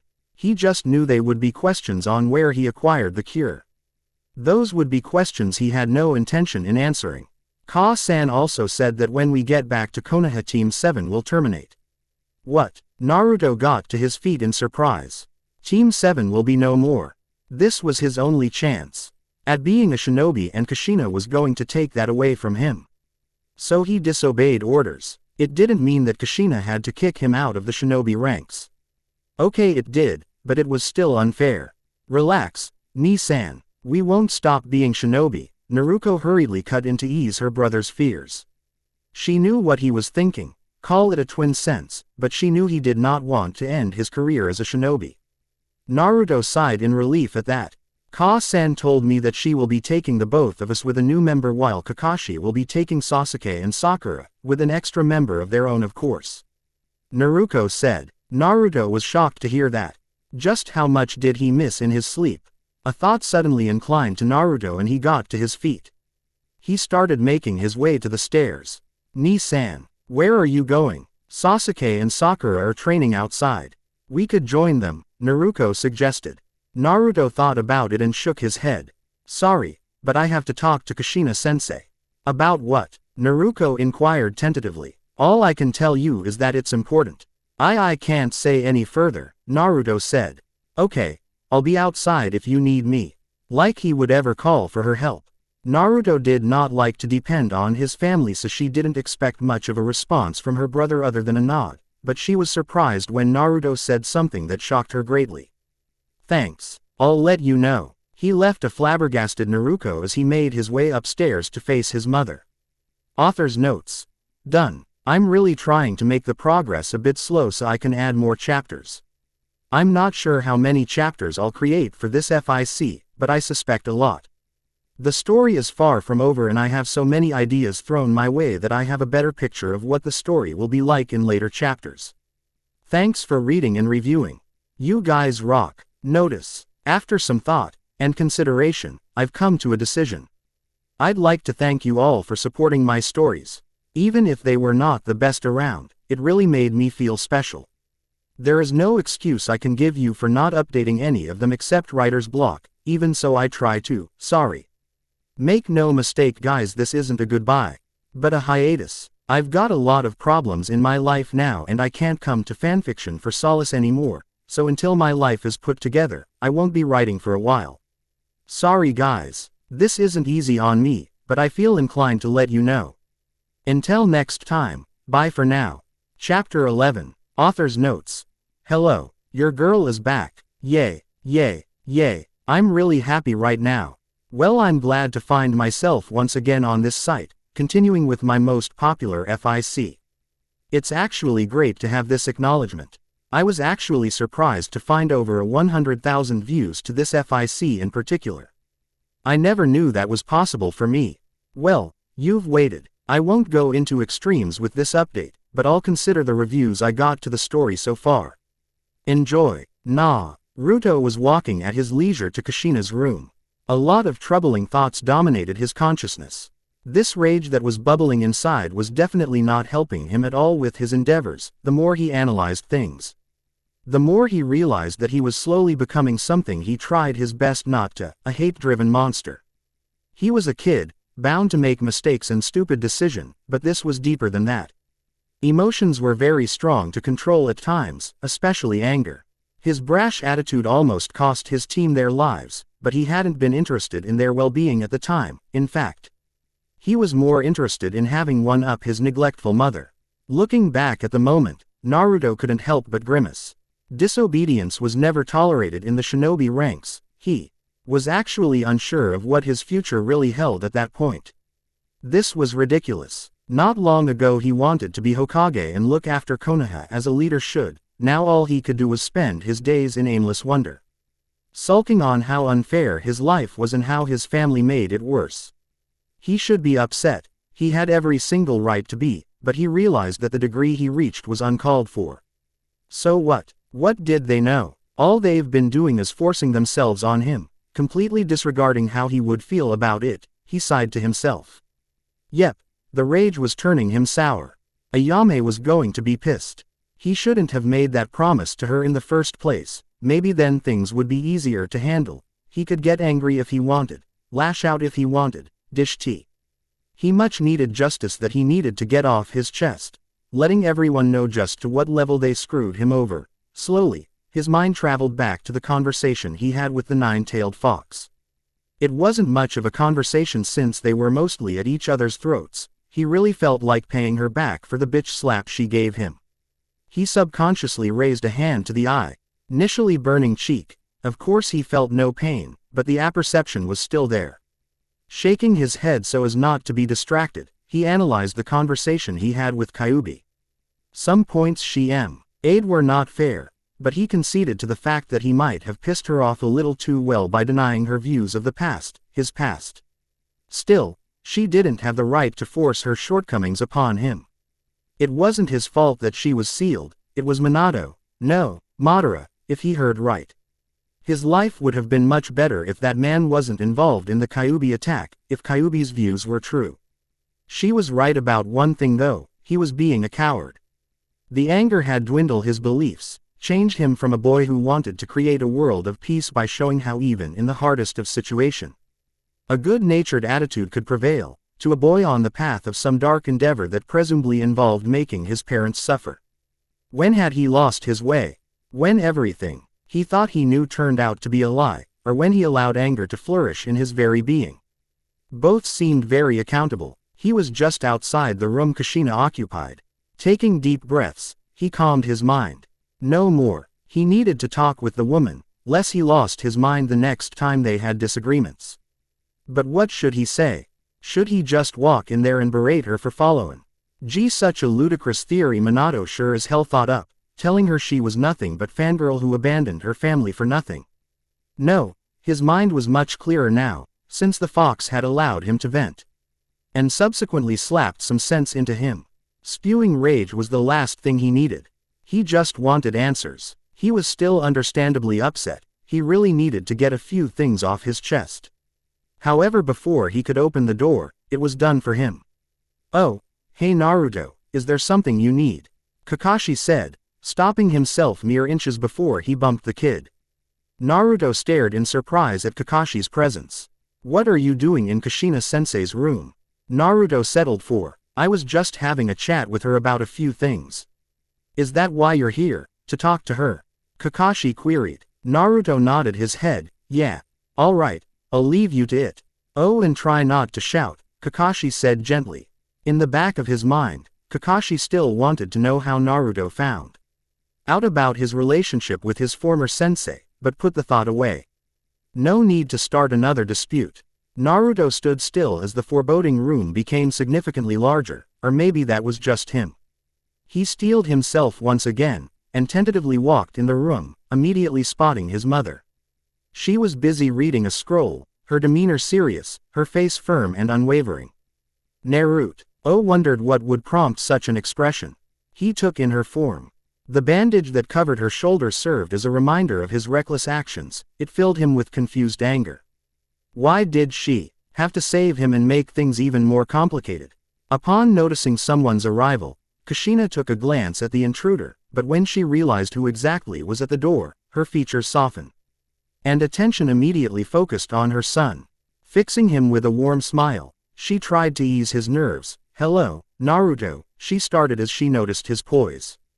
Is there something wrong? Naruto paused. To stop a snide protest that was on the tip of his tongue. It wouldn't help him and he had enough of feeling like a jerk. Even so, he was still serious when he looked Kushina in the eye. We need to talk. Kushina measured him for a second, valiantly hiding her surprise at the turn of events. She half expected him to rebuff her greeting, but this was the very first time that her son had actually initiated a personal conversation. Sure, I'm always here if you need me. You mean you're here now? He wanted to exprobate, but chose to remain indifferent. Kushina saw the torn look for what it was. She understood. Just talking to her must have been very difficult, so she gestured to the end of the bed, silently requesting he sat down next to her. Naruto paused a moment, then did as asked.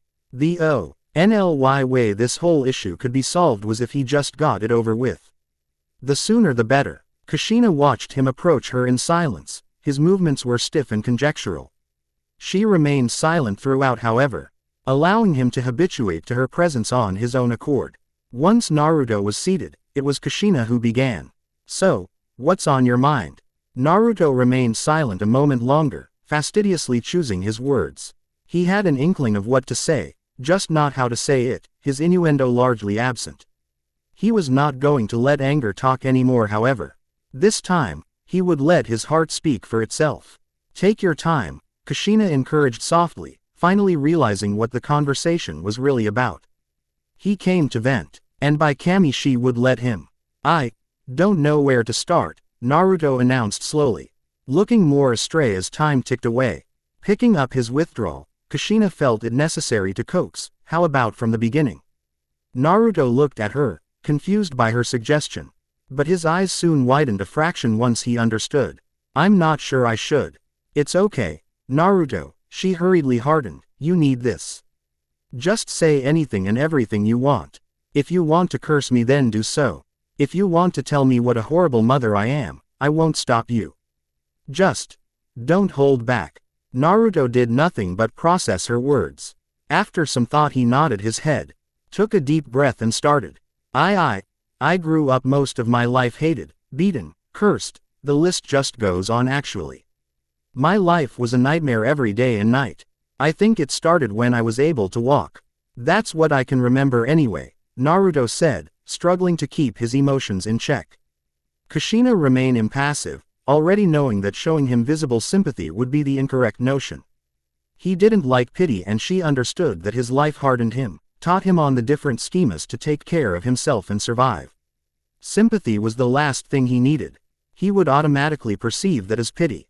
I lived in the orphanage one time, before all the physical pain started, but it wasn't as if the stay was anything enjoyable. I was treated like crap, fed little to nothing, and talked down on with curses and promise of a lonely life. No one would ever adopt me, until that one day. His voice seemed to strain at the end and Kushina's breath caught in her throat. Naruto's adoption was never documented. When she noticed that he seemed to be struggling to speak, she pried further, albeit subtly. You were adopted. Naruto's eyes flashed with something Kushina could not discern. But only for a second. Yes. Awkward silence reigned, but Naruto was at least compliant to continue. She was a sweet woman, treated me really nicely when she came and visited the orphanage. After a few months of knowing her, she took me in.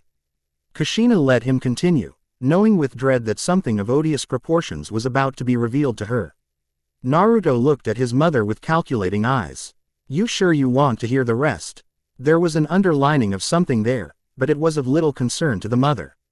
Yes, Kushina immediately answered, knowingly aware of the heart-wrenching pain she would soon experience, everything you're willing to let out. Naruto nodded in approval. Fine. The woman took me in and treated me like a mother should, I guess. She bought me presents, hugged me a lot, let me go to the park. People would stay away from me when we went out and I didn't think too much of it since my mother was all I ever needed. Kushina carefully hid her jealousy of the other woman. Now was not the time, not now. Naruto first, jealousy later. She always told me that she loved me. I was so happy, nothing else mattered to me. Kushina chose that moment to list all possible candidates that could have looked after her child other than this mysterious woman, knowing full well the plight he was subjected to. Kakashi, Manato's former student, Kurenai. Her former student, Jiraiya, the bastard Sannin, Sunade, the traitorous bitch. How could they all just leave him be, when they knew of everything? Well, Sunade was an exception, but still. Was that it? Did she and Manato really mean that little to them? She mentally shook the thought and focused on her child. Everything was perfect. I was just an average kid with a single mother, but then, Kushina prompted, feeling her heart sinking ever so slowly. Then my unfair life caught up to me. I was just sleeping, having this nightmare of someone attacking me. So, I quickly jumped out of my bed the moment I woke up, to ward off the nightmare, when I realized that I narrowly missed a knife aimed at my head. My own mother tried to kill me, all I did was stand there as she told me everything. She poisoned my food, she told the villagers how she would finally kill the demon. She hated my guts, her love was a lie. Kushina knew then and there that her son had experienced capacious amounts of betrayal. She silently raged, struggling to hold herself from screaming obscenities. She had to force herself to remain calm, find out all she could of this woman, and the first chance she got, she would hunt down that despicable bitch. I was too shocked to move. When she lunged, I took a stab to the chest before my senses came back to me. I ran as fast as I could to get away. I tried getting help but no one would aid me. The wound healed quickly, anything but comforting. The orphanage wouldn't accept me and I ended up on the streets. After that, you know the rest. Her eyes burned but she stubbornly refused to cry. No, keep calm, this is not the time to weep like baby, she would do that later. You see, that's my life in a nutshell. And you know what pisses me off so much? Is the fact that I grew up thinking you and my father were looking for me, only to find out that it was all bullshit. Naruto screamed, irate. Kushina was too stunned to speak. Then out of nowhere you come back and expect me to welcome you. You actually had the gall to force yourself on me when I didn't want anything to do with you, like you were doing me a favor. Naruto spat. Kushina's shoulders sagged. I'm sorry. It just pisses me so much that you think I'm this little kid who needs his mommy and daddy to show him the way, even after everything I've been through without you. Kushina nodded. No point in denying his claim when it was obviously true. Why can't you just leave me alone? Haven't I been through enough? Upon realizing that the question wasn't rhetorical, Kushina hesitantly answered, You're my blood, Naruto. Knowing everything you've been through, I'm sorry, but I just can't look the other way. I know my methods to be around you were selfish. Naruto chimed in. Kushina winced at that but conceded, somewhat. But above all, I love you, and that's something I can't change, no matter how much you want me to. Have you even tried? No, Kushina said, defeated but resolute. You may hate me for the rest of our lives, but my love for you will never change. I'm more annoyed than hateful, Naruto revealed, uncertain of what else to talk about. Kushina nodded her head, as if somehow expecting those very words. With everyone breathing down your neck, I could only guess to you troubles. Fixing him with a look filled with no hidden mirth, she continued. I'm sorry for everything. Well, I'm not sure you know what everything is, Naruto said slowly. This time her brows furrowed. What do you mean? She sounded bewildered and fearful at the same time. What else has happened? Naruto was feeling quite tired. All these different emotions were surely taking a toll, and fatigue was the end result. But he didn't hold back. I want you to tell me what happened that night. Seeing that she was languidly processing his words, he bluntly clarified, when you left me. Kushina took in his words, her brain slow at first then swiftly changing to overdrive. The past had never abandoned her, but she had filed it to the back of her mind. Bringing that fateful night to the forefront would definitely evoke bitter memories. Did it really matter if it was for one of her children? Sure, she said, I'll tell you anything I can remember. Thanks, Naruto said. Courteous gratitude left his mouth before he could stop himself. He mentally waved it off to the heat of the moment. So Kushina explained everything, from her giving birth to him and his sister, to the fight with a masked figure claiming to be Madara. Naruto listened carefully to the latter. Connecting the dots between his mother's point of view to the nine-tailed fox, the gap of contrast was fine, very fine. Everything made sense, and he knew then that if he stepped a foot in the mindscape to apologize, Kyuubi, or Kurama, wouldn't hold back in attacking him before he even opened his mouth. That's basically everything I remember, Kushina said awkwardly. Through her entire explanation, Naruto remained silent. She didn't even see a hint of anger from him, more like recognition. Well, whatever it was, at least she was talking to him on a mutual level. Is there anything else you want to know? She felt keeping the conversation going, if only to finally bond with him in any way. She was right, Naruto murmured distractedly. He snapped out of it when Kushina asked who. The Kyuubi. I went into the mindscape and saw the fox. Kushina blinked at him for a few seconds. Eyes bugging in surprise, she sputtered, You saw Kurama. Naruto fixed her with an incredulous stare. Kurama, he questioned. Kushina regained her composure, picking her words carefully. The fox. Its name is Kurama. Well, that was news to him, so then why is it called Kyuubi? It's a title we gave it. Oh, what happened? Kushina dependably queried. Naruto shrugged. I raged and raged. She, or whatever, kicked my ass and then showed me what happened when you guys left me. Kushina frowned. That's all. This time Naruto's gaze was emotionless. Did you know that the Shiki Fujin Manato performed to separate Biju and its chakra was a farce? Alarm bells started to ring in her head. Just when things were starting to look remotely positive, she knew she wasn't going to like what she heard. What do you mean a farce? A Biju's chakra is basically the soul itself. So when Manato thought he separated the fox from its chakra, all he really did was split the soul in half, giving one half to me and the other to Naruko. That's what the fox told me. And, if that's really the case, then you really did leave me to a life of hell for literally nothing. At first Kushina remained silent, her face unmoving. Everything he said was starting to make sense. She Had a greater understanding of seals than Manato, she should have known he couldn't create something so complex, no matter how smart he was. She really was a fool. She trusted Manato so blindly when she could have easily seen the action for what it was. Naruto had every single right to truly hate her. This time the poor mother couldn't stop the tears. They sluiced freely down her face. Her form started to tremble as choking sounds emitted from her mouth. She buried her head in her hands, a feeble attempt to hold back the heart-wrenching sobs that shook her core. Her heart bled. It really hurt so much. It was as if it was being ripped out of her at someone else's leisure. She did nothing but cry hard. Naruto grimaced when he saw his mother sob in front of him. They weren't on good terms, sure. But that didn't mean he enjoyed watching her like that.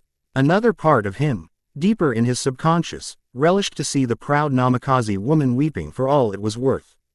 Yeah, he really needed help. Hey, stop crying, he said agnostically to the broken woman. Kushina didn't hear him. The world was deaf to her. Her life with her son was over. She couldn't stop herself from crying harder. Oh, Sochi, I'm sorry. Kushina sobbed. Naruto didn't have it in him to stop her. Please forgive me, she begged as her snivels continued. Please forgive me, Sochi. Naruto frowned. I'm not mad if that's what you think. Yeah, I was at first, but I've had time to think about it, and being angry for that won't change anything. I hope you realize that we can't be what you want us to be. Kushina latched her hands desperately to his. Please, let me be around you, even if you never call me Ka-san. Even if you never see me as family. I just love you too much. Please understand I can't lose you. As long as you don't force yourself on me, then I can accept that, Naruto said, carefully prying his hands out of the woman's death grip. I'll see you at breakfast. He soon left after the announcement. Kushina felt truly old. She felt like she had lost a part of herself. The tears still refused to stop, but she gave up in covering them. If only she had trusted her gut instincts and taken her child with her. If only she had not listened to everyone involved on that night to Manato's claim. If only she had been a mother.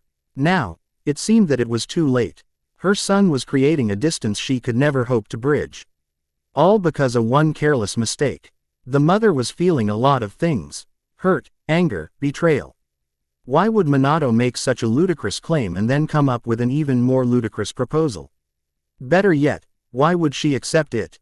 Leave their child behind. What kind of parent would do that? A real parent would have taken their child with them, despite the now superficial risks. Her trust in Manato had been significantly dwindled. Oh, yes, she was upset with him, furious even, but at that moment she was too stunned to even move. So she sat there, with the occasional choke of a sob, contemplating, a series of ruminations dominating her consciousness. Author's notes. So this chapter focused more on emotions. I think it's time for some real battles, don't you agree? Next chapter coming soon, and since you've all supported the story for so long, I'll make the battles worth your while. Till next, bye. I'm so sorry, my fellow readers. Well, by now, you're thinking there must something wrong with me. Why isn't she updating already? Am I wasting my time with this fic? Well, it depends, I guess. When I started off this Naruto fanfic, I had streetly an inkling of where I was taking it. In fact, most of you knew where I was taking it. Yep, that predictable. But then, I started getting reviews. Some told me to never let Naruto forgive his parents, which I agree with. Believe me, others wanted to wait and see where the story would go. Additionally, this story was my first Naruto neglect fic. Boy, I didn't know what I was getting myself into. Looking back now, after improving so much, I just can't help but feel all the emotions, scenarios, and drama as forced, if not fake. Sorry guys, I thought I could come back to this. I spent an entire month trying to figure out how to fix this shitstorm I made. Sadly, only two conclusions came up. Originally, I planned to put this story for adoption, just to see if someone else could at least figure out where to take it. But messages from you requested that I rewrote the story, instead of abandoning it. Well, I actually don't know what to do. Your thoughts would be appreciated. Your troubled author, Katie. P.S. I'm really sorry. I know a promise to fight. I wish I could have continued indefinitely, but it's impossible with so many plot holes. Chapter 11. Well. Firstly, how you guys doing? Secondly, have you been waiting long? Well, obviously so. Sorry for that. I actually neglected to inform you a few things. It actually took a friend reminding me that I left you guys hanging there. Well, there is good news and, I wouldn't call it bad news, but it depends on what you think. So, I've started my rewrite a month ago and with real-life issues and random updates of other fics.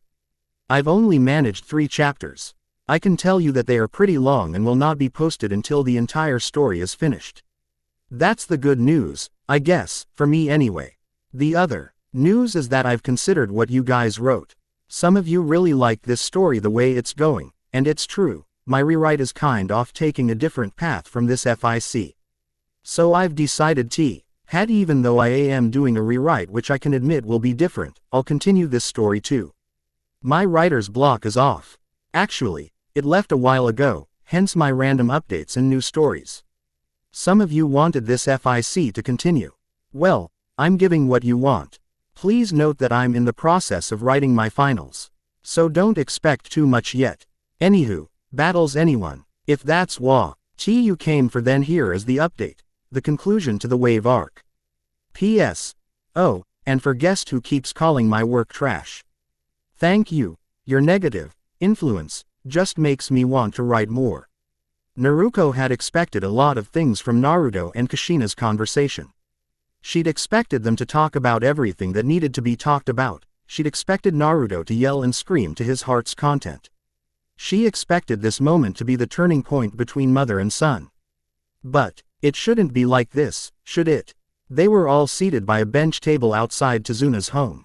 Tsunami had made everyone breakfast. They all couldn't fight and protect the bridge builder on empty stomachs.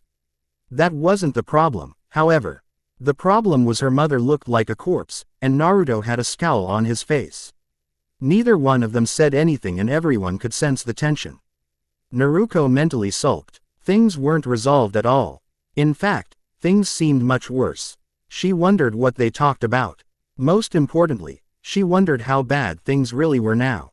Naruko. Sakura said suddenly. Yeah, Naruko answered. About this morning. I thought about what you said, and, I want to form a truce. Naruko blinked at her, surprised. Oh, sure. Most of the occupants were thinking the same thing. What did they talk about? Sasuke looked on indifferently. He knew what happened between them, but decided not to voice anything out. It wasn't really any of his business, so he would at least give them that. Thanks, said Sakura. Naruto didn't utter a retort. He only ate his food, wordlessly. Kushina fared no better. She should have at least showed some surprise at seeing her daughter and Sakura conversing mutually. No venom, not even glares, but her eyes were vacant, absent to the world. She hadn't even made an effort to touch her food. Ka-san, Naruko called softly. Kushina turned to her, waiting. Never mind. I'll tell you later, Naruko put out. She was shocked and a little fearful with her mother's silence, but now was definitely not the time to talk to her about it. What happened? Was her conversation with Naruto that bad? She never thought ill of her brother. But did he take it too far or something? Thanks again for the food, Tsunami-san, Kakashi said gratefully. It's a pleasure. You can't work without eating now, can you? It won't be long now. Once the bridge is finished, we wouldn't have to worry too much about Gato and his gang anymore, Tazuna said brightly. And with our help, it will be done in no time, right Kushina-sama? Quote. Well, it will all be over soon, Kakashi said with an eye smile. It's pointless. What difference can you guys make? It won't change a thing. What's the point of fighting against him? You're just wasting your time. Everyone looked to the voice, finally noticing another head at the table. Inari. He glared at all of them, challenging them to doubt his claim. Gato had them at his mercy. What would a few ninja change? It was obvious that no one felt like retorting. They were more surprised that the kid had little faith at all. Silence was the factor for a while. So, that's what you think? That when life is unfair, the first thing to do is give up? Huh, you little brat. Naruto fumed, shocking everyone. You're gonna die. You're no match for Gato. Naruto stood up and approached Inari. Naruto, Kakashi warned, but Naruto had acted faster. He grabbed Inari by the collar and brought him inches from his face. Ni-san, Naruko gasped. If that's the way you think, then you're always gonna live in fear. You're always gonna be pushed around, never having any freedom. So what? Inari bit back. It's better than risking our lives for something stupid. Inari, Chizuna yelled. Naruto ignored him. That means you're coward. You have no honor. Is that a life to live, knowing every day that Gato might make victims out of you? Knowing every day that you're in constant danger, because you do nothing. Imagine Gato killing your mother, all because you refused to take a stand. Everyone remained silent, shocked themselves with what they were hearing. Even if you're scared, you have to fight for what you believe in. You can't just sit around and hope for nothing. Inari continued to glare at him. It was obvious he was choosing to be stubborn. I grew up in hell. People treated me like absolute garbage. All because I was different. I had something that was out of my control. People betrayed me, over and over again. I hated it. I hated how everyone just screwed with me and expected me to take it.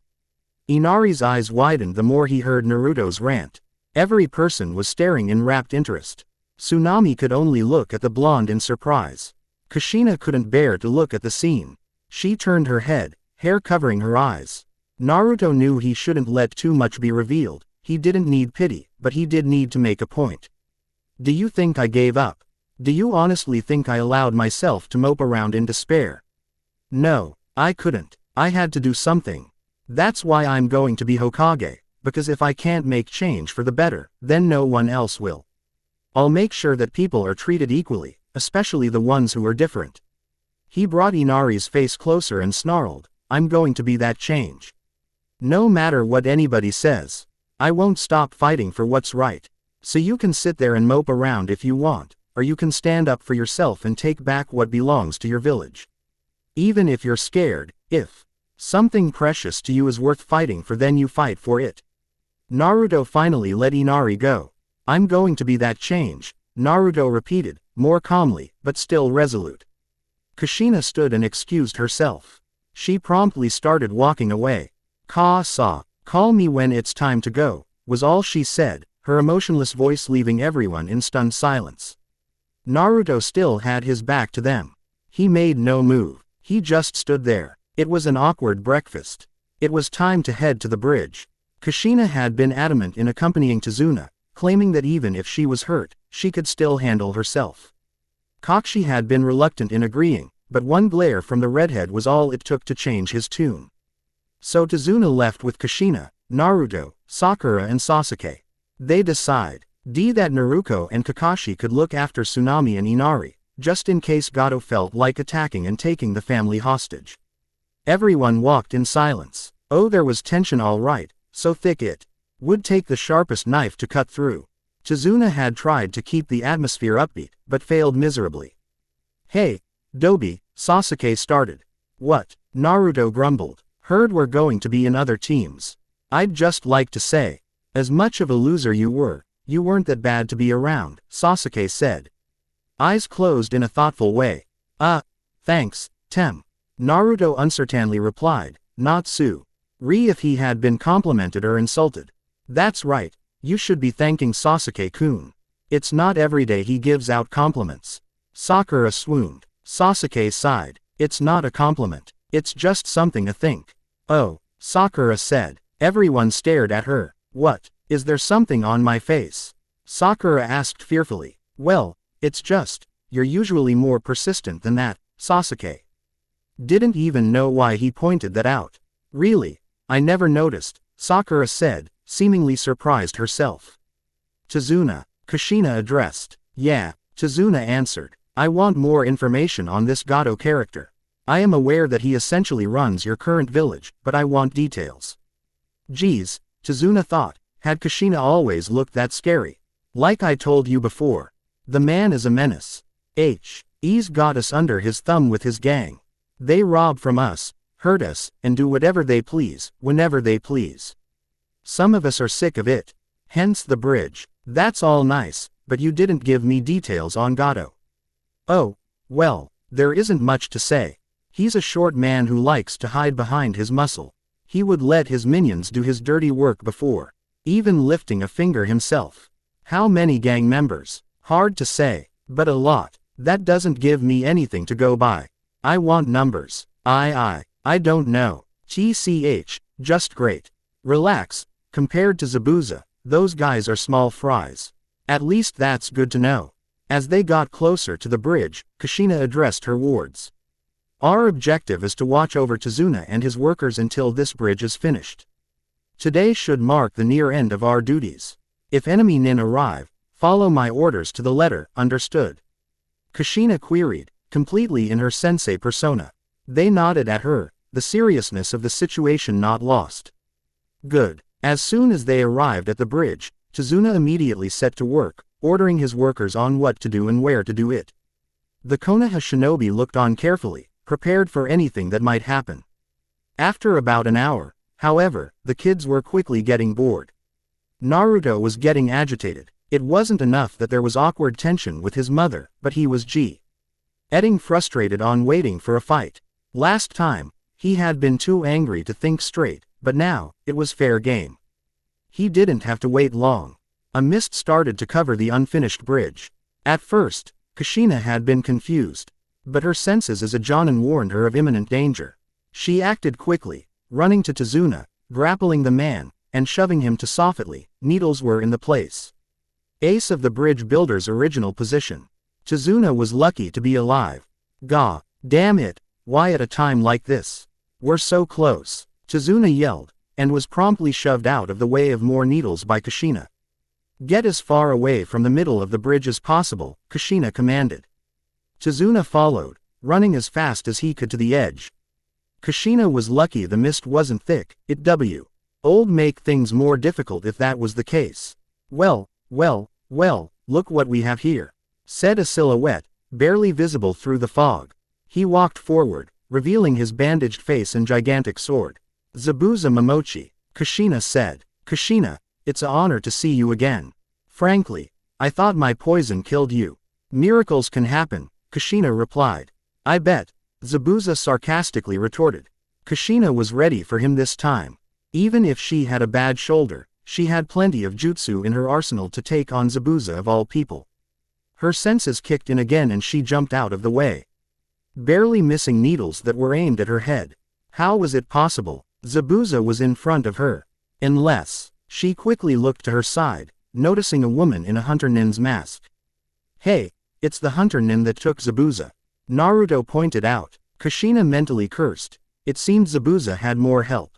One missing nin was difficult to deal with on his own, but adding a mysterious hunt to the mix creating even worse possibilities. Look, lady, I'm only ordered to kill the old man. Just don't get involved, Zabuza warned. And we're here to protect this man, so walk away, Kushina countered.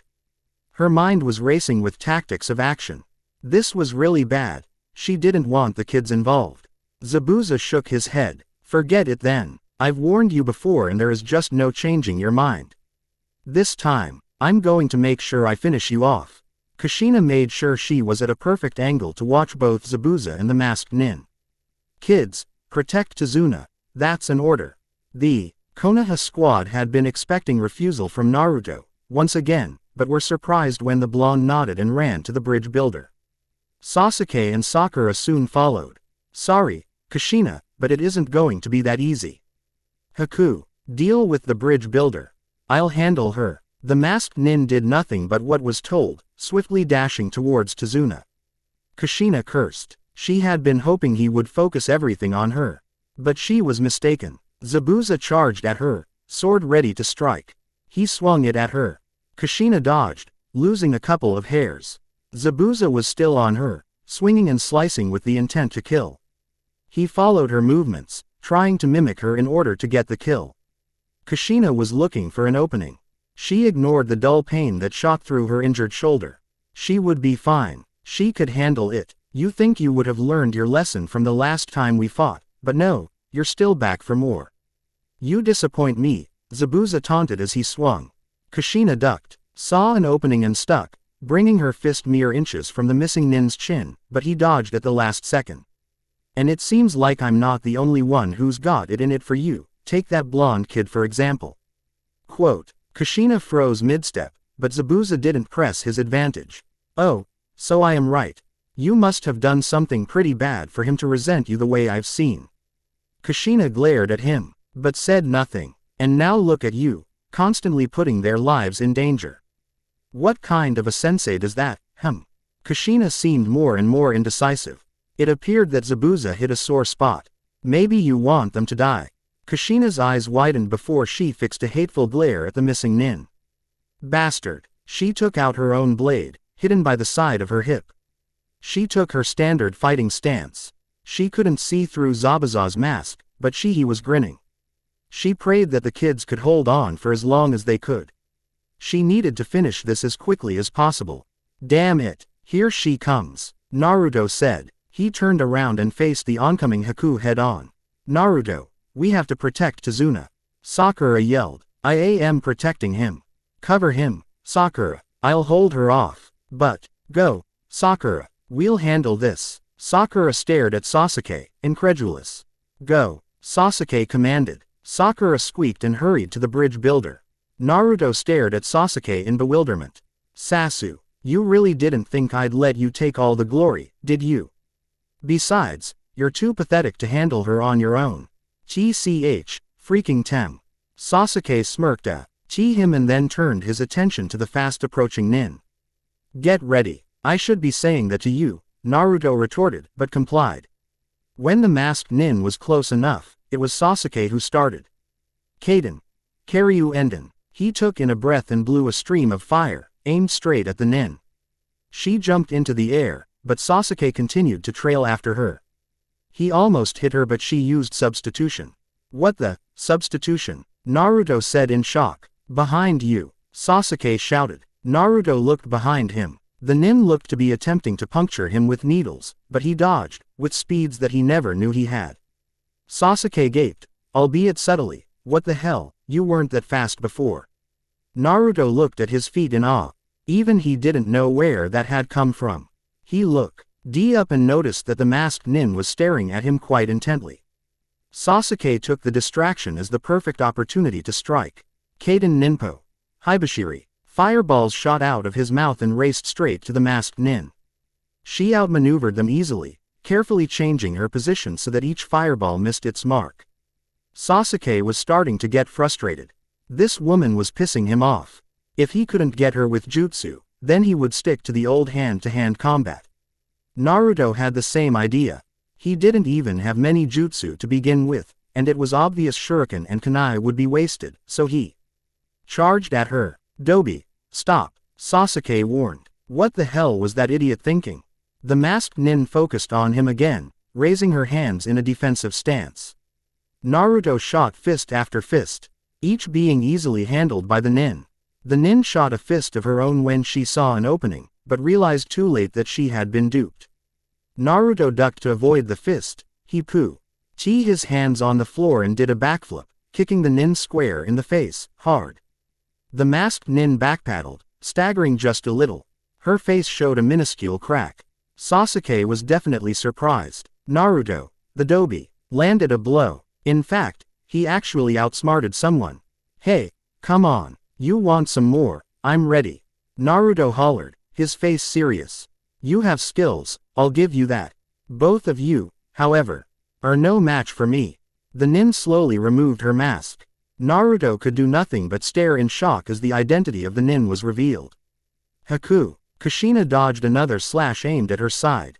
She struck with her own blade but Zabuza blocked it with his sword. They separated and created distance between each other. You just don't know when to quit, do you? Now you have to make those kids suffer. You're not a sensei. You're a joke. Kushina roared in anger and dashed at Zabuza. She swung her sword at different angles. Zabuza was able to counter every strike. Loud, clinging sounds could be heard as the speeds of the Jonin's attacks increased. Kushina mentally grimaced. Her damaged shoulder was beginning to throb painfully. She knew then that she was at a disadvantage. She was immensely surprised with the ferocity of Zabuza's swings.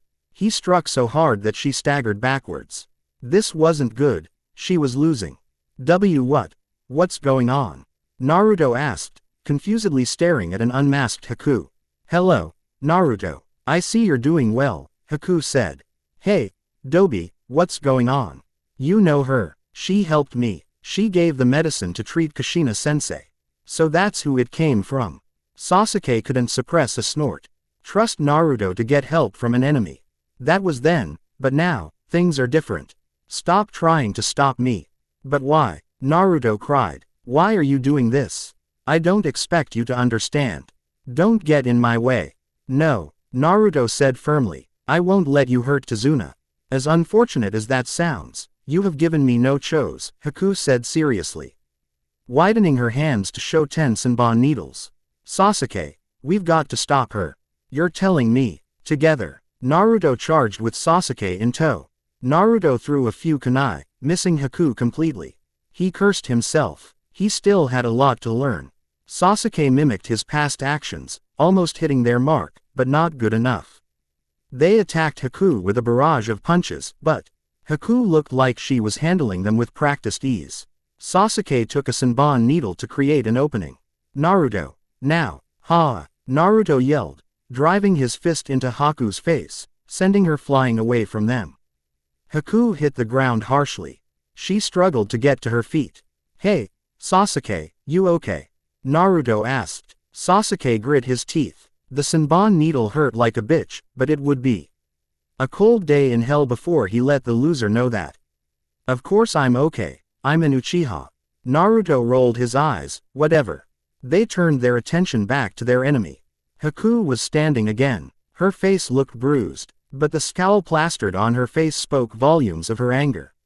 She raised her hands, quickly throwing shuriken at the two boys. They both jumped aside. What's happening? I can't see clearly. Tazuna worriedly from his vantage point. I don't know, Sakura said worriedly. She hoped that things were going in their favor. She really didn't want to face a man who could chop her head off with little effort. Dobi, get after her. Sasuke barked. What? We need to do this together. We are, you idiot. You'll attack first and create an opening again. I'll work on a jutsu to finish her off. Naruto seemed apprehensive only for a moment before nodding in determination. Right, he charged at Haku again. You overestimate yourselves, Haku said, disappearing from the spot and reappearing behind Naruto. She dropped her head to his ear. I'm faster than I led you to believe. Naruto's eyes widened, but it was too late. He felt a fist connect with his head, sending him flying ahead. He hit his head on the ground. Staggering, he couldn't focus, his vision blurry. He could feel blood coming from his forehead, but it was too hard to concentrate on anything but the pain. His body fell on the ground again, unmoving. Damn it, Sasuke cursed. The situation was looking more grim each second. Haku turned her attention to him. I have been lenient, but I'm starting to lose my patience. What, you think beating up the Dobi would scare me? We're not in the same level, so don't underestimate me, Sasuke said seriously. Haku cocked her head to the side, curious. You really think you have chance against me, don't you? I'm of noble blood. I won't lose to you. Well then, we shall see. Haku raised her hands again. She did a few hand signs before stating, Makio Hyosho. Sasuke felt the ground started to tremble. He wasn't prepared to see ice slabs that looked like mirrors emerge from the ground. If only he had his Sharingan, all of this would be so much easier to deal with. Haku had disappeared into a mirror. Sasuke was shocked by the act, but he was even more shocked when Haku appeared on each mirror as if she was in all of them. In this prison, you have zero chance of winning, Haku said. Sasuke looked at Naruto's unconscious form. Why did that idiot have to fail now? Looking at him won't save you. Sasuke looked at one of the mirrors and smirked. Big mistake. Fire melts ice. He did a few hand seals. Kaden. Karyu Enden. He took in a deep breath and released a stream of fire aimed at one mirror. It hit its mark. Sasuke's smirk quickly turned into a surprised frown when he realized that the mirror hadn't melted. It looked like it hadn't even been touched. Don't bother. We're not working with normal laws in this realm. Plus, you're not strong enough, the Hakus said. Sasuke grit his teeth in annoyance. He was going to try again but Haku was not done. In this place, I rule. I've had enough of these antics, it is time to finish this, the Hakus said. They all took out Senbon needles. Sasuke was ready to dodge, but was shocked when all mirror images threw the needles at incredible speeds. They hit him like bullets. He had no time to react and had to endure the onslaught. Once Haku was satisfied with her work, she stopped. I think that should be enough. Goodbye. Sasuke struggled to remain standing. The pain in his body was indescribable. He didn't even realize that his Sharingan had awakened. He was too focused on not passing out. It was fruitless, however, as his body dropped to the ground. He lay down, littered with needles, motionless. It was over. Ellipsis. Breathing. Someone was breathing. It was strong breath. So strong that the floor was rumbling. Naruto's eyes shot open. At first, his vision was too blurry to see anything. But then he saw blue water. That's when he realized something. He couldn't breathe. His head shot up. He gulped numerous amounts of air. His intake was haggard. He felt like he almost drowned. Well, if it isn't the little brat I kicked out of here. Naruto looked to the voice, and was promptly staring into two giant orbs of blood eyes, glaring at him. He looked around, seeing the different pipes in the familiar sewer-themed room. His mindscape. What are you looking around for? You lose something, moron. The Kyuubi's deep voice rumbled. Naruto stared at the fox in surprise. How did he get here? Oh wait, maybe you came to bitch and moan on how unfair your life is. So what are you waiting for? Bitch already and piss me off further. Naruto frowned at the fox, evidently not liking what the fox was saying. He didn't retort though, something the Kyuubi didn't miss. Oh, you angry now? The fox sneered, you wanna annoy me again? Naruto took a deep breath. He looked at the fox square in the eye. I'm sorry, that definitely wasn't what Kurama was expecting. The fox looked at him weirdly. What? I wanted to apologize for how I behaved the last time I was here. You were trying to help, I shouldn't have disrespected you. Okay. Kurama sounded confused. That needle bitch must have really done a number on you if you're this calm and apologetic. TCH, shut up. I'm only doing this because it's the right thing to do. What the hell is your problem? Kurama blinked. Suddenly there was a red flash and the cage was dark once again. What's my problem? Kurama asked as she stepped close to the cage. My problem is that I have weak, whiny vessel.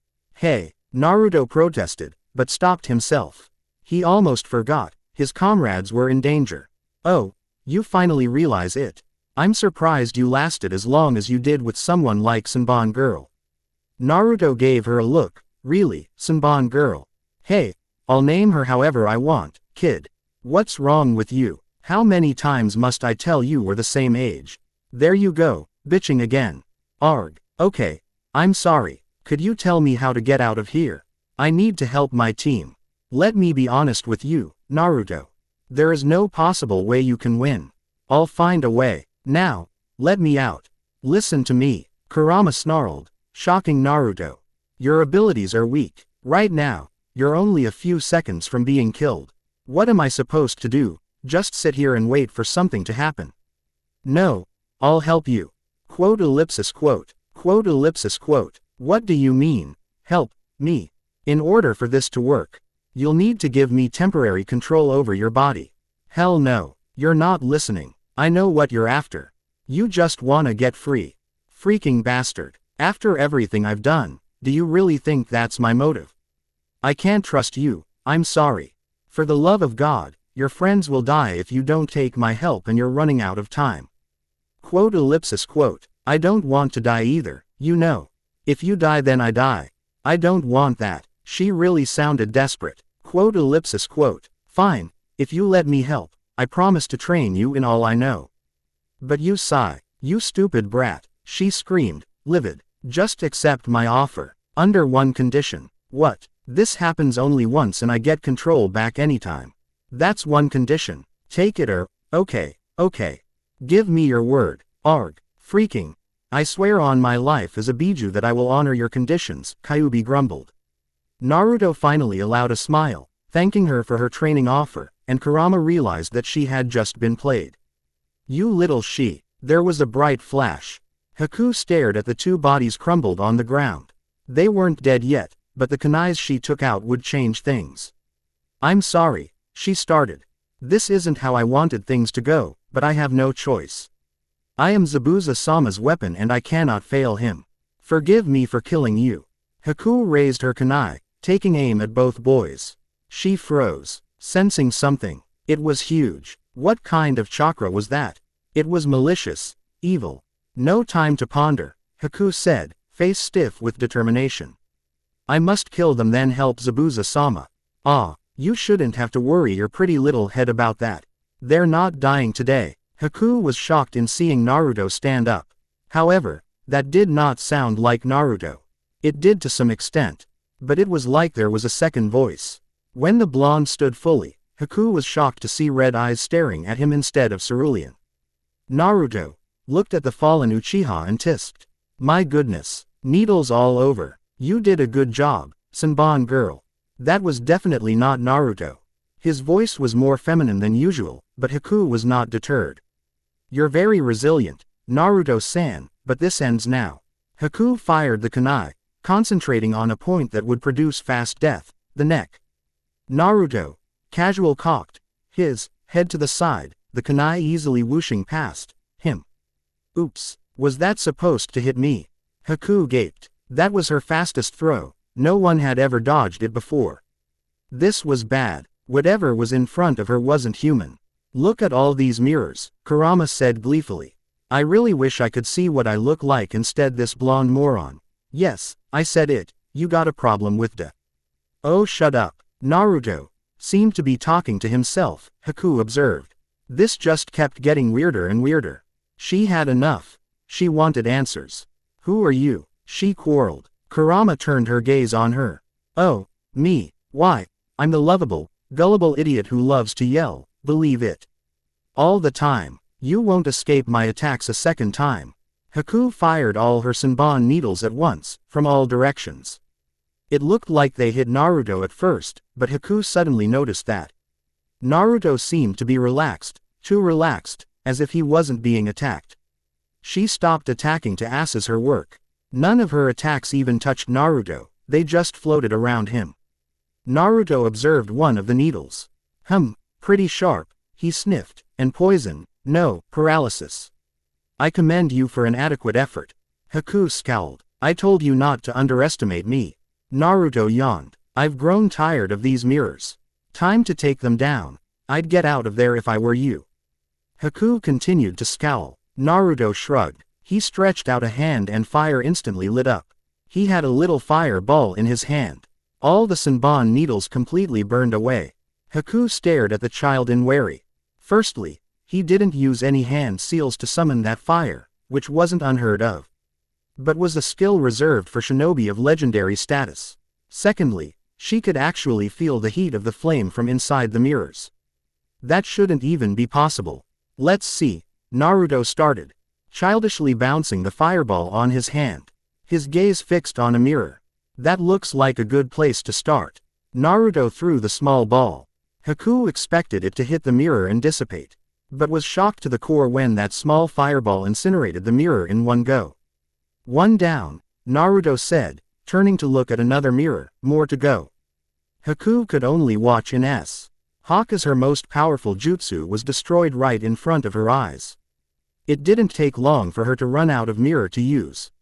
There was only one mirror left. You're pretty fast for a human, but it was kind of boring in the end. Are going to come out of there. I'm sure by now you can tell that I'm a bit persuasive. Haku knew she had no choice. If she didn't come out then she would die. It wasn't exactly something she felt like doing anytime soon. Zabuza-sama needed her. She stepped out of the mirror, never taking her eyes off of whatever was in front of her. She didn't even know how it came to this. No one, as far as she knew, was supposed to possess such raw power. She honestly thought that this was a dream. Good girl. Now here's how it's going to go. The boy doesn't want me to kill you, and since I'm under oath, I don't have much freedom. So guess what? Today is your lucky day. Haku charged at her, using her immense speed to try and get one up Naruto. Kurama rolled her eyes. It may seem to some people that you're going fast, but to me, you're as slow as tortoise. To emphasize, She used her own speed, knocking Haku off her feet before she could blink. Haku tried to stand up, but a hand on her head stopped her. Now, Sanban girl, be good and stay there, K. Was all Haku heard before she felt her eyes getting heavy and promptly passed out. Well, that was entertaining. Kurama stretched her limbs and then suddenly stopped. Relax, what did I tell you about Abiju's word being law? You really need to learn to have more faith, kid. Yeah, I'll keep calling you a kid. Because you are a kid, we are not the same age, douchebag. I'm older than you, why you bastard, stop calling me Ba-chan. Kurama huffed and pouted. Fine, take your stupid body back. I can't continue to overwhelm you with my chakra or you'll burn alive anyway. Besides, this thing smells like freaking ramen. Gross. Naruto's eyes changed from red to blue. He hunched over, taking large gulps of breath. He felt really hot, too hot to breath. Once he stabilized, he slowly rose to his feet. He felt really tired, like he ran more than 100 times around Konoha. He looked around, seeing the mist surrounding him. He heard steel clashing against steel. He looked further into the mist and saw Kushina still fighting Zabuza. Both looked worse for wear, but it appeared Kushina was on the losing end. You hear that, Kushina? Nothing. Those kids are probably dead by now, and it's all your fault. Kushina was finding it hard to breath. Her fight with Zabuza was going terrible. She was still suffering from the lingering effects the poison given to her. She had contemplated repeatedly on using her chakra chains, but they needed a lot of chakra to work, something she was definitely lacking in. She struggled to hide the tears. She starting to doubt herself. She was starting to believe Zabuza. She was a horrible sensei. Organizing this team spelled disaster from the beginning, but she was more focused on being close to Naruto than anything else. She was horrible. No excuse could save her for what she did. She abandoned a child. No parent does that, ever. She failed. They were killed because of her. It was her fault. Her guard started to lower. She looked like she was starting to give up. Zabuza saw her openings becoming more prominent. It seemed like the match was finally over. Before he could lay the finishing blow, someone stopped him. Kushina sensei. Kushina's eyes widened. She turned to the voice. Her mentally sighed in relief when she saw her son. Don't listen to him. Are you just going to give after everything we've been through? If that's the case, then what was the point of being our sensei? What was the point of any of this? Kushina stared at Naruto, breathless. If you give up now, then you don't deserve to be called my sensei. That's right. Even though it wasn't what she was looking, Naruto was still willing to have her around, as a sensei. Under the circumstances, that's a Kushina could get. Even so, he was her family. She had a husband, 3 beautiful children. How could she give that up? She couldn't do that to them. She looked back at her son. He was on his knees, breathing heavily. Naruto, she called worriedly. Don't worry about me, Naruto rebuked, fatigue weighing him down. Just show that guy not to mess with Konoha Nin. Kushina nodded her head and faced her enemy. I'm surprised you didn't attack. Figured I'd let you have this moment before I killed you, Zabuza shrugged. Kushina held her blade tightly. Oh, I won't be dying today. Zabuza chose that moment to attack with his blade. She countered herself. It went back and forth once again. Clang, clang. They put their body weight into their attacks, bringing their faces inches apart. Shit, you weren't this strong before. Mainly because I have something to fight for. Kushina said through gritted teeth. She roared and shoved Zabuza away from her. Damn, lady, why do you have to make things so difficult? Zabuza bit out. Kushina readied her attack. Zabuza decided to increase his mist jutsu's potency. He would have, if it wasn't for the sudden clapping. Very well done, Zabuza. Gato clapped. He and his thugs were not far from the battle. What are you doing here? I told you that I'll get my pay after I deal with Konoha. That's the thing, my good friend. Gato started with a wicked grin. I decided to terminate that contract. Why have you here when I can use my entire force? What? Zabuza said in shock. All that fighting, blood and bruises, were for nothing. You served your purpose, Zabuza. Now, you die, Gato said, his goons readily agreeing with him. Die, huh, Zabuza murmured, looking at his bloodied body. He had been fighting foe R so long that he wasn't sure if he could take on an army or not, but he was pissed. Kushina. Kushina looked at him. My contract is over, so I got no qualms with you. I'm going to kill that bastard. Kushina nodded, understanding his meaning. Since Haku isn't here, I can assume the kid's dead. I'll handle this alone. No, Naruto said, Haku's alive. If she hasn't killed you now, then I guess she's just a defective weapon. How can you say that? That's how it works, kid. I can't something that's defective. She fought for you with everything she had. I'm sure sacrificed so much for you. I heard it myself. She didn't want to kill, but she was willing for you. After everything she's done, how can you just toss her away like garbage, you selfish bastard? But Zabuza never turned to Naruto, he kept his gaze on Gato. He started walking to the gang, sword in hand. I know we're enemies, he started, but look after her. That's my last request. Kushina knew he was talking to her. I can only promise to do what I can. Quote. Zabuza nodded. He held his sword tight and charged at the army. He knew they were too many to kill in his state, but he would kill as much as possible. He fought, cutting down enemy after enemy, getting numerous cuts and gashes from enemies. He lost feeling in his good arm, so he threw his sword and killed another thug. He took a kunai in his teeth and continued to hack away at the bandits. Until he finally cornered Gato. The man started making promises, from riches to woman, but Zabuza was having none of it. He cut the man's throat with the last of his strength, sending the man over the cliff. He stood there as he continued to bleed, not even the worried cries of his weapon could be heard by him. He collapsed, slowly succumbing to his fate. His life flashed before his eyes. Terrible memories mixed with good.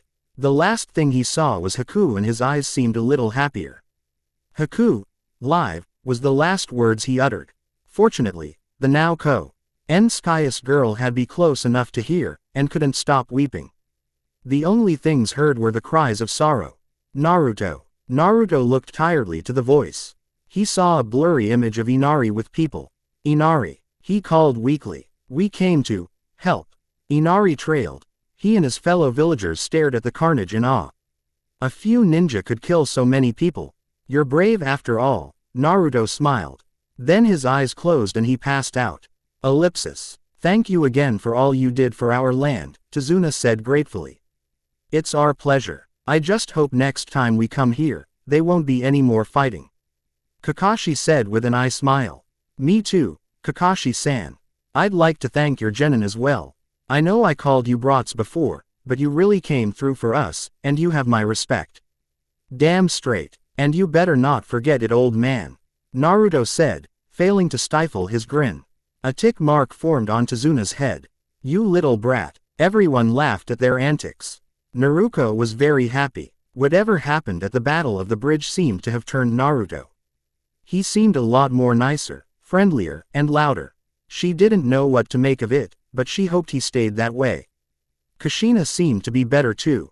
Sure, Naruko could still see sadness occasionally flash in her eyes, but this had been the proudest and happiest she had ever seen her mother ever since they came to Konoha.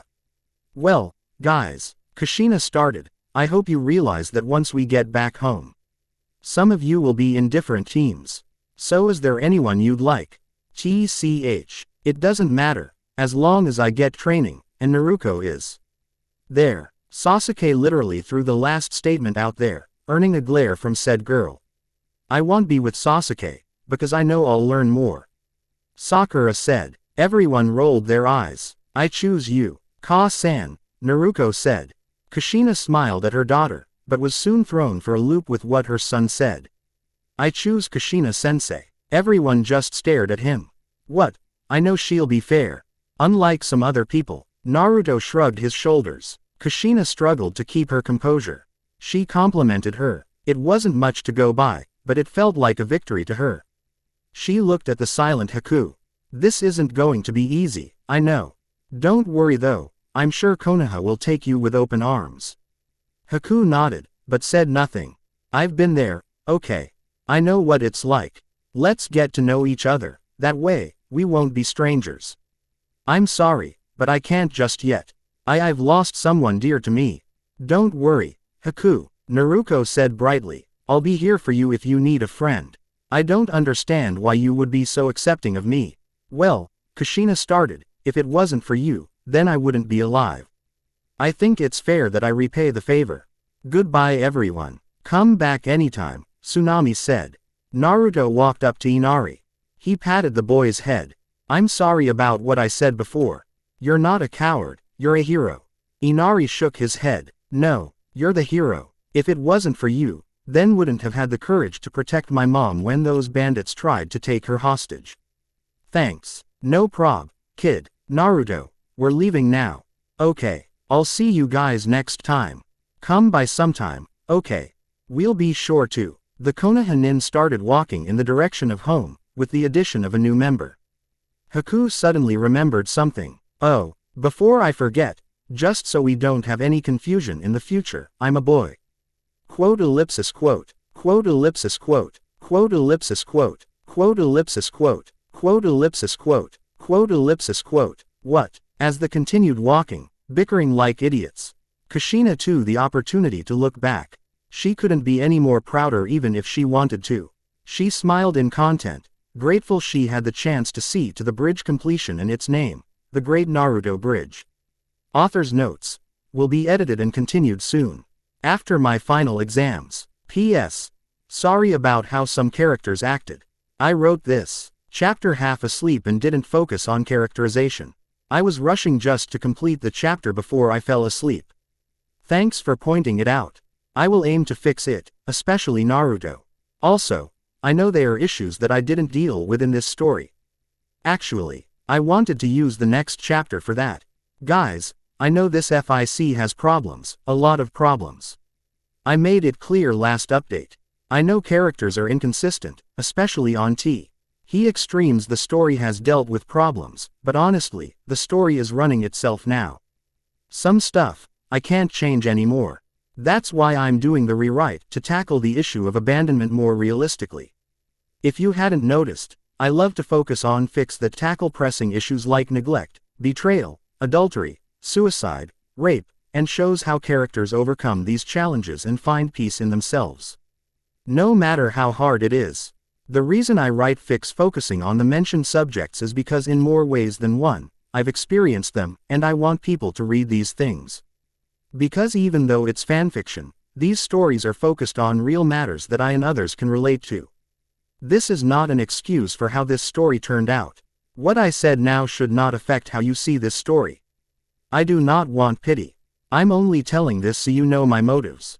Review honestly. Even though the truth hurts, I prefer honesty above all else. You have to tell me where to improve though. No sense in acting like an ass and not helping at all. If you love it, let me know. If you hate it, let me know and point out where this FIC needs improving. You like this story? Great. You don't like it? Well, it's okay. Maybe you'll like the rewrite. Thanks for your support, and thanks for reading. Chapter 12. With almost 300,000 views, over 500 reviews and over 700 favorites and followers. I must be doing something right with this story. Anywho, what's up? I'm sure by now you've already figured out that I'm back in writing. Well, for those of you who questioned whether this story was dead and the author was a lazy ass who couldn't get her act together, this update should suffice as my response. I'm sure y'all have been waiting for something worthwhile. To be honest, I'm not about to toot my own horn here. I'm not about to say, this chapter is going to be awesome. 'Cause I'm sure a lot of you will be like, seriously. Now that the wave arc has ended, it's time for a little drama that hits home. And I read some reviews asking me not to include Hinata in this story. Can't do that, she's part of the main cast and that's not going to change. Did I mention that I like Naruhina? Even more now because it's canon. Righto. Another thing I want to address. When I started out here, I was too focused in keeping the story as close and accurate as possible while adding my little flair to something that's been done before. I had momentarily forgotten that this is fanfiction, and I could do whatever the hell I wanted. And that's exactly what's going to happen. This FIC won't please everyone, I already have the flames to prove it and that's just fine with me. No more feeling pressured. I'm writing because I want to now. Enjoy the update. Manato was getting a headache. Konoha had been a frenzy of activity. There was only one reason that was the case. Naruto was coming home. Normally, the blonde boy wouldn't be so recognized on people's radars, but they had little choice but to be aware. Because of their Hokage announcing punishment for those who wronged his son, and there were a lot of guilty people on the naughty list. He had received the message from Kushina via scroll, explaining their estimated time of arrival. From what he could tell from what she wrote, a lot of things had happened. The Hokage hadn't expected such a simple mission to turn into a life-and-death situation. Kushina had highlighted that the squad had been barely able to hold themselves against Junin-leveled nin. With that, was the addition of a new member, who Manato had yet to know more about. Not only that, but Kushina very clearly stated her intention to talk to him about something important. He had known her for a long time, so for her to write such a cryptic message, meant somebody was in trouble. He wondered if she actually found Sunade.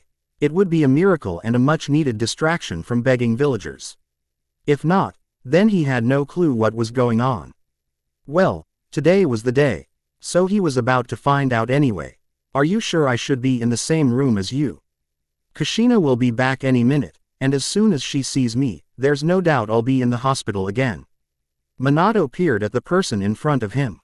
You have no one to blame but yourself. I never asked you to come into my office. Jiraiya. The Toad Sanin sighed. Well, how else am I going to see the kid? It will be damn near impossible with Kushina around. Don't even think you're getting any favors from me. Whatever happens between you and Kushina Koi is your problem to deal with. Jiraiya's mouth fell. He looked like a shriveled-up pumpkin. Come on, don't you want me to make it up to the kid? There's no way that's going to happen unless I have the space to. Look, I understand I have to make it up to Kushina too, but right now, I need one-on-one time with Naruto. From what you've told me, the boy is obviously lacking in skill. Plus, I still need to give him the Toad contract. At least if I give it to him before Naruko, he won't think I'm favoring her over him. Manato's glower never wavered. Do you hear yourself? Are you doing this to earn favor with me or Naruto? Jiraiya blinked. Naruto. Isn't that what we agreed on? Well then you better start thinking that way. Whatever happens between you and my son doesn't change anything between us. If Naruto ever got to liking you, it doesn't mean I won't still see you as a disappointment and a failure as my mentor. You've already lost your trust with me and Kushina. You better hope it isn't the same with my son. I get it, I get it. Jiraiya groaned, rubbing his head. But I need that time. What are you suggesting? Manato demanded, not looking pleased. A training mission, 1 month outside Konoha. In that time, I'll get the kid up to speed in the shinobi arts. It will give me plenty of time to teach him important jutsu, especially toad-based jutsu that will be vital. I will also use that time to search for Sunade. Killing 2 birds with 1 stone. That is for Kushina to decide. Oh come on, Manato. Don't give me that bull. You're the man of the family. You make the important decisions like this. Manato shook his head, a wry smile on his face. You're unbelievable, you know that, Jiraiya. Don't you get it? I've already made my decision. I've been telling you no since this conversation started. I'm not on your side. I'm on the side of my family. Whatever you do to make things right, you're on your own. Quote, so it's like that, huh? Jiraiya murmured, looking down. Fine, I'll figure something out. Manato nodded his head, not saying anything else. Guess I have no choice. I have to wait for the kid here then. In that instant, the secretary burst into the room. Hokage-sama, Team 7 has arrived. She announced. Send them here immediately, was Manato's response. Jiraiya stiffened. He had been hoping for a little more time to compose himself and prepare to try and sway Kushina's animosity towards him away from him, at least for the time being, but that wasn't going to happen after all. They waited just a couple of minutes in the office. When the door opened, Minato bared witness to a disarrayed and cluttered Team 7. Some of them wore bandages on specific areas, most notably Kushina. His worries were in the back of his mind, however. First and foremost, he needed to get down to business. Welcome back, Team 7. I have been informed that your journey to Wave was a trying one. He watched them walk inside, and waited for the right moment before he continued on. I was also apprised to the fact that you faced not 1, but 2 genin level nin. I'm glad to see you all back and safe and well done. I'm proud to say that you have completed your first B rank mission. His exciting statement didn't get him the results he wanted, though. Instead of seeing proud smiles, he was observing tired faces. Kushina returned his gaze, but hers was a lot more foreboding than he would have liked. What was up with that look, he wondered. He looked away from her and noticed the newcomer, or new member. She was very young and pretty. He wondered what she had been through in Wave to seek help from Konoha. But he would wait for answers in their report. When he turned to Naruto, he was expecting to see anger in the blonde's eyes. He did see a little anger, but Naruto's piercing gaze was far colder than the Hokage ever recalled. Manato felt on edge. Something was very wrong. All right everybody, he addressed the exhausted genin, you're free to go home and rest up. Since you've completed your first B rank mission, I'll send the pay to your respective areas in due time. And be proud of yourselves, I'm sure achieving a task as strenuous as this requires a little boasting. Ha ha ha, his little joke was only met with mumbles. Naruko stretched her arm. Woo, I'm so tired, I can't wait to take a bath. Come on, Ni-san, let's. Sorry, Naruko-chan, but Naruto is staying here, Kushina informed. Never turning to her daughter. Naruko stared at her mother quizzically, but relented when Sasuke and Sakura were already leaving the room. Okay, she said, a bit saddened, but when you're done, Ni-san, I'll come to your place with Narumi-chan.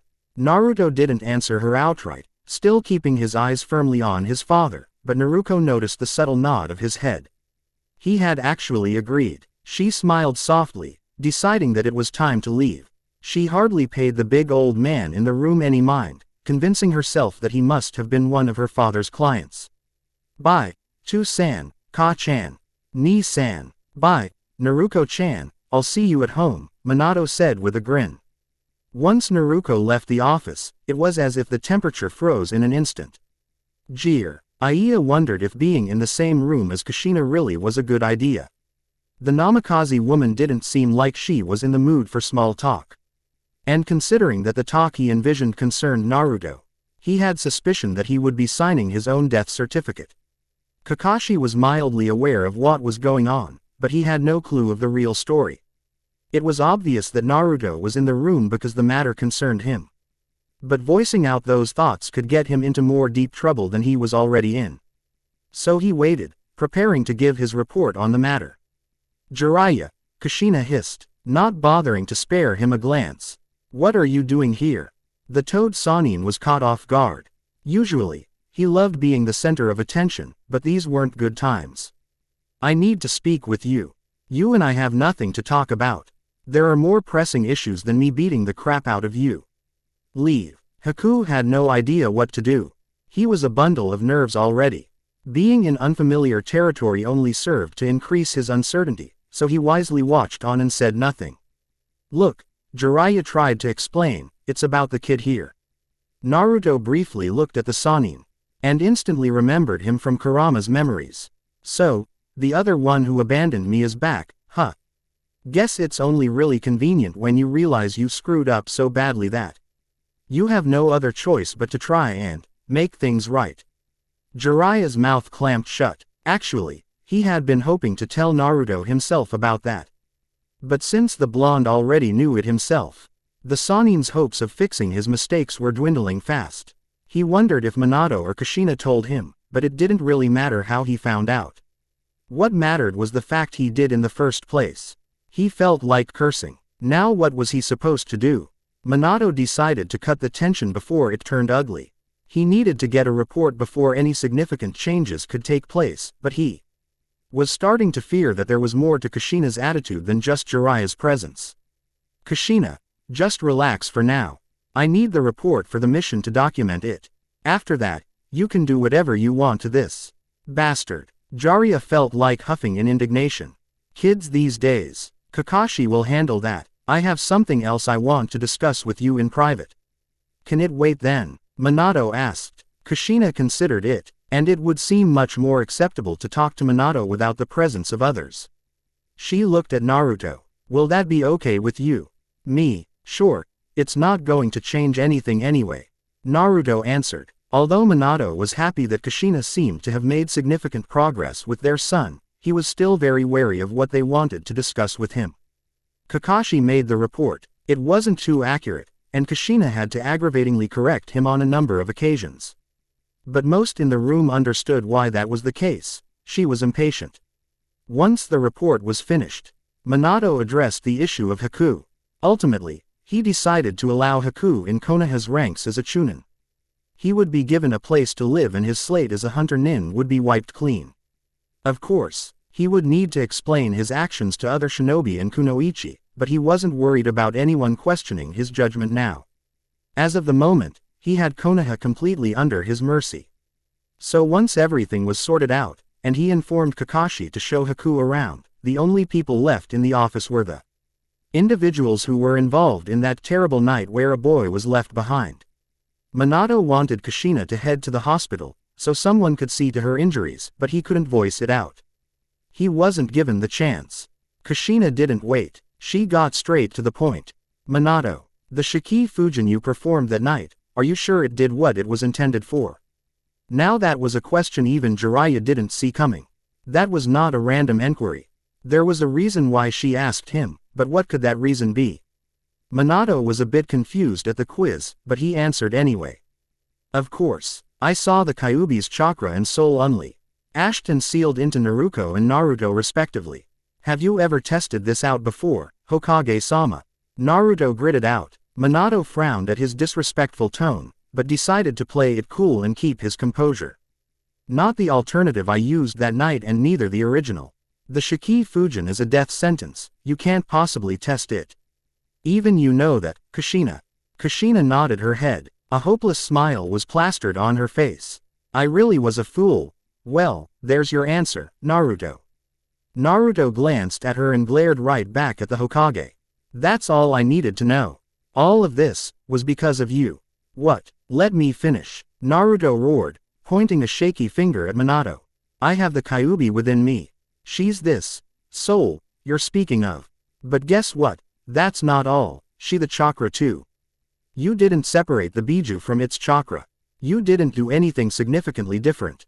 The only difference with your Shiki Fujin was that you lived to tell the tale, nothing more. Jiraiya frowned at the child's attitude. Hey, listen kid, shut up. Old man, you're also on my shit list. Naruto screamed at him. He turned back to Manato, and was surprised when he saw him scowling. That's impossible, Naruto. I saw it for myself. There's no way I could have made such a mistake. Look, I understand that you're angry at us for leaving you here, but we didn't do it out of spite. Naruto gaped at the Hokage. No way, he was actually choosing denial. Was his arrogance that big? Well, he would sort that out pretty quickly. Well, you did make a mistake. I spoke to Kurama personally. She showed me everything that happened that night and told me that a Biju's chakra is its soul. So you left me for nothing. Manato wasn't buying any of it. Naruto, you spoke to Kurama. Why do you keep referring to it as she? The Kyuubi has no gender. And I wouldn't take its words lightly. It could easily be lying to you. What proof do you have to support this? That was a legitimate question. But luckily for Naruto, it was Kushina who came to his defense. I felt it when I was battling Zabuza on the bridge. It was a huge surge. At first, I thought my injuries were playing tricks with my senses. But looking back, it was exactly the same feeling I would get when I released Kurama's chakra. That's why I believe everything he said is true. And you're wrong about Kurama lying. That damn Biju has an honor system. If it gives an oath, it keeps to it. I know that for myself. Manato felt vindicated that his own family was gunning after him, but the very idea that He had caused his own blood to suffer was a disastrous prospect to entertain. If what they told him was correct, then Naruto would have every single right to hate them, to hate him in particular. That's the last thing he wanted. He never wished for such intense animosity with his family. He was looking out for them earnestly. Naruto and Naruko's safety was all he cared about on that fateful night. But alas, it seemed like that one big decision was still coming back to haunt him to the very end. He didn't know what to say. It was one thing taking what Naruto said with a grain of salt, it was a whole different story if Kushina supported him. His posture sagged the more he thought about the claim of abandonment to be true. His eyes grew larger and fearful. This was not what he was expecting. But still, he needed to defend himself. To show that he wasn't stupid in actually creating a ludicrous plan that tore his family apart. If it's true that you two have the Kyuubi's chakra, then show me now. I can't, Naruto grumbled. I don't know how to. And that's what Manato had been desperately hoping for. Then how can I undoubtedly believe that what you're telling me is true? It's one thing for you to say it. Showing me the evidence. Slap. Manato stared wide-eyed at Kushina, wondering why she had slapped him. Kushina had had enough of Manato's dismissal. This was a very serious subject, and his attempt at evading the truth made her furious. Don't you dare, Manato. Don't you dare pretend like nothing happened, because it did. I should have known back then. I should have realized that you couldn't possibly perform something so complex indefinitely. But no, I allowed myself to be swayed, and it ruined everything. Kushina. Now, Kushina, Jariah was cut off with a withering glare. Don't talk to me. She returned her gaze to Manato, and growled. Accept it. Accept what you've done. Take it like a man and don't make excuses. Manato was slumped on his seat. His head was bowed. Kushina knew she finally got through to him. She walked back to Naruto without a word. As for the blonde himself, he had half a mind to sock Manato in the jaw, but Kushina beat him to the punch. He was grateful that she was actually choosing to take his side above her husband's. He still needed to make things clear for everyone to understand. And he felt like that moment was good enough. Hokage-sama, you chose to abandon me. You chose your own daughter over your son. Since I realized that there was no reason for you to choose anyone in the first place, I don't want anything to do with you. You've made it clear now that you value your power over your family, and frankly speaking, I haven't seen you at least trying to rectify your mistakes from the past. But you know what? I don't care about you anymore. Do whatever you want. He didn't bother speaking to Jariah and turned to Kushina. She patiently waited for her turn to be scolded. Usually, it would be the other way around. But she messed up, and so had to face the consequences. Kushina-sensei, I know that you may mean well for me, but I cannot trust you completely because you have no balance on your life as a mother and wife. No mother would have agreed if her husband came up with the ideas that Manato had, but you did. Tell me, how do I know that if Manato has others you will not do the same and agree with him again? You need to make a choice. What is more important for your life, to be a mother or be a wife, because you have already proven that you cannot be both at the same time, otherwise we will not be having this talk. You need to make a choice now for your daughters so they do not have to suffer what both you and Manato made me go through. Kushina couldn't be sadder to hear that than if someone told her that she would die in the next hour. She knew what he said was coming from his logical perspective of how she had dealt with things concerning him. Honestly, it was very childish of her to think that they would be a happy family in a short amount of time. It was childish of her to force herself on him, when he clearly stated he wanted none of it. How could she be his mother if she couldn't get her act together and actually think rationally, instead of just hoping for the best out of the worst situation? She smiled warmly at him, mentally happy at his surprise. I understand, Naruto, you're right. Actually, I pretty much came to the same conclusion when I was in Wave. I hope you realize that this doesn't change the fact that I love you, and I'm not going to stop being there for you, but I'll be there when you need me. Not when I want to. Naruto blinked at her. That was actually the right thing to say. It became apparent to him that she wasn't trying to impose on him anymore. In fact, she was more focused on being a sensei than the mother he didn't need. It made sense now, and he was grateful. He nodded his head and made to leave, but was stopped. What about me? Don't you have anything nasty to say to your godfather? Jariah put out. It was more to gauge Naruto's reaction than actually asking for it. Naruto didn't turn around. I don't know you. Let's keep it that way. There was the venom, Jariah noted. Yep, he definitely was on the kid's shit list. As soon as Naruto opened the door, the last thing he expected was Naruko on the other side. Everyone stared at her. Her face was a mess of tears. Her eyes were as wide as saucers, her mouth partially opened. She looked like a statue, the world deaf to her. Kushina and Manato understood immediately. Masumi, Kushina began gently. How could you? How could you? How could you? She repeated the mantra like a broken record. Kushina tried to approach her, but Naruko backed away. Her eyes conveyed hurt and anger. Naruko-chan, Kushina tried again. All this time, Ni-san suffered for nothing. All this time, you left him because of a hunch. You left him for nothing. Naruko-chan, watch your tone. Manato scolded. For the first time she could remember, Naruko was extremely irate. How could you? It's your fault Ni-san doesn't love us. She ran away then. Kushina didn't have the heart to chase her. What could she possibly say to her daughter? Naruko was right after all. Naruto looked on. He felt bad for Naruko. She never asked for any of it, but it was harsh reality. He decided to leave, feeling what he needed done was done. The room was only filled with adults now. There was a heavy feeling in the air, like a hefty mass on everyone's shoulders. Jiraiya was stunned that the Shiki Fujinda Manato performed wasn't what they expected. It was different, but not what they thought it to be. And that one error seemed to be the catalyst to their downfall. Kushina had her eyes on the exit the entire time. She felt old for her age. She felt emotionally drained. When it came to Kami screwing her over, she never got a break. She made to leave. I'm sorry, Kushina-koi. That stopped her in her tracks. She turned to Manato. It really is my fault this happened. How could I have been so arrogant in my beliefs? It's literally cost me my son, and now everything is falling to pieces. She really didn't care for his self-loathing. But she felt she needed to clear up a few things. Don't think this is your fault alone. Like I said, I should have realized on that night that you couldn't have possibly done what you've said you did. I had a better understanding of seals, more than you, and I should have followed my instincts instead of following you. We're both to blame, Manato-koi. I am upset at you, but I am just as guilty. She opened the door. I'll be staying somewhere else for a few days. I need to reflect and pull myself together. Manato nodded his head slowly. And the kids? They're safer in the Namikaze estate.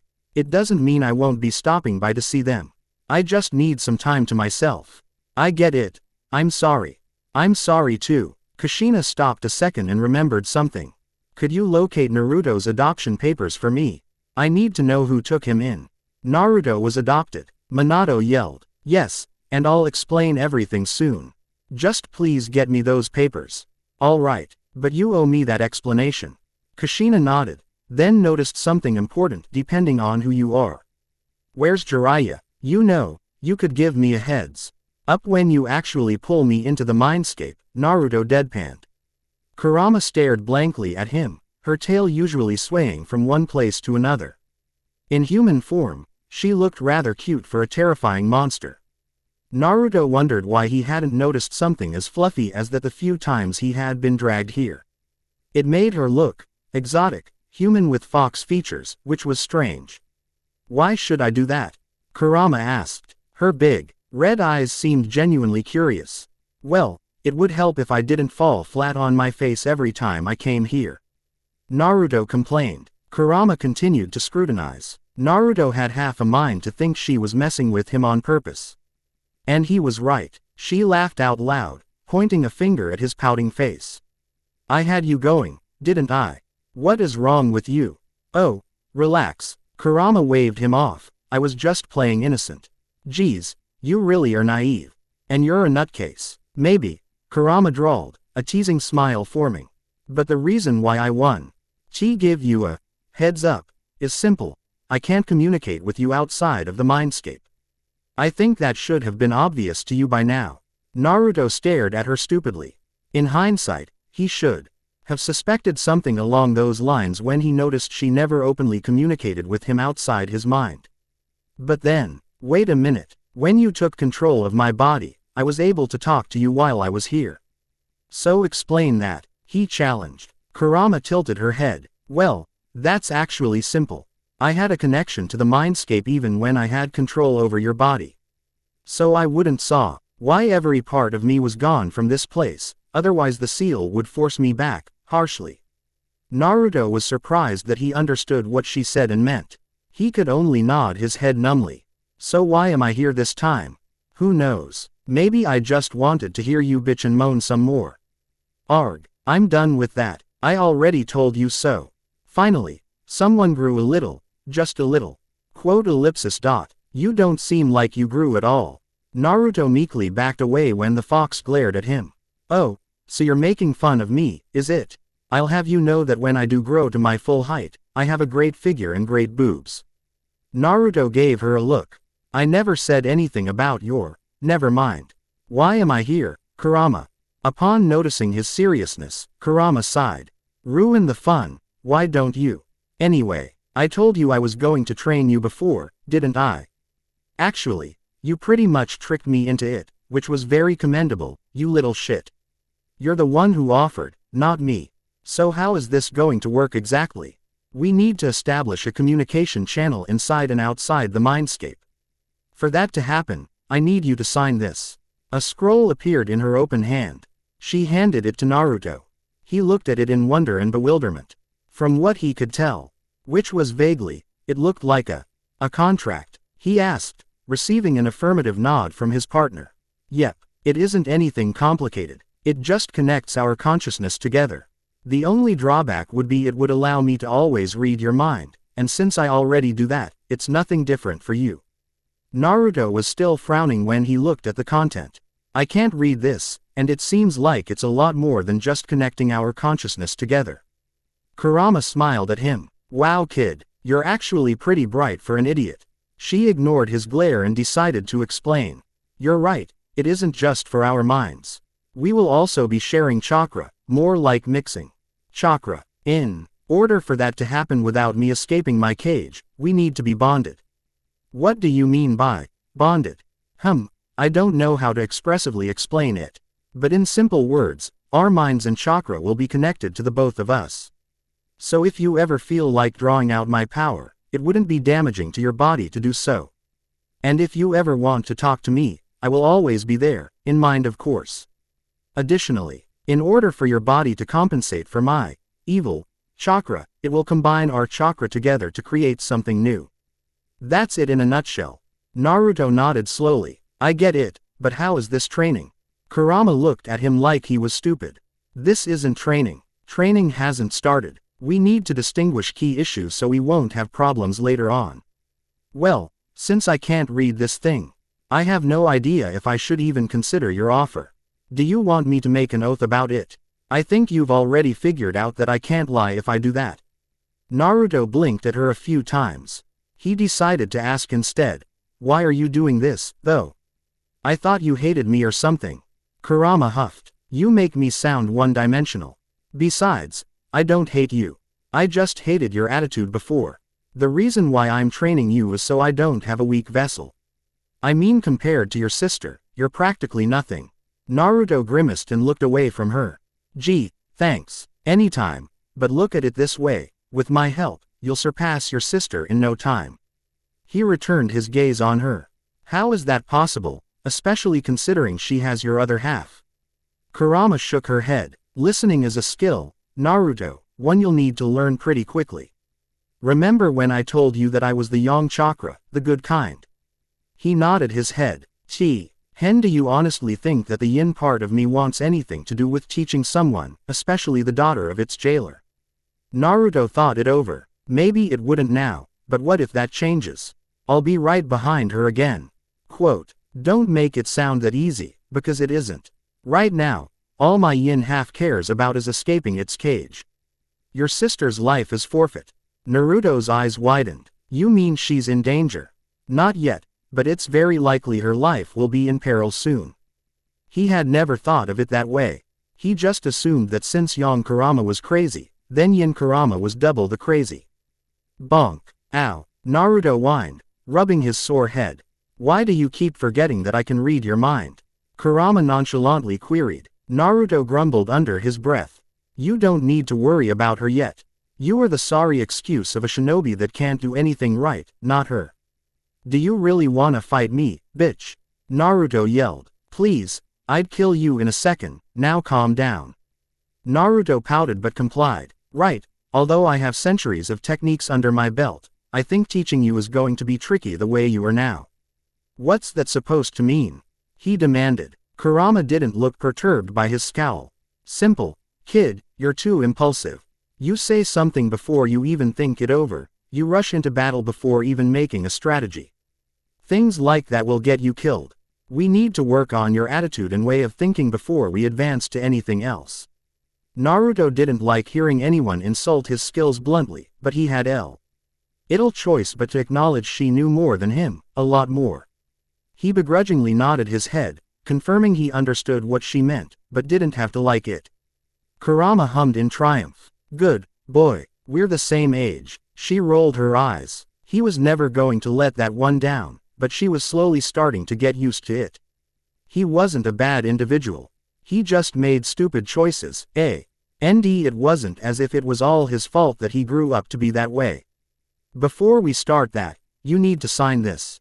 Another contract appeared in her hand. What, another one? Naruto queried. Yep, Kurama said. Sign the first one, so I can tell you what this one does. Naruto nodded and took the quill she offered. He signed the bottom of the contract quickly. He never saw Kurama smirk. Once he was done, he took the other contract in his hand. It was in the same unreadable language as the first one. This was really strange. So what does it do? Naruto asked. It's the Fox contract, she declared. Naruto stared at her, incredulous. Is that supposed to mean something? She giggled at his face. Yes, it does. With this contract, you will be able to summon any of my children. Naruto nodded his head. He stood up, walked up to her and sat down right in front of her. Kurama blinked at the odd behavior. He screamed, "You have kids." Kurama was momentarily dazed from the shout. She shook her head to gather herself. Sure, I have thousands of children. Did you honestly think I lived all those years remaining a virgin? She sounded like her pride was being targeted, but Naruto was focusing more on the fact that a Biju could actually give birth.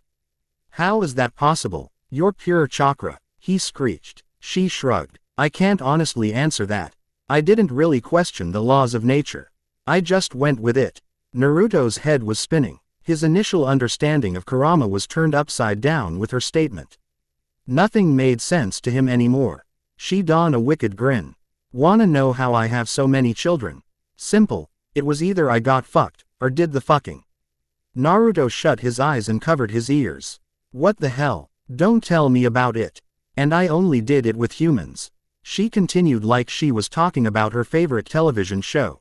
So I would turn into a beautiful woman, or an irresistible male, depending on the situation, and got down and dirty. You stupid fox, shut up. Kyuubi finally broke down into fits of laughter. Oh god, you're so easy. Naruto stared at her, dumbfounded. You were playing with me. Actually, no, everything I said is the truth. This is so messed up, he moaned. Oh relax, your time will come soon. Hell no, I ain't doing it with you. Kurama rolled her eyes. This kid, not with me, stupid. Let's just forget about it. So I can summon one of your kids. Really bad way of changing the subject, but Kurama felt like she'd messed with him enough. It could be my kids.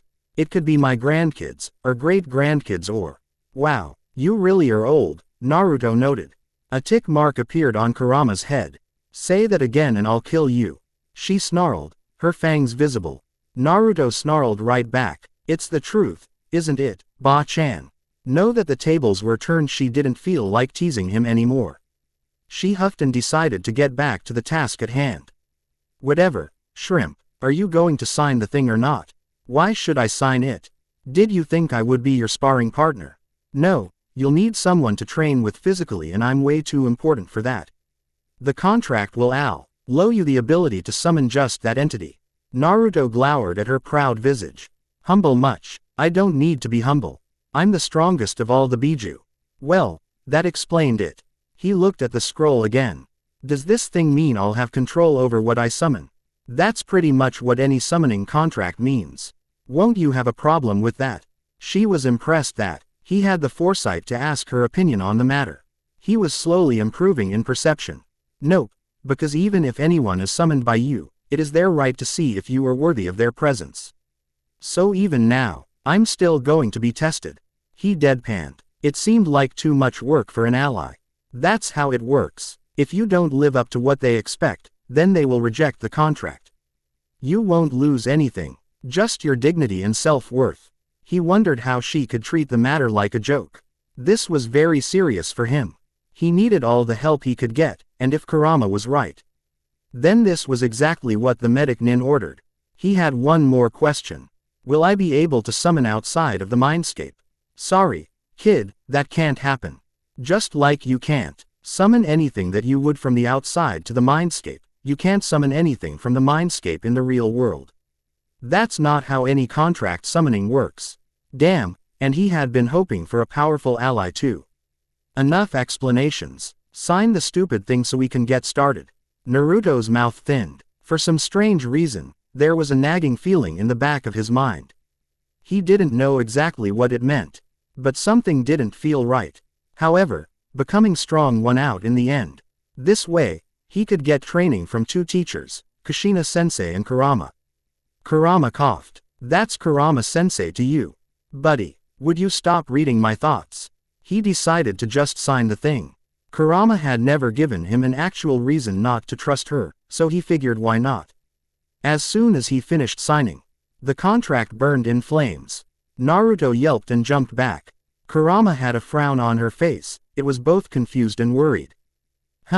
That's not supposed to happen. Naruto's head whipped to her. He did not like the sound of that.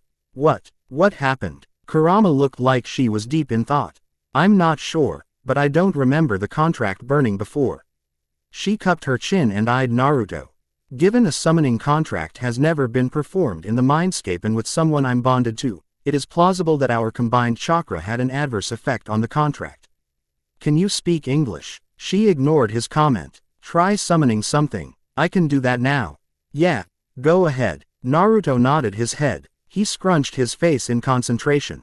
When nothing happened, he stared at an amused Kurama. Whoops, sorry, I forgot to show you how. Just prick your finger. When a little blood seeps out, write this symbol on the ground. She made the symbol in the air. Naruto nodded his head and analyzed the symbol carefully. Once he got it down, he followed her instructions to the letter and slammed his bloodied hand to the ground. Now what? He asked when nothing happened. Kuchio's no jutsu. That's all you have to say, she said. Naruto set his jaw and concentrated. He really needed to get the technique right, and he really needed to prove to whatever he summoned that he was worthy of their service. He briefly wondered how big the fox he was summoning was going to be. If it was anything like Kurama, then it could be a handful. That is if he was able to summon it in the first place. Kuchio's no jutsu, he screamed. At first, nothing happened, but then, the symbol on the ground began to glow angrily and soon after, a loud exposition emitted in the vicinity. Naruto was sent flying. He hit the ground a few feet away from Kurama and struggled to get back on his feet. Guess I forgot to mention that since we're sharing chakra now, your level of output is probably 10 times more, so be careful how much chakra you use. Thanks a lot. He wanted to spit out, but settled for watching the smoke ahead of him. It was huge. Whatever he summoned was damn near Kurama's height in fox form, if the smolder was anything to measure by. This could turn bad very quickly. If he wasn't up to whatever the hell that was standards, he could actually be killed. It was too late to turn back. He waited in bated breath to see another gargantuan fox, but was blindsided when the smoke dissipated violently, vanishing in all directions. What stood there was a young girl.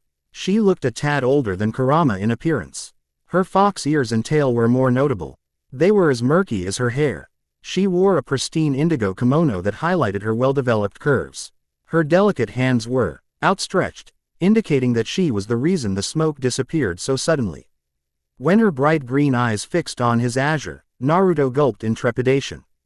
She radiated power. He could see it just by looking at her. Her intimating eyes left him and focused on another. Kurama stared back, a bored expression plastered on her face. Those green eyes immediately blinked and brightened in recognition. Your scent? Is that you, great-grandmother? Ah, I guess that explains why I don't recognize you. You're a new generation, right? Kurama asked. The girl nodded gracefully. Yes. Quote, hey, Kurama, Naruto whispered fiercely. She turned to him and raised an eyebrow. Do all bijus like being girls or something? She wondered what he was talking about. But then finally understood. You got the wrong idea, kid. She isn't a biju. What? Then what the hell am I looking at? She's a kitsune. There's a big difference between the two. Yes, there is, the girl said across from them. I can hear you, boy. Naruto gulped again. This did not bode well for him. Are you the one who summoned me? She asked, her eyes already calculating him. Naruto fixed his face in determination and nodded. He couldn't allow himself to show weakness to his potential training partner. He needed to show that he was worth her time. He noticed that she was a bit taller than him. But she was surprisingly young and very attractive. He wondered if all biju kitsune really preferred to be human girls. Actually, she has no choice in the matter. Ike biju who can turn into literally anything we wish, kitsune can only hide their fox-like appendages. Biju have no definite gender, but kitsune have fixed gender. Naruto glared at her. Hey, I see a. Nt help but find out what you're thinking, Kurama defended. Are you the one who summoned me? The girl asked again. Naruto turned his gaze back to her. Yes, it was me. The girl's eyes narrowed. Naruto had a feeling he was going to be in for a world of hurt. But before anything could happen, a pink orb with a fox inside appeared on the back of his hand. Naruto stared at it for a long moment, and then brought it to the fox next to him. What's this? It only took Kurama a moment to realize what Naruto had, and she turned sheepish in an instant. Oh, that's why the contract exploded. Now Naruto was on edge. Kurama-sama, is this what I think it is? The girl got their attention. She showed off one of her smooth, bare legs, and Naruto struggled not have a nosebleed as she kept revealing more and more through her kimono. She stopped once she reached her thigh, and Naruto saw the exact same symbol that he had. Kurama stretched out her hand, and the scroll with Naruto's signature appeared again. Isn't that the scroll that blew up? Naruto asked. Yep. Well, it didn't necessarily blow up. More like, it went straight back to me. Kurama, what the hell is going on here? If th is here then I guess you truly are worthy, boy, the girl said, staring at the symbol on her thigh with a small blush on her face. Oh my, why is she blushing? Naruto interrogated the fox. Red flags were going off in his head at an alarming rate. Kurama chuckled nervously. Well, I made a tiny mistake. Instead of giving you the legitimate fox contract, I gave you a marriage contract instead. It's no big deal, really. You what? Naruko was huddled on a corner at the park. She had been crying for a few hours, but the tears refused to stop. She was a good person. She never thought bad of anyone that didn't deserve it, and Naruto definitely didn't earn any disapproval from her. But her parents, what they did was not only irresponsible, but borderline criminal. The whole reason that Naruto wasn't with them was because of an idiotic assumption that she had the chakra and he had the soul. It was stupid, and after she found out that she had one half of the biju in herself, she didn't know what to make of her parents. What they did was terrible. She didn't hate them. She could never do that, but she was extremely upset at their actions. She loved Naruto dearly, and felt it was unfair that they had to play fate and chose who stayed and who left. She felt very bitter and resentful. Nei-chan, no cry, Narumi said, her own eyes tearing up at the sight of her sister's sadness. Her little hands tried valiantly to wipe away Naruko's tears. The older blonde giggled adoringly at her little sister's efforts. The only reason she brought Narumi with her to the park was because she needed someone for comfort. She had been so distraught that she didn't think twice on her decision, not that she was complaining. Narumi was a great source of strength for her and she desperately needed it. It's okay. Narumi-chan, I'll be fine. Are you sure? Narumi said, frowning, looking unconvinced. Naruko smiled at her. I'm sure. Okay. Can we get ice cream? The energetic Namikaze requested excitedly. Naruko chuckled at Narumi's enthusiasm. Sure. And Naruko-chan. Naruko pivoted on the voice and was surprised senseless by the newcomer. She smiled brightly. Hinata-chan. Jiraiya was making his way out of Konoha. He realized that there was no possible way that he could convince Manato and Kushina how sorry he was, so it stood to reason that he had only one possible way to salvage a little of the situation with a different approach. He was going to find Sunade, no matter what. So it's to be continued for now. But I hope you were entertained. Since I'm actually back, and if you've been reading a lot of my other fics, then I'll let you know now that I'm aiming to update them within a few days. My primary focus will be on the other side of them, to truly heal, needed, and cyborgs don't cry, respectively. So if you're a fan of any of those fics, those stories will finally continue. If you by any chance like the other fics I made and want me to continue, just let me know. And I'll get on it. Don't get confused with the whole marriage contract thing. This is a Naruto fic, not harem, way too many of those already. Plus I'm not really into that sort of thing. I'll explain more specifically in the next chapter. Chapter 13. Hinata made her way to her room in the compound. She was careful with how she held the tray in her hands. Hinata-sama, you shouldn't be taking that anywhere.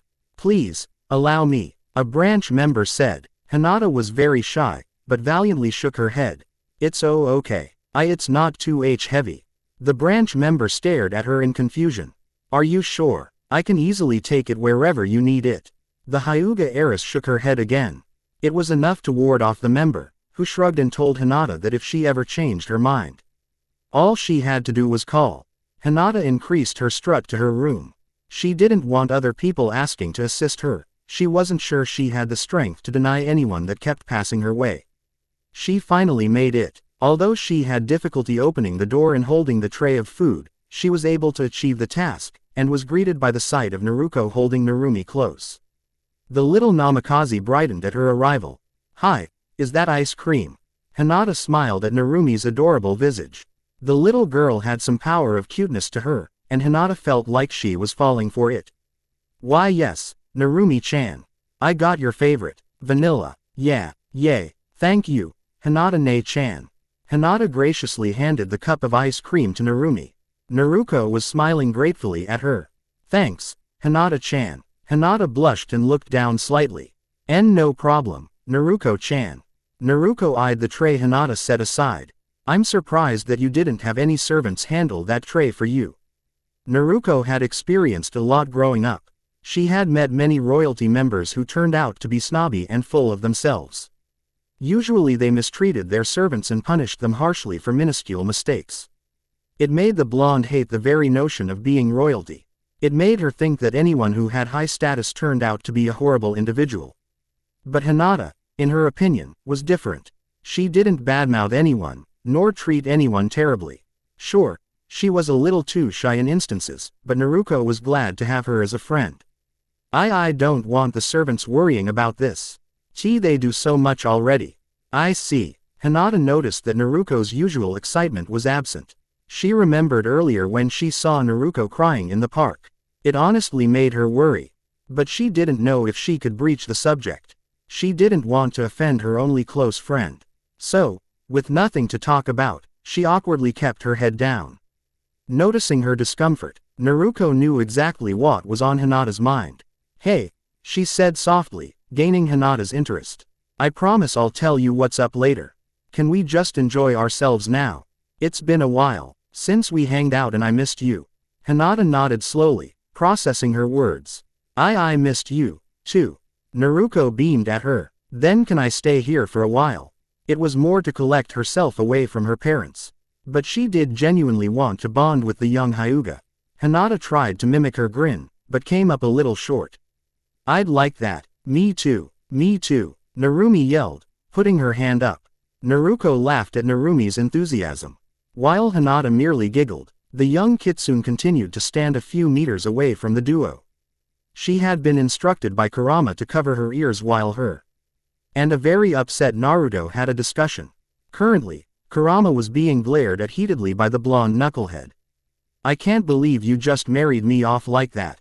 Naruto whispered fiercely. Kurama shrugged like it was nothing. It was a mistake. Didn't I say as much? You think I'm dumb enough to believe that you treated marriage like some stupid, flimsy thing. Even I can tell you're not that careless. So, you're saying I'm not telling you the truth. Naruto's eyes narrowed at her. I'm sure you're hiding the truth. Kurama looked offended. Are you questioning me, kid? You bet I am. And you better come clean before I get out of here. Kurama raised an eyebrow. What are you talking about? Did you or did you not marry me to that girl on purpose?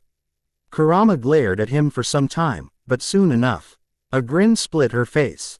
Excellent. Well done. Naruto staggered. What? Ha ha ha. You should have seen the look on your face.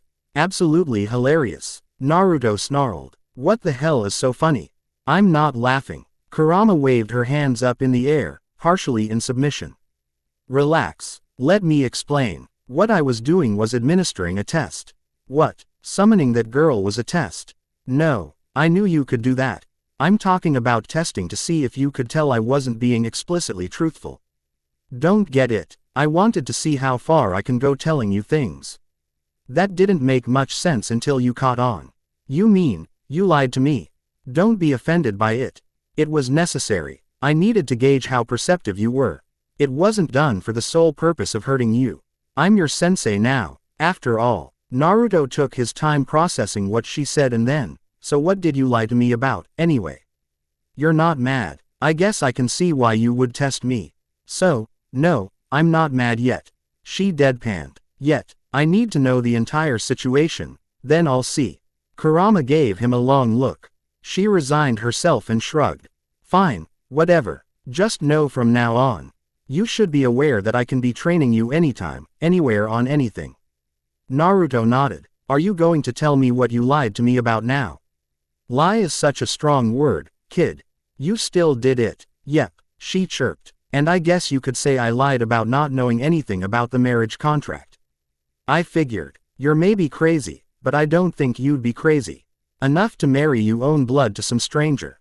Actually, you're not a stranger. I've known you since you were a baby. So marrying you off seriously wouldn't be half-assed. So this isn't a serious marriage. Not to me or you. But to her. He pointed at the patiently waiting Kistune. Yeah, unfortunately, she can't know yet. Naruto raised an eyebrow. Why the hell are you doing this? Truthfully, it's because you're not strong enough to use the legitimate Fox contract. What do you mean? The Fox contract is unusual at best. It doesn't just accept anyone. You need to be at a specific level as a ninja to be able to use it. It's got a status assessment, and it's pretty deadly to those who do not meet the criteria. Of course, it was designed by me, so obviously only the best of the best could use it. If I couldn't use it, then why didn't you say so? I'm random that way, so what? What the hell is the matter with you? Why can't you just be straightforward? Because the world isn't straightforward. It's deceitful, manipulative and nasty. You better get used to the way I operate soon, or you won't survive as a shinobi. We could have avoided this whole stupid marriage thing altogether. Then finding someone powerful enough to train with you would have been impossible currently. Why couldn't you just be my sparring partner and made things simple? Were you even listening before? I said I was far too important to be doing that. What I meant by that was you're too weak for me to train on my own. My skills are advanced, too advanced. And honestly speaking, it would actually frustrate me starting with you from the very beginning. So, the idea is that you would have someone weaker and that would be able to start you off. As soon as you grew enough in skill, I'll take over with the advanced techniques. Really, how hard could your stuff be? If I came to Konoha, sane and stable, with the intent to destroy it, I would have. She said it so seriously that Naruto knew she meant it. But still, don't underestimate my village. There's no way you could have done that. Kurama wiggled her finger in the air. Tisk, tisk, tisk. Do you even know how powerful a Biju is? Imagine one that has spent centuries developing powerful jutsu with basically unlimited chakra reserves. Trust me, kid, what I'm telling you isn't something for an ego trip, it's just simple facts. You're definitely underestimating me. She sounded peeved off, and Naruto didn't want her changing her mind about training him, especially after what he just heard. Fine, sorry, but I still think it's too forward to think that Konoha wouldn't stand a chance against you. Maybe it is. Let's leave it at that. Right, but I still don't get it. Don't you have any other contracts I could have used to summon something? Of course I do, but would never give it to you. Why the hell not? That contract mainly uses your chakra as an outlet to summon something. Your chakra and what exactly is summoned is mutually inclusive. If you have weak chakra control, then obviously you'd summon something equally feeble. And even the frailest Biju or Kistun you summon may still be too powerful for you. And would subsequently reject you. That's a horrible way to start, but that system would be absolute. With the marriage contract, however, there is no limit to what you can summon. It does not rely on your chakra control, but my chakra output. So the more of my chakra you dish out, the more powerful your summon will be. The best part about a marriage contract is that even if you're too weak for whatever you summon, I have the final say of whether you can be with that summon or not. So this will give you a powerful ally who won't care about your abilities. He had never actually thought of it that way.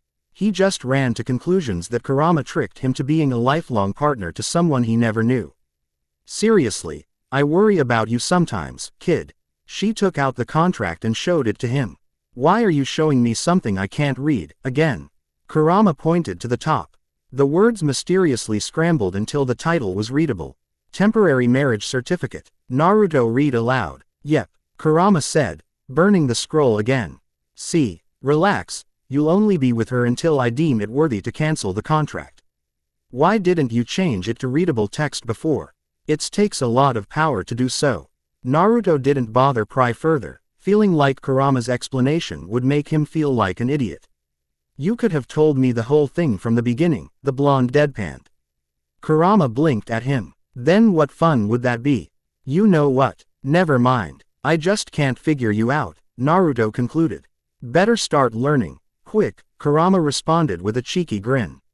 Naruto rolled his eyes, then turned his attention to the girl. What you're doing to her is completely wrong. She'll understand once I tell her my reasons. And when are you going to do that? Kurama gave him a cryptic smile, then signaled for the Kistun to open her ears. She did so immediately. Her fox ears, earlier folded, shot up above her head. Yes, Kurama-sama, she asked politely. It's time for introductions. I have yet to know your name. The girl's eyes widened and she hastily bowed.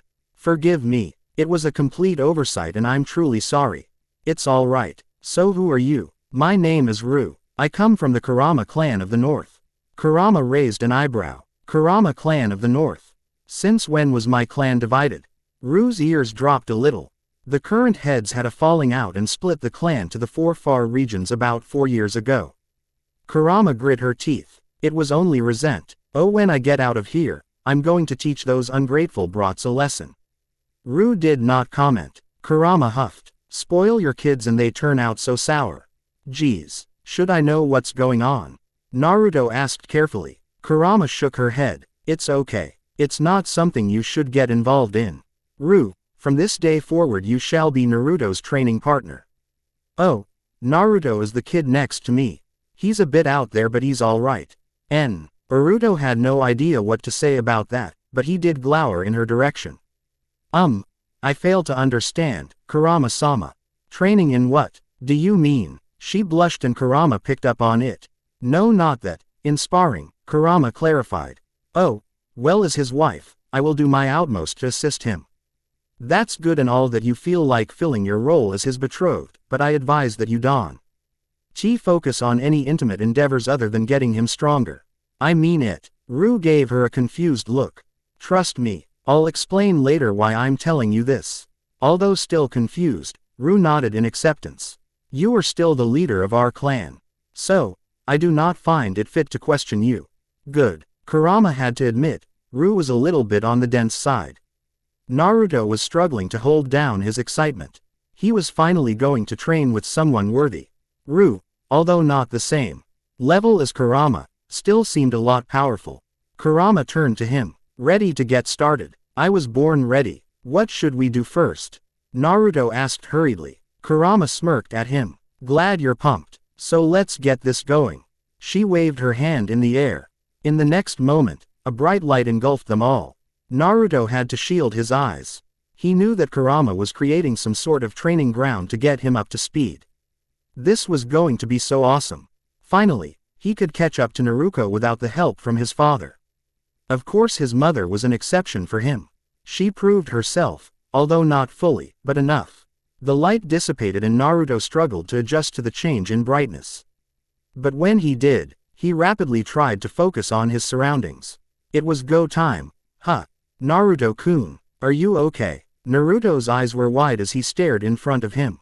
Ayame ne-chan. Ayame stood behind the counter at Ichiraku's. She frowned slightly at him. Yeah, that's me. Is something wrong, Naruto-kun? You seemed pretty out of it. Naruto looked around. Everything out Ichiraku's was laid out to the simplest of details, from the decor to the customers. It looked too real. Ayame touched Naruto's forehead in worry. You don't seem to have a fever. Naruto was still in mental hysterics. How was he in Ichiraku's? When he was called into the mindscape, he was home, sleeping soundly. So how was this happening? Maybe it was just an illusion, but suddenly, Ayame froze in place. When Naruto looked around, he noticed the same thing happened to all the inhabitants. He was beyond confused. Kurama, he called out, hoping that yelling her name could make some sense to this mess. Here, Naruto looked behind him and noticed Kurama and Ru seated on a table. Ru looked up and down in marvel. Such intricate detail, amazing. At least Naruto could be content that this wasn't real. What's going on here? I thought we were going to start my training. Kurama smiled sweetly. But, my dear Naruto-kun, we are. At Ichiraku's. What? We gonna have a ramen eating contest or something? Haha, your sarcasm is palpable, but that's not what's going to happen. Besides, I hate ramen because of you. Me, he yelled, indignant. Kurama glared at him. Yeah, you eat that shit every day made me sick to my stomach. Naruto wanted to respond but she cut him off. Anyway, this environment is perfect for your first exercise. So you want me to spar with Ru here? Kurama stared blankly at him. Who said anything about sparring? Naruto was starting to get frustrated. Then what's the exercise? Your impatience is showing. Guess that's one more thing we need to work on. Naruto grinded his teeth intolerantly, but waited for Kurama to continue. After some tortuous seconds, she did. We're not doing anything physical yet. Remember what I said in the beginning. We need to work on your way of thinking. You're just too impulsive. That confused him even more. And how are we supposed to do that here? The smile Kurama gave him was anything but simple and sweet. Listen carefully. Naruto, a ninja is a survivor. They use whatever they can in order to achieve their goals. It can be underhanded, emotive or downright disgraceful. But as long as the end goal is reached, they do whatever it takes. I know that already, Naruto said. No you don't. You only think you do. You understand the bare minimum of using anything to your disposal, but that isn't the point I'm trying to make. Ninjas are clever, sometimes too clever. If they see there's an easier way to do something, they abuse that opportunity to the fullest. Ninjas are also good at reading people. From facial shifting to body language. That's what's going to happen here. What? You see that ramen girl in front of you? Naruto glanced at Ayame, who was still frozen in place. Yeah, your goal, to move on to the next stage of training, is to get Ayame to ask you out on a date. It took some time for Naruto to process what Kurama had said. His eyes widened and he rounded on her. What? You heard me. Your objective is to get Ayame to ask you out on a date. What the hell? How is that training, you crazy fox? Ru peered at him. Do not disrespect Kurama-sama, Naruto-koi. Hearing Ru use such a personal honorific with ease made him shiver, but he bravely shrugged it off. Kurama only stared at him, bored. If you don't want to participate then you can forget about beating your sister. What? I'm serious, Kurama said. If you're not going to take me seriously as a sensei then forget about advanced techniques, even Ru will not be allowed to help you. Naruto gave her a very sour look, seemingly sulking at her stipulations. But, this is so stupid. Then we're done her. No, I'll do it, he sputtered animatedly. Kurama nodded once. That's what I like to hear. So I just have to get her to ask me out, right? Naruto reiterated, already forming a plan in his head. He had forgotten the Kurama could read it up. I guess I should administer rules for this, Kurama said. Naruto was already starting to get worried. Kurama donned a thinking pose. Let's see. During the exercise, under no circumstances are you allowed to let Ayame in on the real reason of asking her out. You cannot make her ask you out as a favor to you for any reason. You may not write out or give gestured hints to Ayame of your reasons or your intentions. You may not physically use anything in Ichiraku's to assist you. You may not get anyone during the exercise to help you. And you may not ask leading questions that will have Ayame involuntarily ask you out. Got it. Am I sure that this mission hasn't been rigged for me to fail? The Ayame you see before you is modeled, in detail, after the original. I've studied her for years and incorporated her mannerism and behavioral patterns into the image. So, she will speak, act and react just like the normal Ayame would. No more excuses. She crushed all his plans in one take. Naruto really hated her sometimes. Love you too, kid. What if I fail? He asked. Then we'll do it over and over again until you pass. Good luck. Kurama clicked her fingers and everything around Naruto was lively again. Maybe you didn't sleep well. Ayame continued on. Naruto eyed her in trepidation. He looked behind him and noticed that Kurama and Ru had completely vanished from sight. He could not believe that it had led up to this. She wasn't the real Ayame. Put sure acted like the real one, making it even more difficult to commit himself fully. He wished that Kurama could have specified that he was required to ask Ayame out. He never lacked in confidence. And he never cared about embarrassment if he could get the job done. But no, Kurama required the complete opposite from him. He needed to get Ayame to ask him out without hinting on it. Meaning Ayame needed to ask him out because she genuinely wanted to. That, for him specifically, was borderline impossible. How could he begin to get Ayame interested in him? It was weird, too. She was more like a big sister to him, so getting her romantically inclined felt somewhat uncomfortable. Naruto-kun, I think you need to go home and rest, Ayame said, frown visible on her face. Naruto quickly gathered himself, embarrassed that he was caught staring. No worries, Ayame-ne-chan. Hey, can you tell me something? Ayame still had a worried look plastered on her face. What is it? How do you feel about me? He hoped he didn't just ask a leading question. When he noticed nothing happening around him and Ayame thinking about his enquiry, he guessed that he didn't fail so far. Well, I consider you someone really close to me, like a little brother. Why the sudden question? It's nothing, Ne-chan. Just curious. He played it off with a chuckle, but it did little to ward off Ayame's concerns. I really think you should go rest.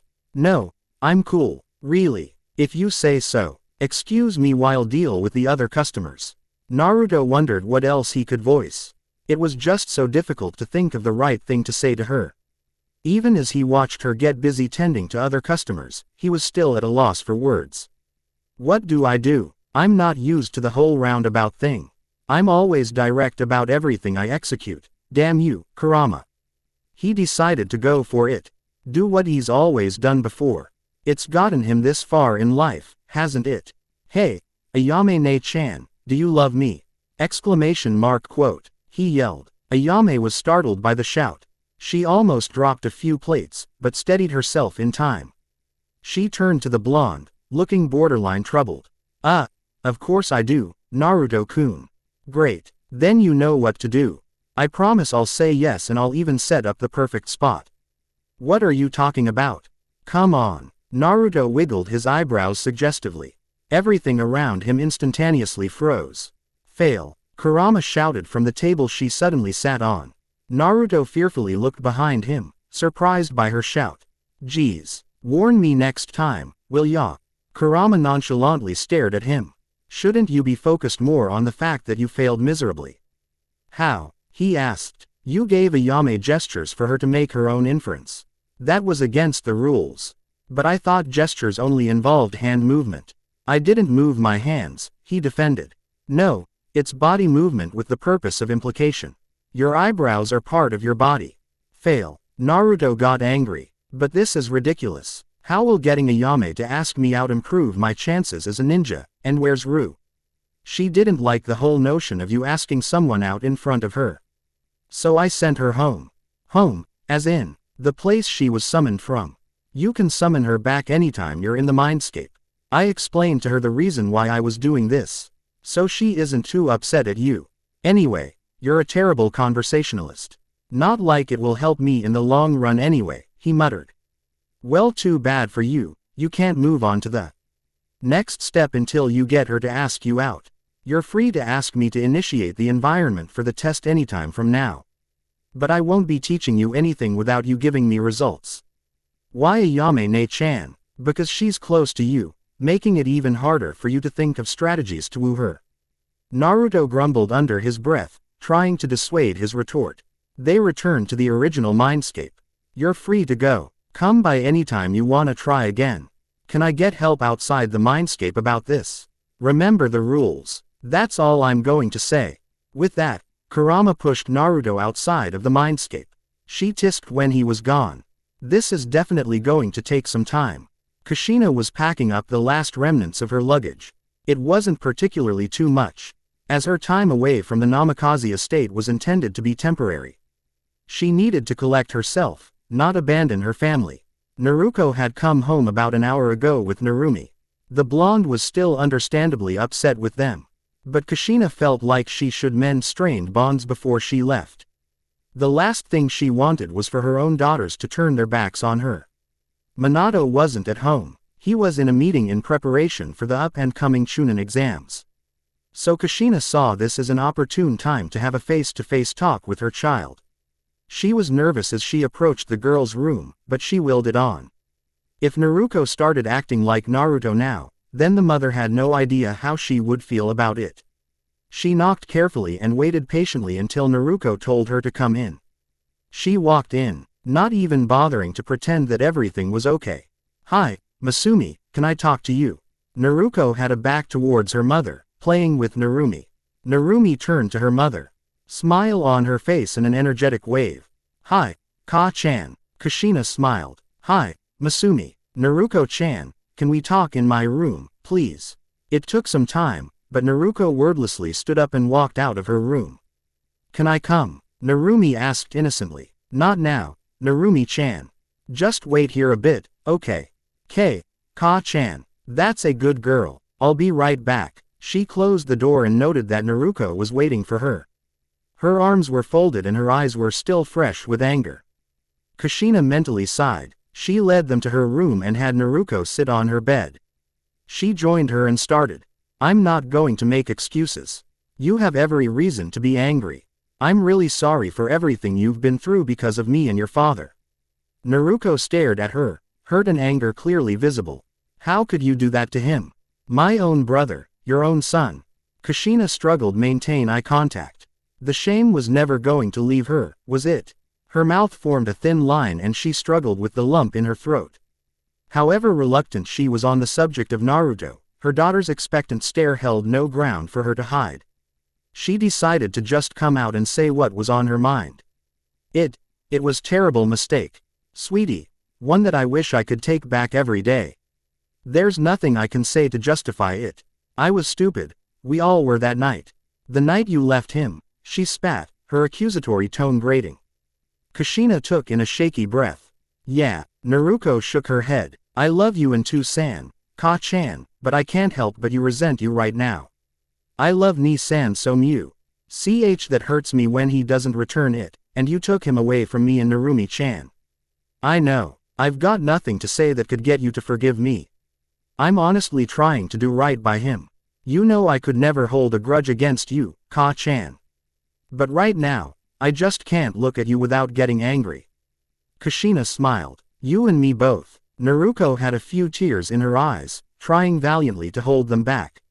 Until Ni-san can catch up to me in skill, I won't accept any more training from you or San. That made Kushina flinch, and her worry became all too visible. Muse. I know that you want to be fair to your brother, but please, not this way. There are terrible people out there who wouldn't hesitate to hurt you because of your chakra. I don't ever want something like that to happen to any of my children. Naruko peered at her. It's too late for that, Ka-chan.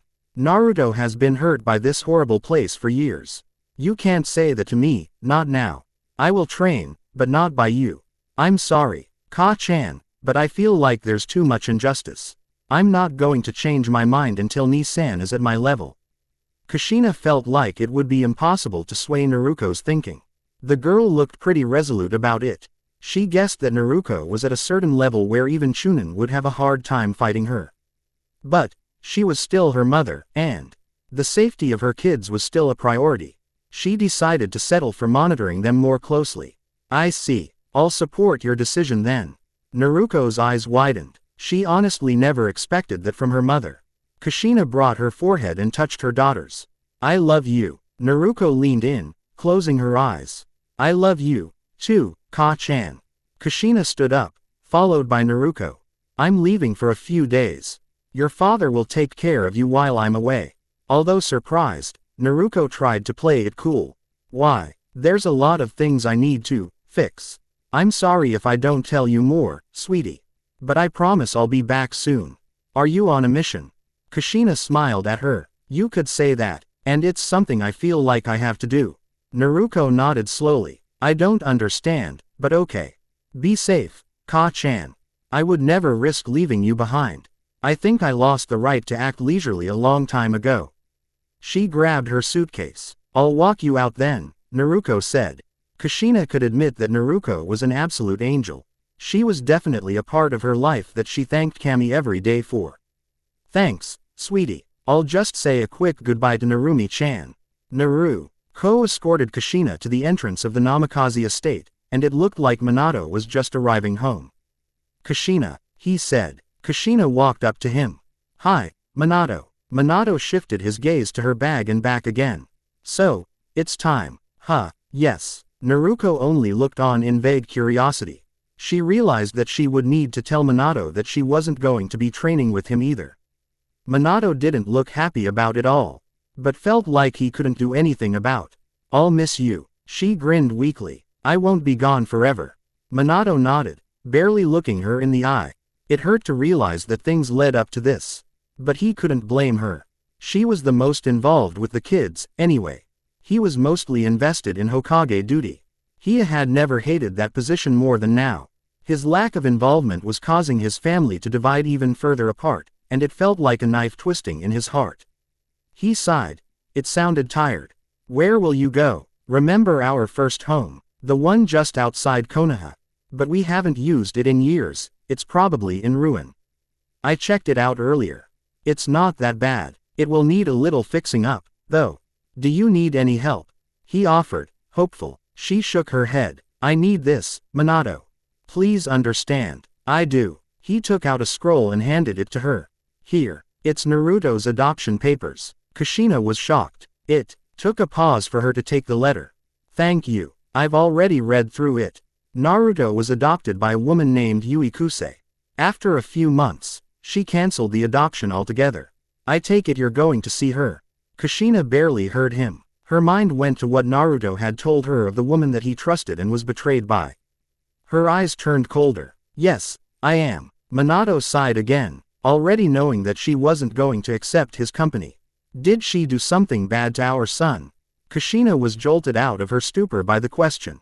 I will tell you everything soon. Not now. Manato nodded in understanding. It was definitely something bad. He really took a good look at her then. She seemed so different from the semi-carefree woman he knew just a few months ago. She seemed more tired, stressed and emotionally exhausted. He probably looked the same way to her. I guess this is goodbye, he said awkwardly. No, it's just bye for now, Kushina responded. That forced a weary chuckle from the Hokage.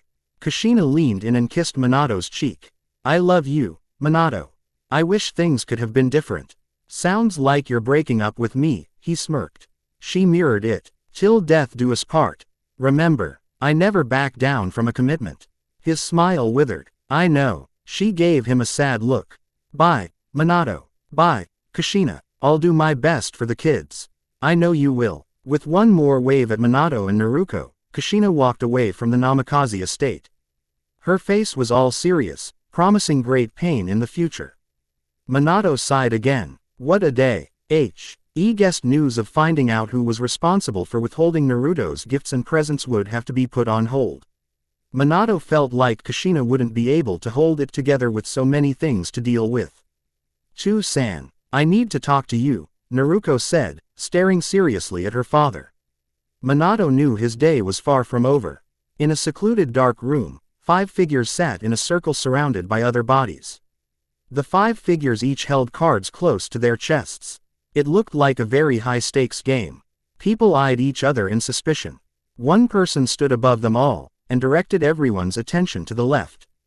It is your move. Before anything could happen, a door suddenly flipped open, filling the room with bright light. Everyone inside groaned in discomfort, but grew silent when they saw an irate woman by the door. Sunade-sama, where are you? She yelled angrily. Everyone blinked at her, then shifted their gaze to one location. The person they pinpointed turned out to be the aforementioned woman, wearing a big hat to try and cover herself. By God, Shizune, couldn't you have waited in our room just a few minutes longer? Not when you lock me in and take all our money. She screamed, fuming. No one in the room felt like getting on Shizune's bad side. Sunade sighed. You wouldn't have let me go if I didn't. A security guard came up to the Raven head. Hey, this is a high-stakes game. Leave, before I do something I'll regret.